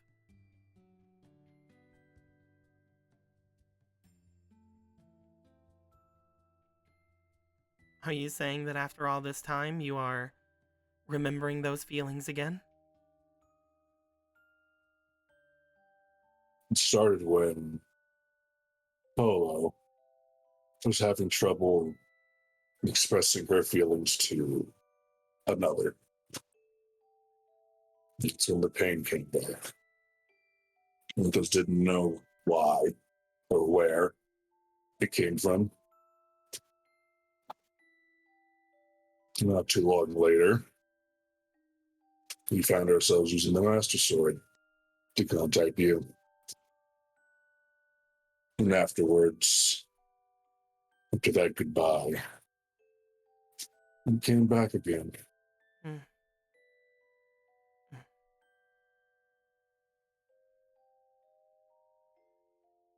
Last night was the first time Gorthos expressed that to me.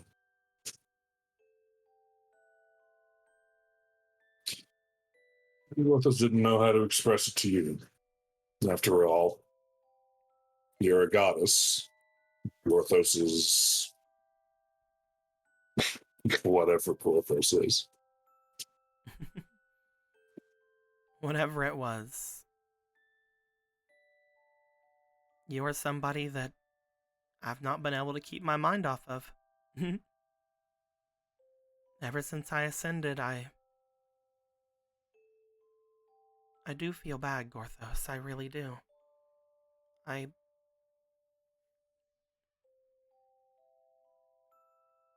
As I mentioned to you before, I could probably ascend at any point now if I wanted to. But I know that now is probably the last time around. If I were to do that again, I don't think this would happen again. Me being here, I mean. Perhaps everything until now of me feeling inadequate as a goddess, maybe that was me knowing that eventually I would come back. I don't know. I don't really have all the answers right now. I never do. All I know is that I was hoping that whenever I left the two of you behind, that you would not have, well, as many regrets as I think I left you with. Dude. Yes. There's someone else. Yes, you and Link. Do you not remember him? The name was mentioned. Then the silhouette and a large arraignment of emotions. Starting with annoyance, anger, more annoyance, but a good kind. And sadness. I could see why. I mean, you practically raised him.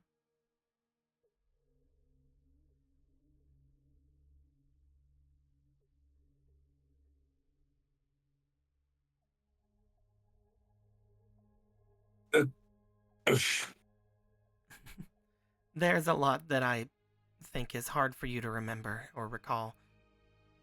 Yes. But something did come back last night. Something else, Zelda. Oh? And perhaps now's the best time before We go into anything else that could be complicated? In attempts to cheer Gorthos up, Polo made a passing mention of how strange Gorthos is, how akin, he's almost something. And this has been bothering Gorthos since that night. He went in his trance. It gives him dread. The deep, deep dread. Zelda. Mhm. He takes off the hood, pulls the hood down, takes off the bandages, and just looks her dead in the eye. Am I a god, Zelda? No. Not that I know of, no. She just says very plainly to you. Then what am I?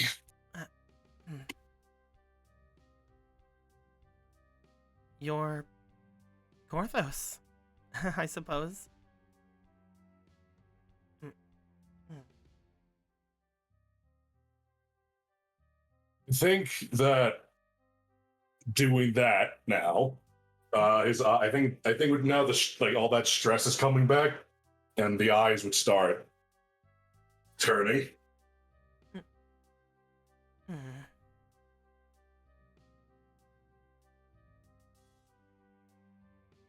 I'm sorry if that's not what you want to hear.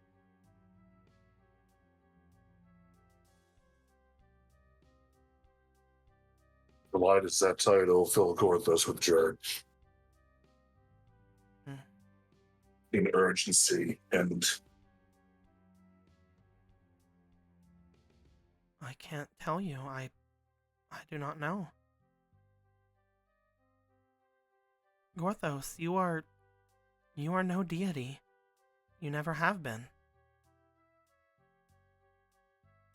And that was, again, a problem. As I mentioned to you before, the last time you had told me this, it was different because there was no way that I could ever reciprocate those feelings. I was far up on high. There was nothing that I could do. You are no deity, Gorthos. You do not have to worry about that.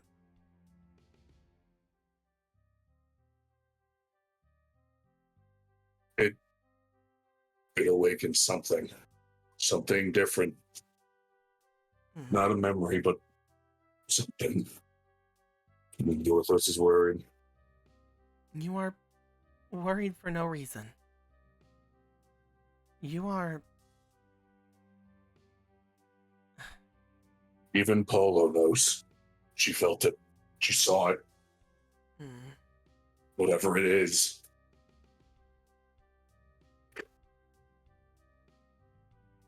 Not some...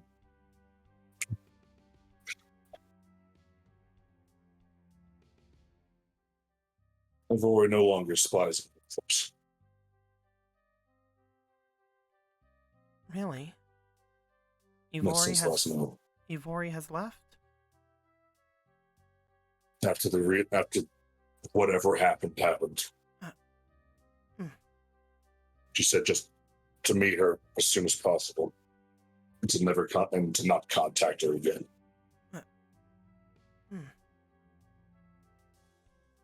Gorthos. This is something worth worrying about, isn't it? I do not know. I tell you now that you are no god, Gorthos. But if you are truly... Gorthos, if you are truly at a point of sorrow, and if truly we are alone,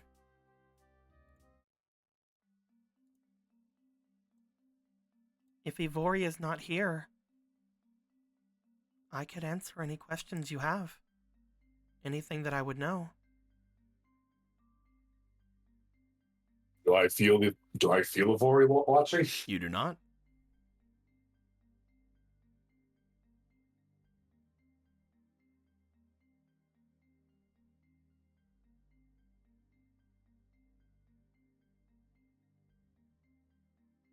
If not a god, not a deity of any sort. Then what? Orthos knows he's different. He's not stupid. You were a blacksmith. A very good one. If you're wondering about before when we were all three alive, you were the best. Someone who created many different wonders and impressive things, though you did not always make them for the correct purpose. Whenever the hero had first met you, you were a general of demons.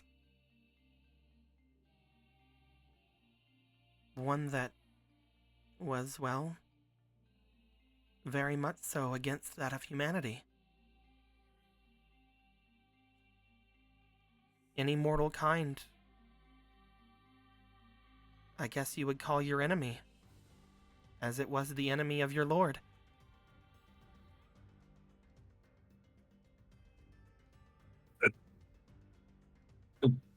Mouth agape. Just no. That can't be something that was Gorthos. forgotten.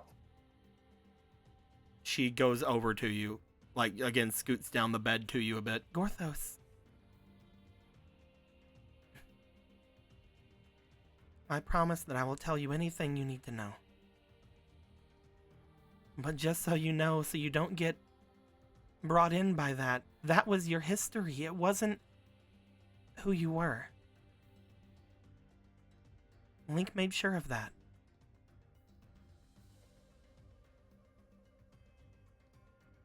You weren't like the rest of them, Gorthos.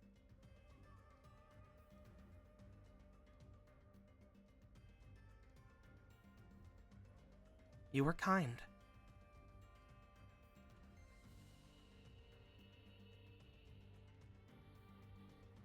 You just needed help to see it.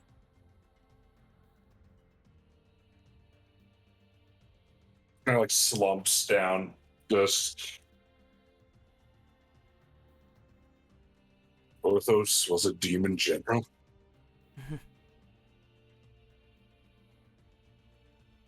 The one who lorded over you was an extremely persistent and persuasive person. Extremely strong. To a point of a near deity himself.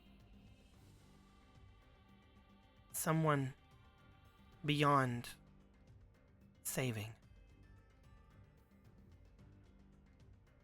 And those around him fell into rank by sheer force of will and power. No one had the courage to stand against him. For you, I believe at the time, one of the things you had said to us was that everything was easier not thinking about it.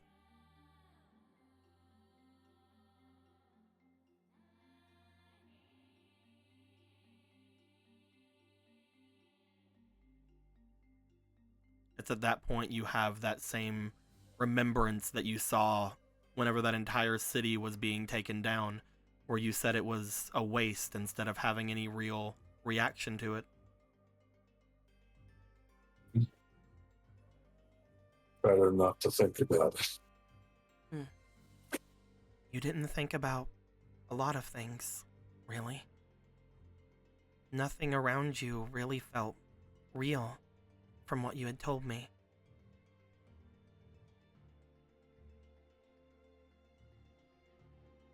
But you know what you did?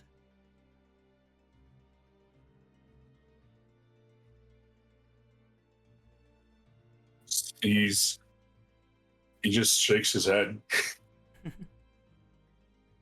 You changed, Gorthos. You found the courage. It wasn't immediate. It wasn't humongous. It wasn't grand. But it was a miracle. If it were not for you, everything would have been doomed.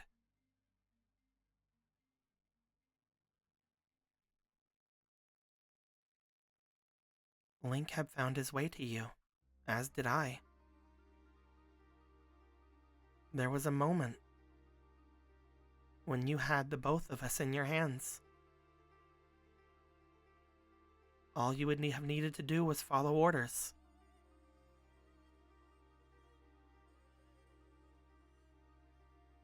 But you did not. Instead, you asked questions.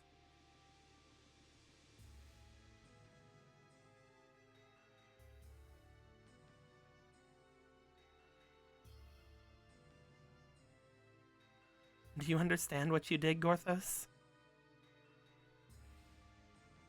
This is really fucking epic evil music for this. Hold on.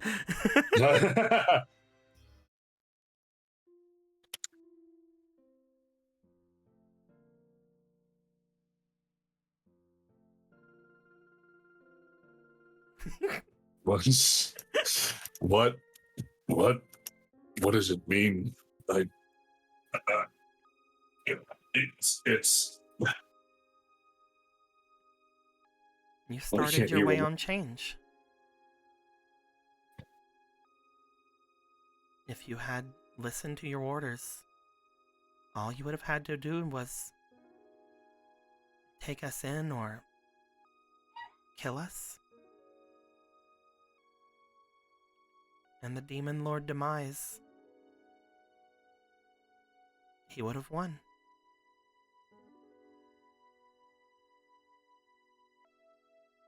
But you let us free.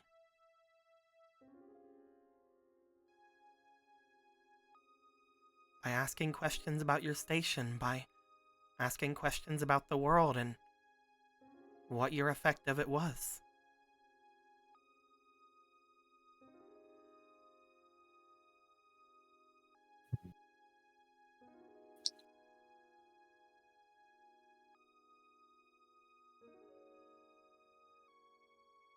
This is more than Gorthos thought he could handle. I would try not to be so open if it was not for the fact that Ivory is not around. She believes that too much information can cause you great distress. But you deserve to know. Like I said yesterday. It is in no small part that everything from that moment was the birth of Gorthos the hero. Even if it was just the thought of it's too much trouble to take us on yourself, or too much trouble to deal with us yourself and just allowed us to leave. It was that small thing that allowed you to change.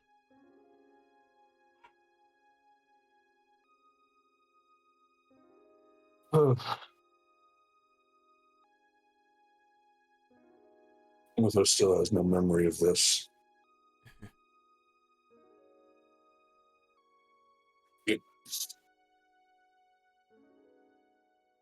He knows Ivory meant well. Gorthos is certainly distressed. You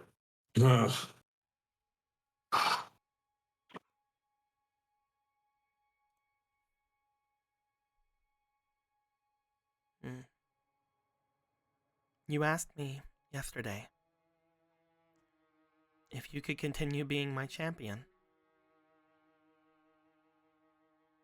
And the first time you ever brought that up was an extremely important day for me, you know?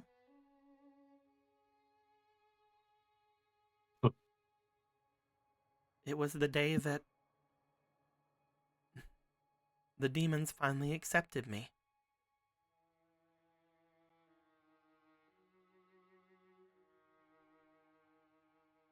After the Demon Lord Demise's defeat, because of the exertion that I had done, I had fallen into a near permanent sleep, one that I surely would not awake from. I had given up any divinity that I had in order to defeat him, in order to craft the ultimate weapon against the darkness. Master Sword. I have fallen.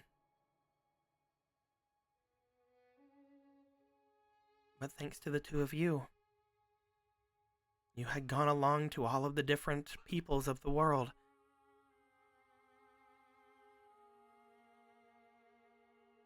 You had found alliances and people that could aid in doing anything to help me. The Zora, the Rito, the Gerudo, the Hylians, of course, the humans, and even some of the demons. The Gorons. A lot of those that are still around today. Thanks to the power that all of you wielded, and thanks to your ingenuity, and the perseverance of the hero,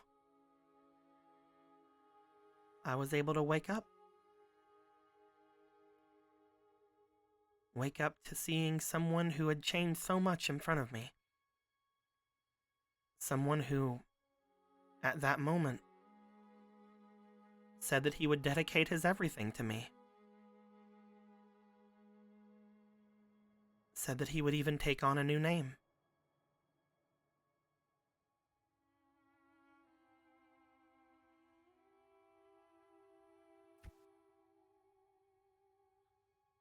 Names. Orthos. She nods.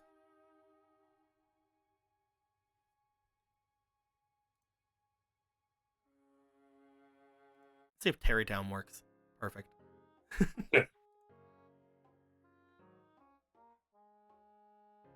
Everything's either too dark or too happy, man. I gotta add some more songs to this. Yeah, right. What?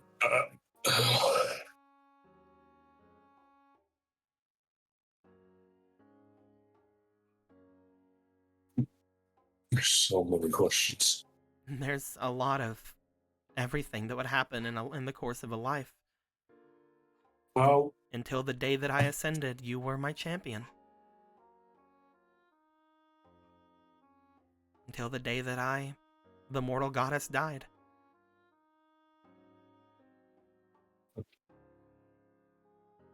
It was only through all the people that you had gathered around, that you and Link had gone and collected, that I was able to have as many followers as I did. That people were able to believe in me and return to me whatever small source of divinity that I had.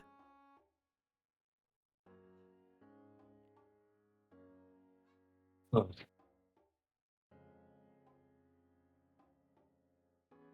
Orthos doesn't know where to start with anything else. He just kind of like flops backwards on the bed.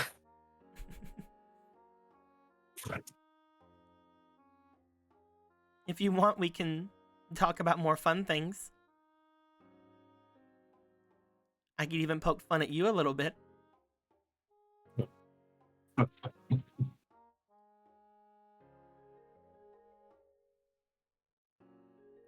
Fun things. Can you believe that before all of this, you would call yourself Thorog the Great? That is an objective lie. That is a terrible name.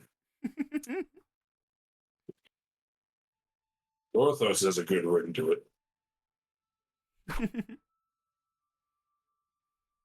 Please tell him he didn't go through several different names before something stuck. You kept just rhyming it. Wait, Eventually you and Link came up with Gorthos. By What was that it point, before? before I went to sleep, the two of you were indifferent, if not a little annoyed at each other. Whenever I had awoken, the two of you were, well, nearly inseparable.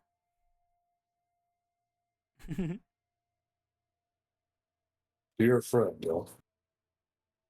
I believe he was a great friend to you. Oh my god, this fucking music again. This isn't I think it's bad. Bad fine. things aren't happening. Make This mood is great. playlists. Yeah, Let's do this fuck it. one. I have so many songs on here. It just keeps going to like the really dark ones. Yeah. Like, hmm. Oh, another. Here's a question. Who was Gorthos before Gorthos? What was his name? Thorog the Great, the terrible blacksmith, the one who binds in blood. Seriously. I'm being serious. Gorthos' name was not Thorog. Who named someone Thorog? You're right. Your name was Thought. Thought Rog. Hi, you can believe me if you wish, or you can not believe me if you wish. Thorog does not rhyme with Gorthos. I said that you were trying to make it rhyme until eventually you came up with the correct name. You just needed a little bit of help. Well, Gorthos chooses to disbelieve you on this one. Go ahead. That never leaves this room. Of course, of course. Hmm. It has long been lost to time and forever will be so. That's just the one good thing Jack does.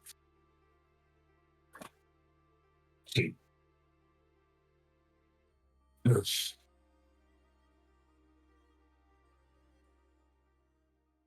Were there always 4 riders before Gorthos?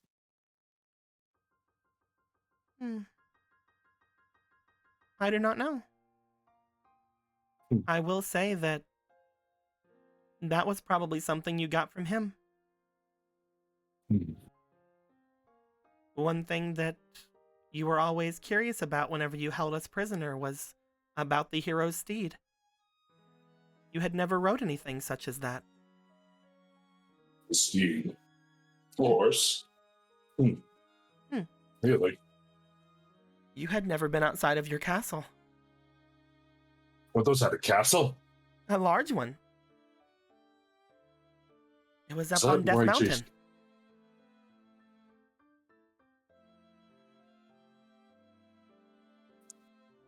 You're sure about that? I What believe does so. remember? Unfortunately, the way that the world works, every hundred years or so, I look back down and everything seems to shift around very rather drastically.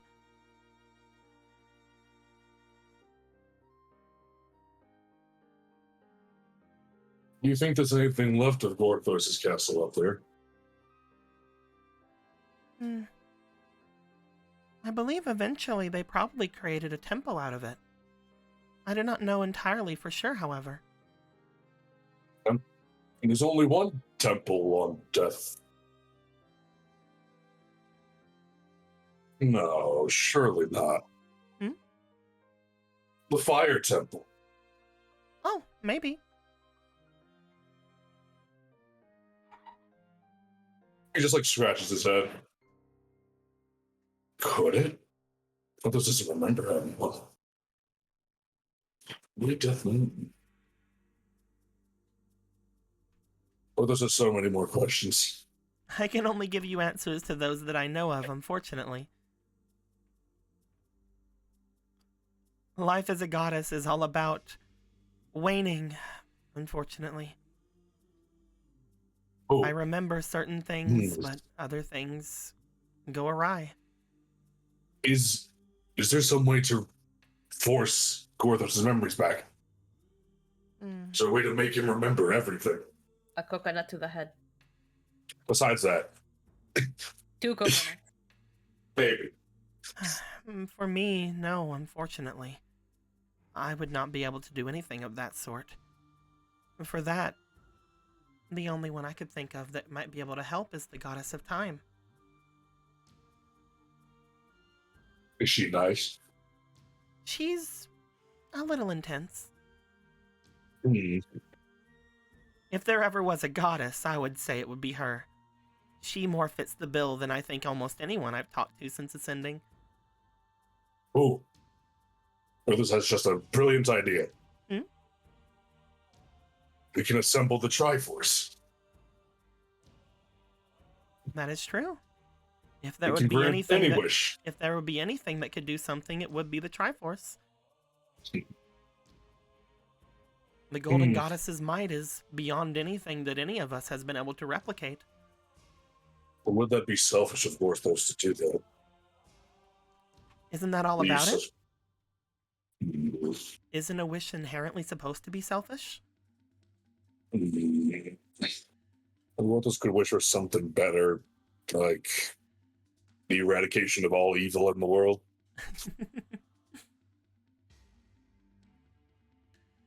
Or perhaps making cuckoos less violent. They are rather dangerous. It's amazing they've been domesticated ever since then. I cannot believe that one of the old demon lord's most terrifying creatures have been used to go into farmlands now. Okay, Gorthos knows you're making that up. Sorry, I'm trying my best. You make it very hard to believe everything that comes out of your mouth. I'm just playing with you.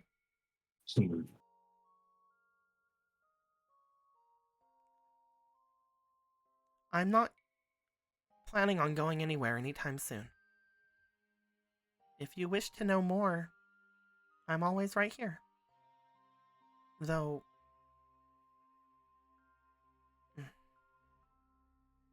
I do not know of anything that may have triggered any of these feelings in you. I do know that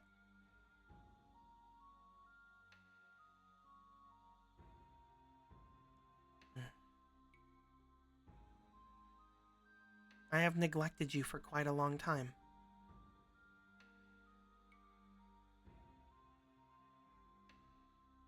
I'm really sorry, Gorthos. You don't need to apologize. Gorthos would have already forgiven you anyway. You did do something to cross him. How did Gorthos stay mad at you, Zelda? If you are willing to wait, I could still use a champion.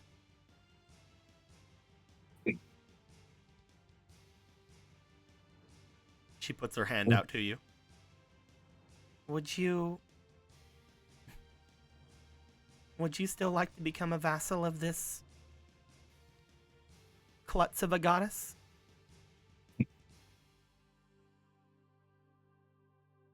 Gorthos wouldn't say you're a klutz. A ditz? A failure? A mess up? A ding-a-ling? Come on. Gorthos may not remember everything. Or anything. Well, he feels. Those don't suit you at all.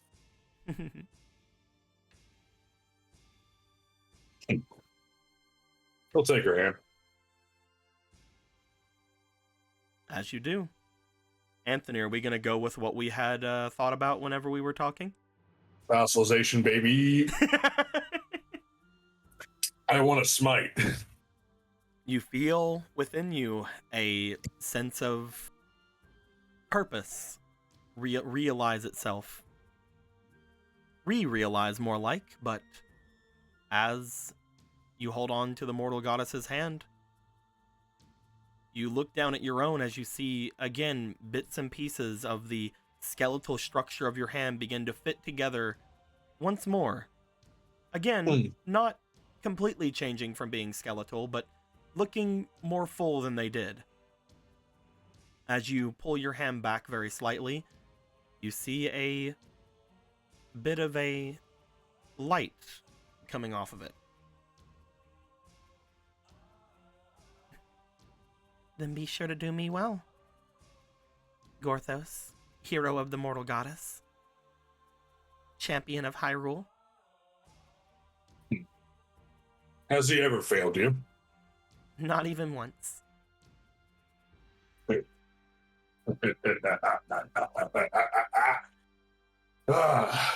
He stands up. Gorthos feels reinvigorated. He's like Stitch. Bring me an angel. Demon champion of the mortal goddess. It still sounds oxymoronic. To an extent. But that's the best part. Well, Gorthos is a fool, so perhaps that fits.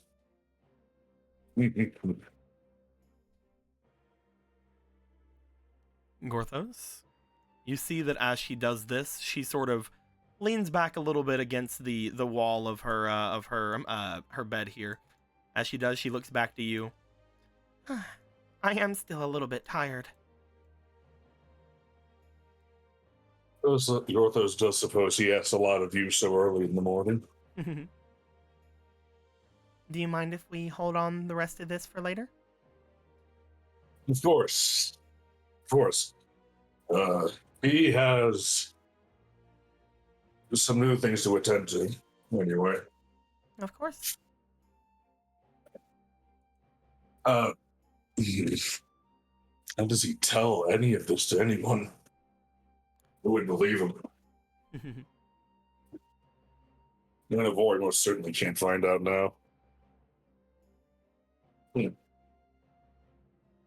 I wonder if Avori will be cross with me.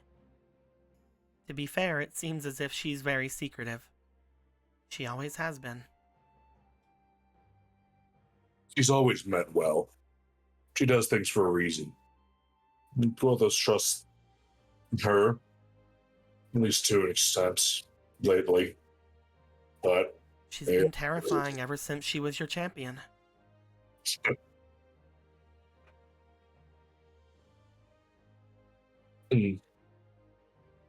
Avori is Gorthos' champion.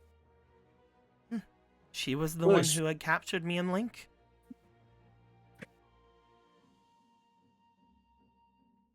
How old is Gorthos? I don't think any of us have to answer those questions. She's like, if I tell you how old you are, you can piece together how old I am. Fuck you. It's not against you. Crosses arms. Gorthos is probably older than you anyway.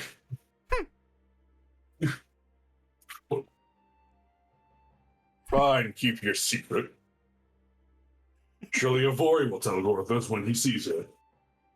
I wouldn't hold my breath. She doesn't tell anyone anything. Gorthos doesn't breathe already.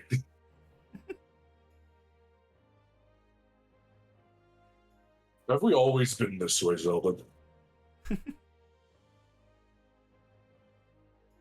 It's nice.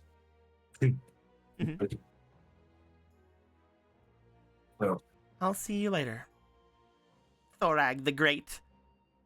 That's still not true. Blacksmith, the greatest there is, of the blood and tenders.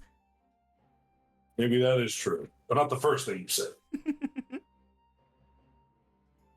Still a terrible name. The forge upon the mountain. Yeah. He waves goodbye and just closes the door behind him. As you do such a thing, you step out around the same time that Ronan would step out, the two of you looking off into the center of the room at a humongous fucking frog. I did get a message back from Jake, but I tried to fill him in as quickly as I could of what happened. He's still not feeling too good. That's perfectly fine. We're going to be ending pretty soon anyway. Well, according to him, upon hearing that Polo went off to the forest, he would have been like, cool, and then immediately went off. Gotcha. So I'll give you that to do with what you will. If that's the case, he would be around here seeing this, so We'll just Okay. put him. We'll just put him here because you are in the dead fucking center of the room. So. Okay. I just wanted to make sure Jake was like he wouldn't be passed out if he heard this was happening. Yeah. So I will say that he probably would have made himself around here. We'll talk more about it next time whenever he comes back. Wait a fucking sec. THOR. Oh my fucking god! Are you fucking kidding me? It's an anagram. Ah, There's no S. they added the X. Oh!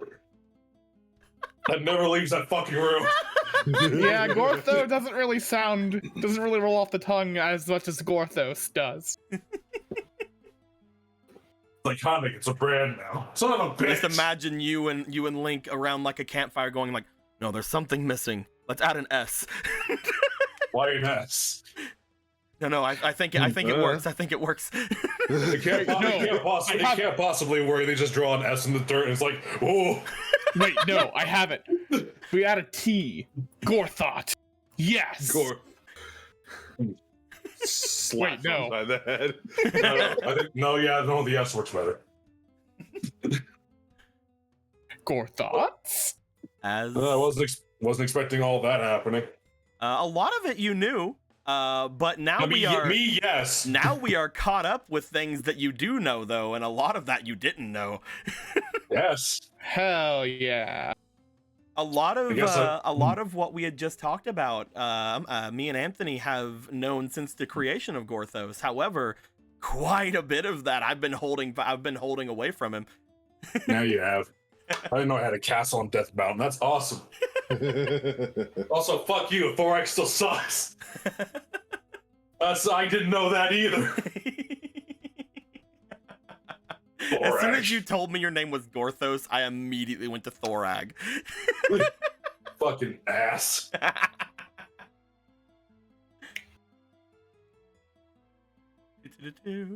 Yes. We've been sitting on that for a while. Yes, you guys make your way in. You see a gigantic fucking fuck-off frog. Magic frog! Ronan, you throw your arms around Magic Frog.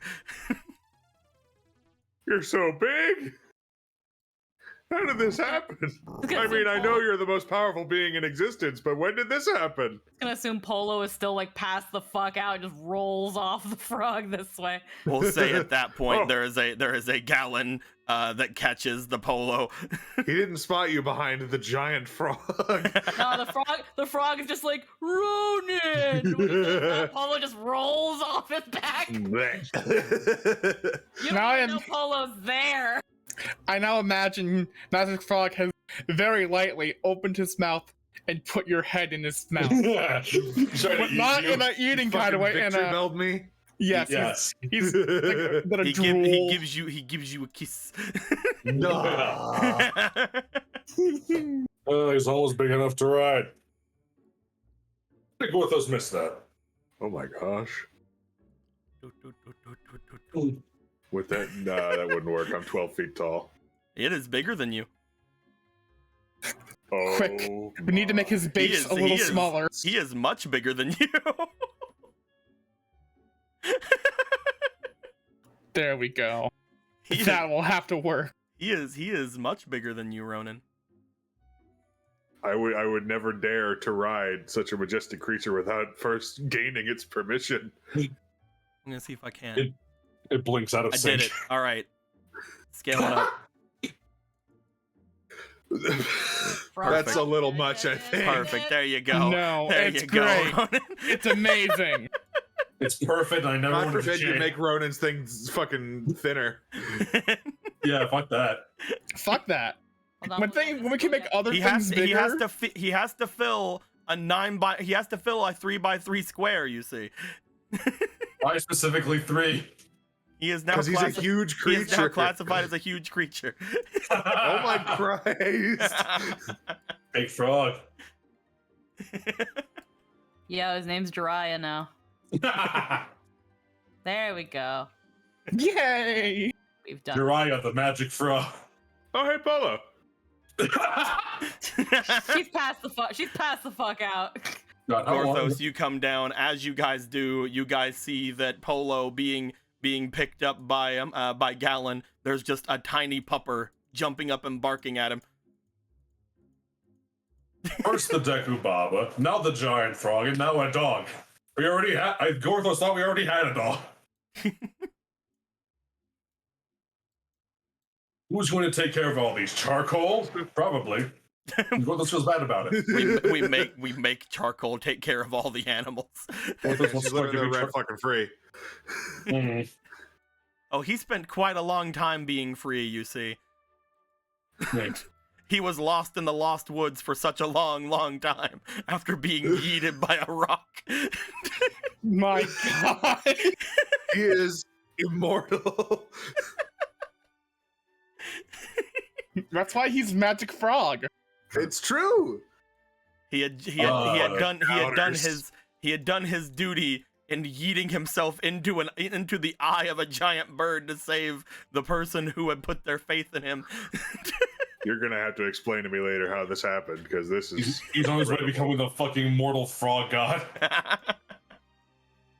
I think with Ronan, you jumping up and basically hugging into Giant Frog, everybody gathering themselves around here, I think that what we're going to do is we are going to end things off there, and next game we will start off with Marco going down into the depths of here and checking on everyone. And of course, seeing what Gallon would like to do after learning of everything. And right now, we're just kind of taking liberties. But we'll see exactly what he would like to do. I think that's what we're going to be ending things off for the day. I specifically asked Deco in the DM, has Gorthos remembered enough for a single I said utterance probably. that used the word I? I said probably. If you'd like to, go ahead. And that was enough for that whole scene. Was the only time I'm going to be saying I. That when he said I, that was canon. That's not me fucking up. Oh, hell yeah. Very important, because keep doing this third person shit is actually kind of difficult. So I may or may not have just- gotten a little teeny bit bored and started writing on my table. But don't worry about that. Oh, I see. What the fuck did you write? No, nothing really. For fuck's sake, Emerald. You could have written something up with actual, something thought-provoking.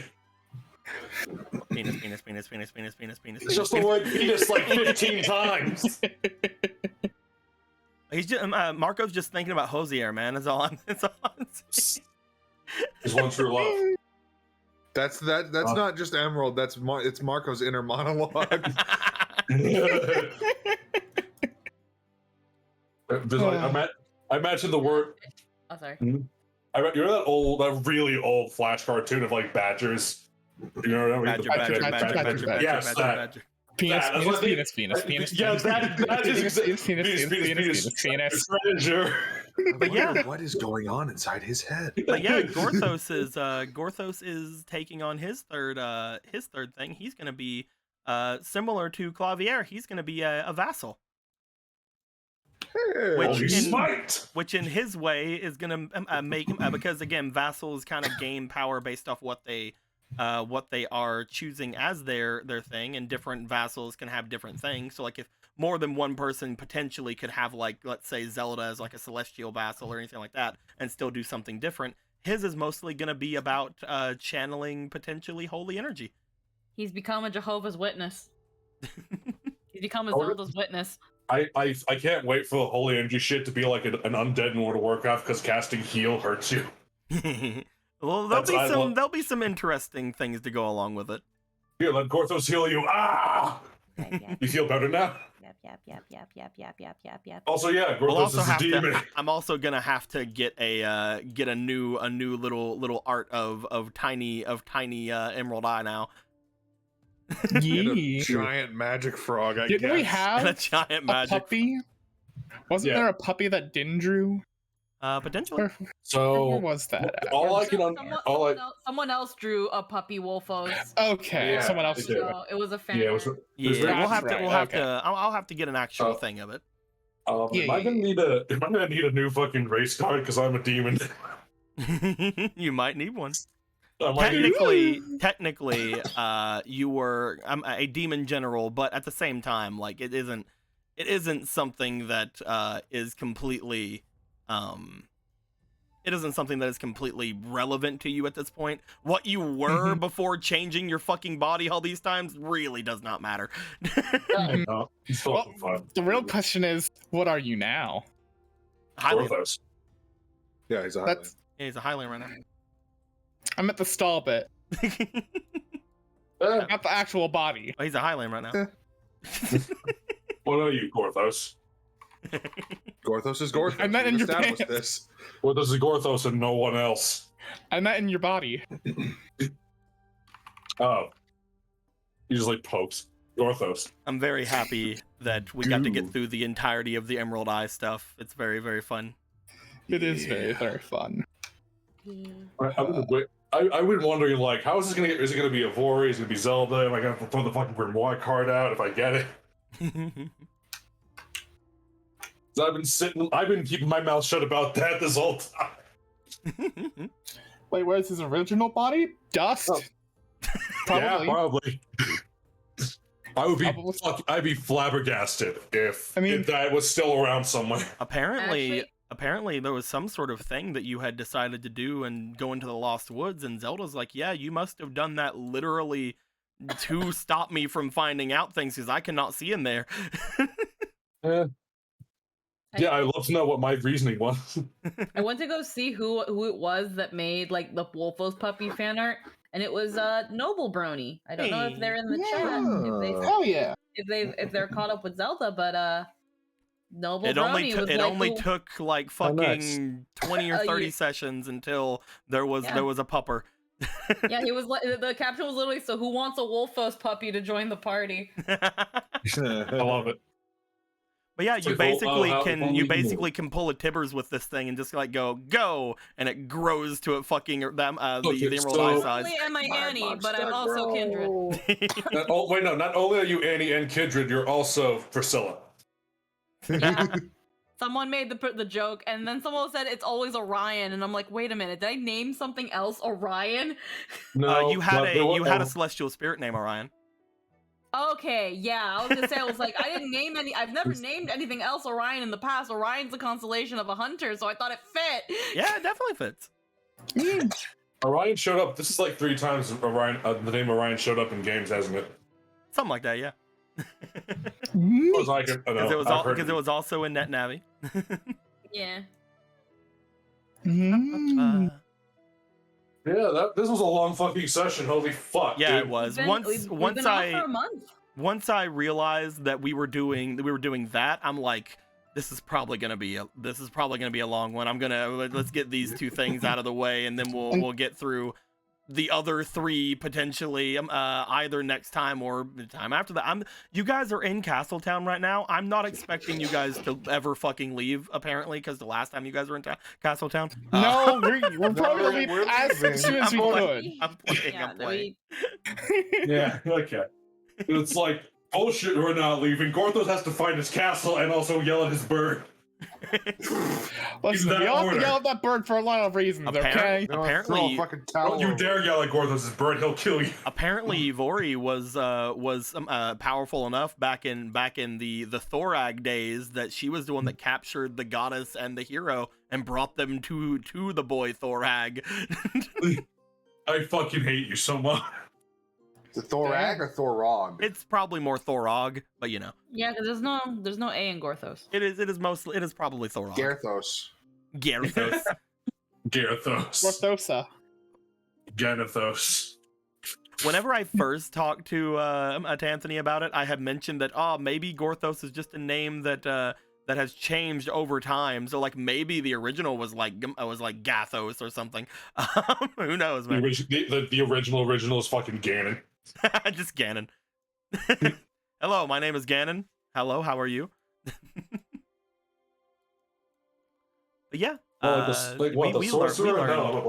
we learned quite a fucking lot about Gorthos today. Sure. I was expecting all this Gorthos lore dumping. To be Man. honest. It eventually Didn't see had that to happen. Yeah, I suppose. Yeah. We eventually needed to know more, man. We needed to know. Gorthas needed to know. And who better to get it from than out of the fucking horse's mouth over here? Yeah, right. Mhm. That she was highly. Out of the highly horse's mouth. the highly horse.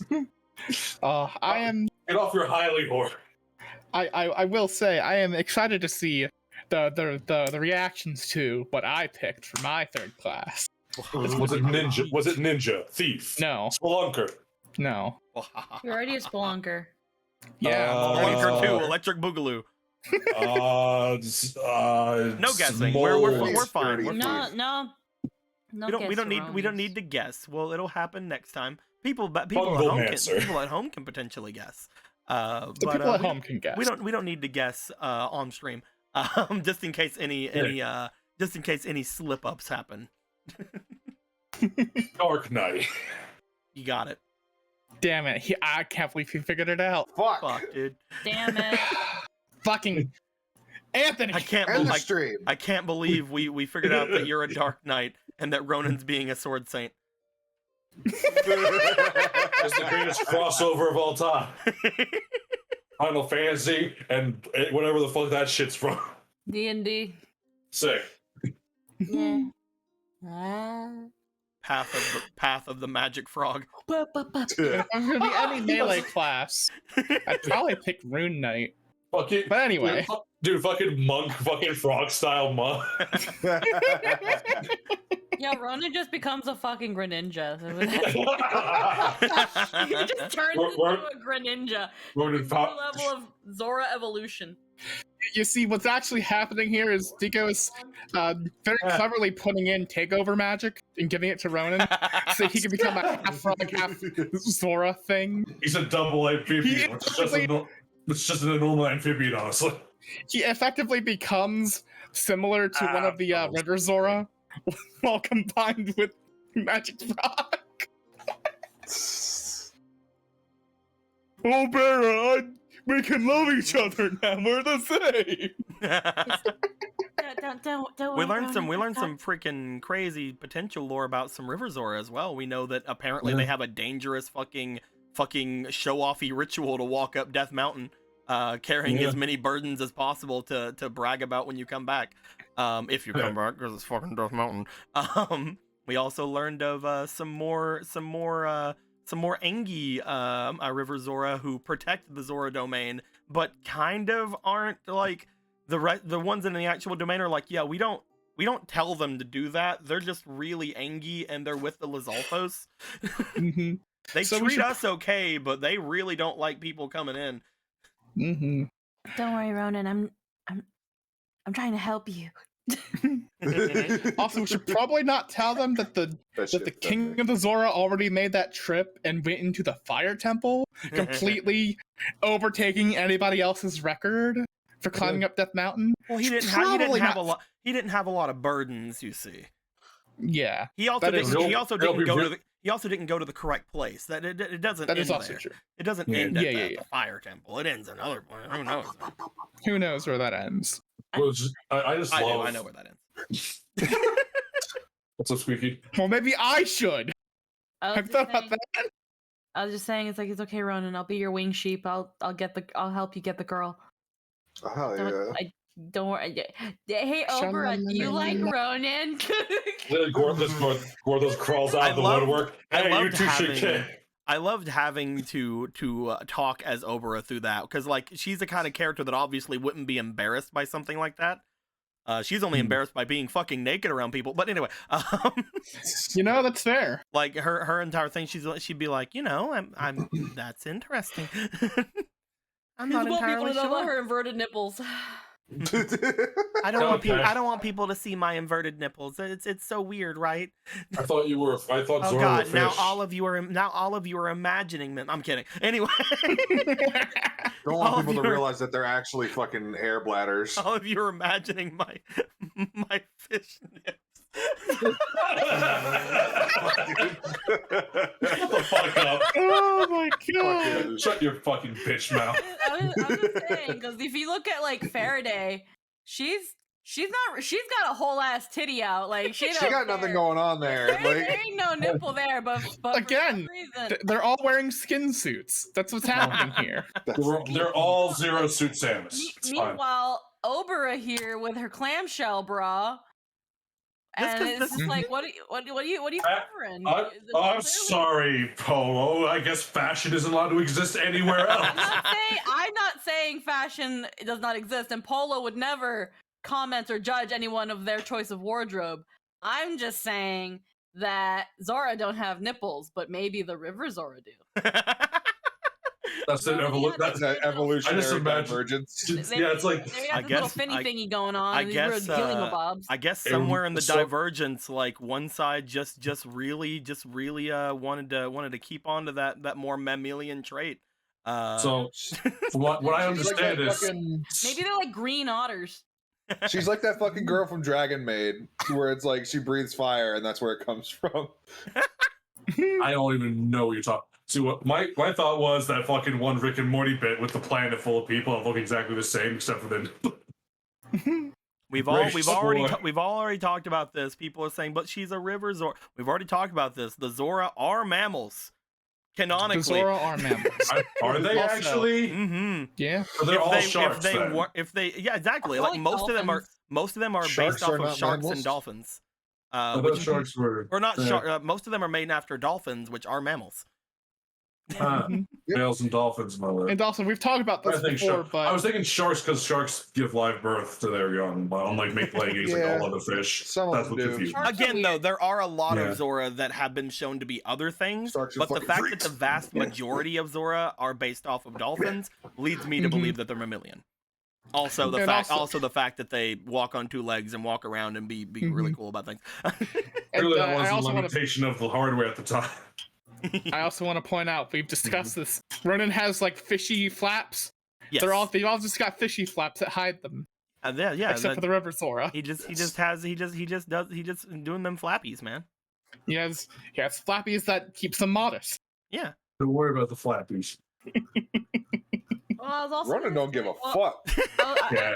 It would still not explain why Faraday's got a whole titty out, but I was gonna say like male horses don't have nipples; they're all male, and then maybe that's just a deal with male Zora that like they just don't male Zora just don't have nipples. They don't need them. Maybe They don't need- some they're not needed. So. maybe some of them don't have nips, or who knows, man? Maybe some of them just Maybe knows? upon pregnancy, Zora develop like mammary nipples. Maybe because maybe Faraday's never had a child, and thus she's not needed to develop nipples. It's the final This stage of the- her potentially. development. This the content y'all come here to see. I'm so Yeah, happy. I understand. I would make an So- entire Zora stream. biology. I would make an Zora entire stream biology. about talking about fantasy nipples. I'll do it. Now listen. Okay, so okay. Understandable. I understand you. I appreciate you. What was that? All that tadpole shit though, with the eggs and the gathering of the children and the notes they made with their bodies. Every creature uses eggs. It's just, what kind of eggs you use, man. Things diverge. Even humans use eggs. Mm-hmm. Yeah, but that just turns to a whole ass fucking human. I'm just saying. I Man. like how we've also in game said that Zora don't do the tadpole thing. That they're not birthed as tadpoles. They are. They are. Yeah. They're tadpoles, man. They're like. It's not my fault they didn't It's put that in literally. it. So wait. It's not Does my that fault that mean- they didn't put that in any of the 4 fucking gigantic novels that I have up on the top of my fucking shelf, all right? I have Listen, all okay, 4 so of the hold canonical on. fucking world lores, and they done nothing in there. Weirdly cagey about reproduction system. So- I so- wonder why. I don't know. D doesn't shrink from that. But listen, all right. What if the tadpoles, right? What if that's just the? What if Ronan's tadpole stage was just his head? I think the body grew out as he grew That's downward. basically like if we really think about it, that's kind of how it happens, man.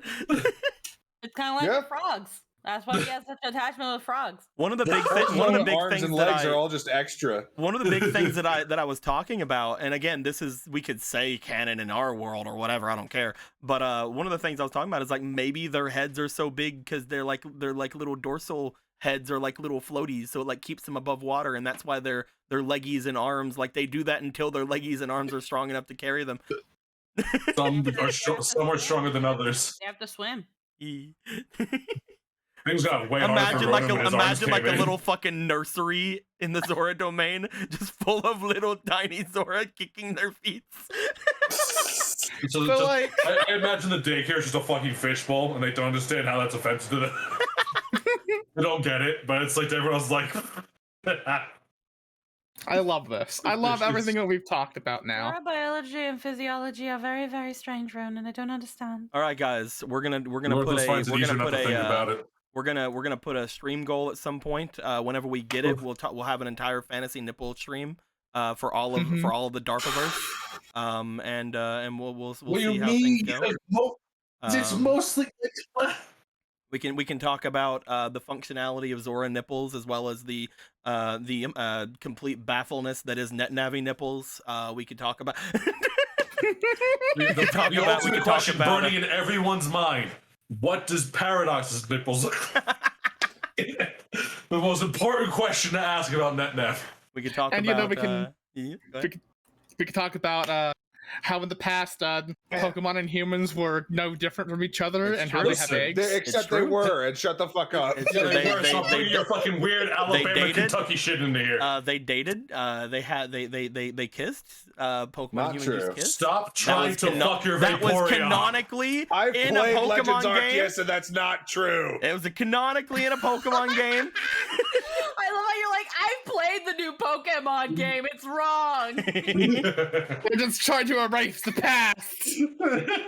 That's And blank. trying to retcon what they put into it. Arceus sent you back in time to retcon that bullshit. Yes, and I succeeded, and I'm happy about it.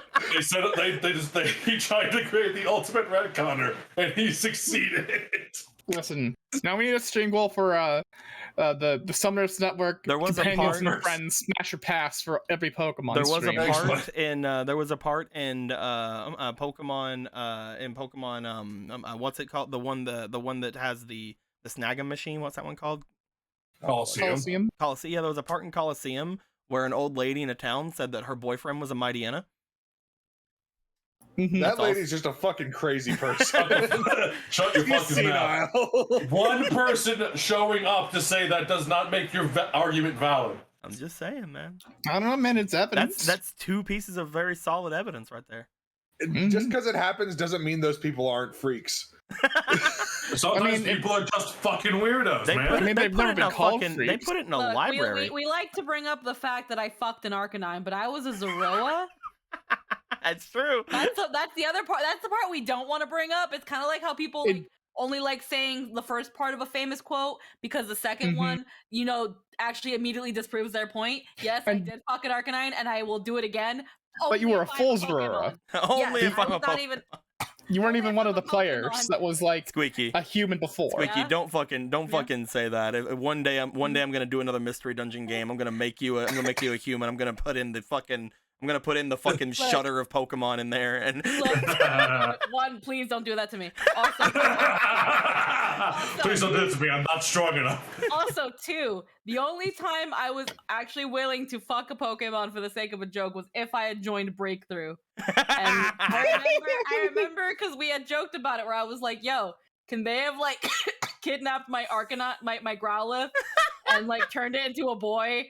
And then I got my dog back, but then I evolved it to an Arcanine, but the Arcanine was a boy instead. And then so that I fucked could kiss. it. So yes. So then I smooched it. That was the only time I was willing to let it fly. No, guys, it's a boy now. It's not a Pokemon anymore. I mean, it kind of happened with Aaron. With There you go. with Reina. That's There you true. go. He fucked the mischievous. It did kinda happen. That was the case though of a person became a Pokemon and then became a person again. So I don't know how much it's like, counts. The way I'm hearing this mission and shit, it's like the fucking Animorph shit. It's like, does it count? Yeah, probably.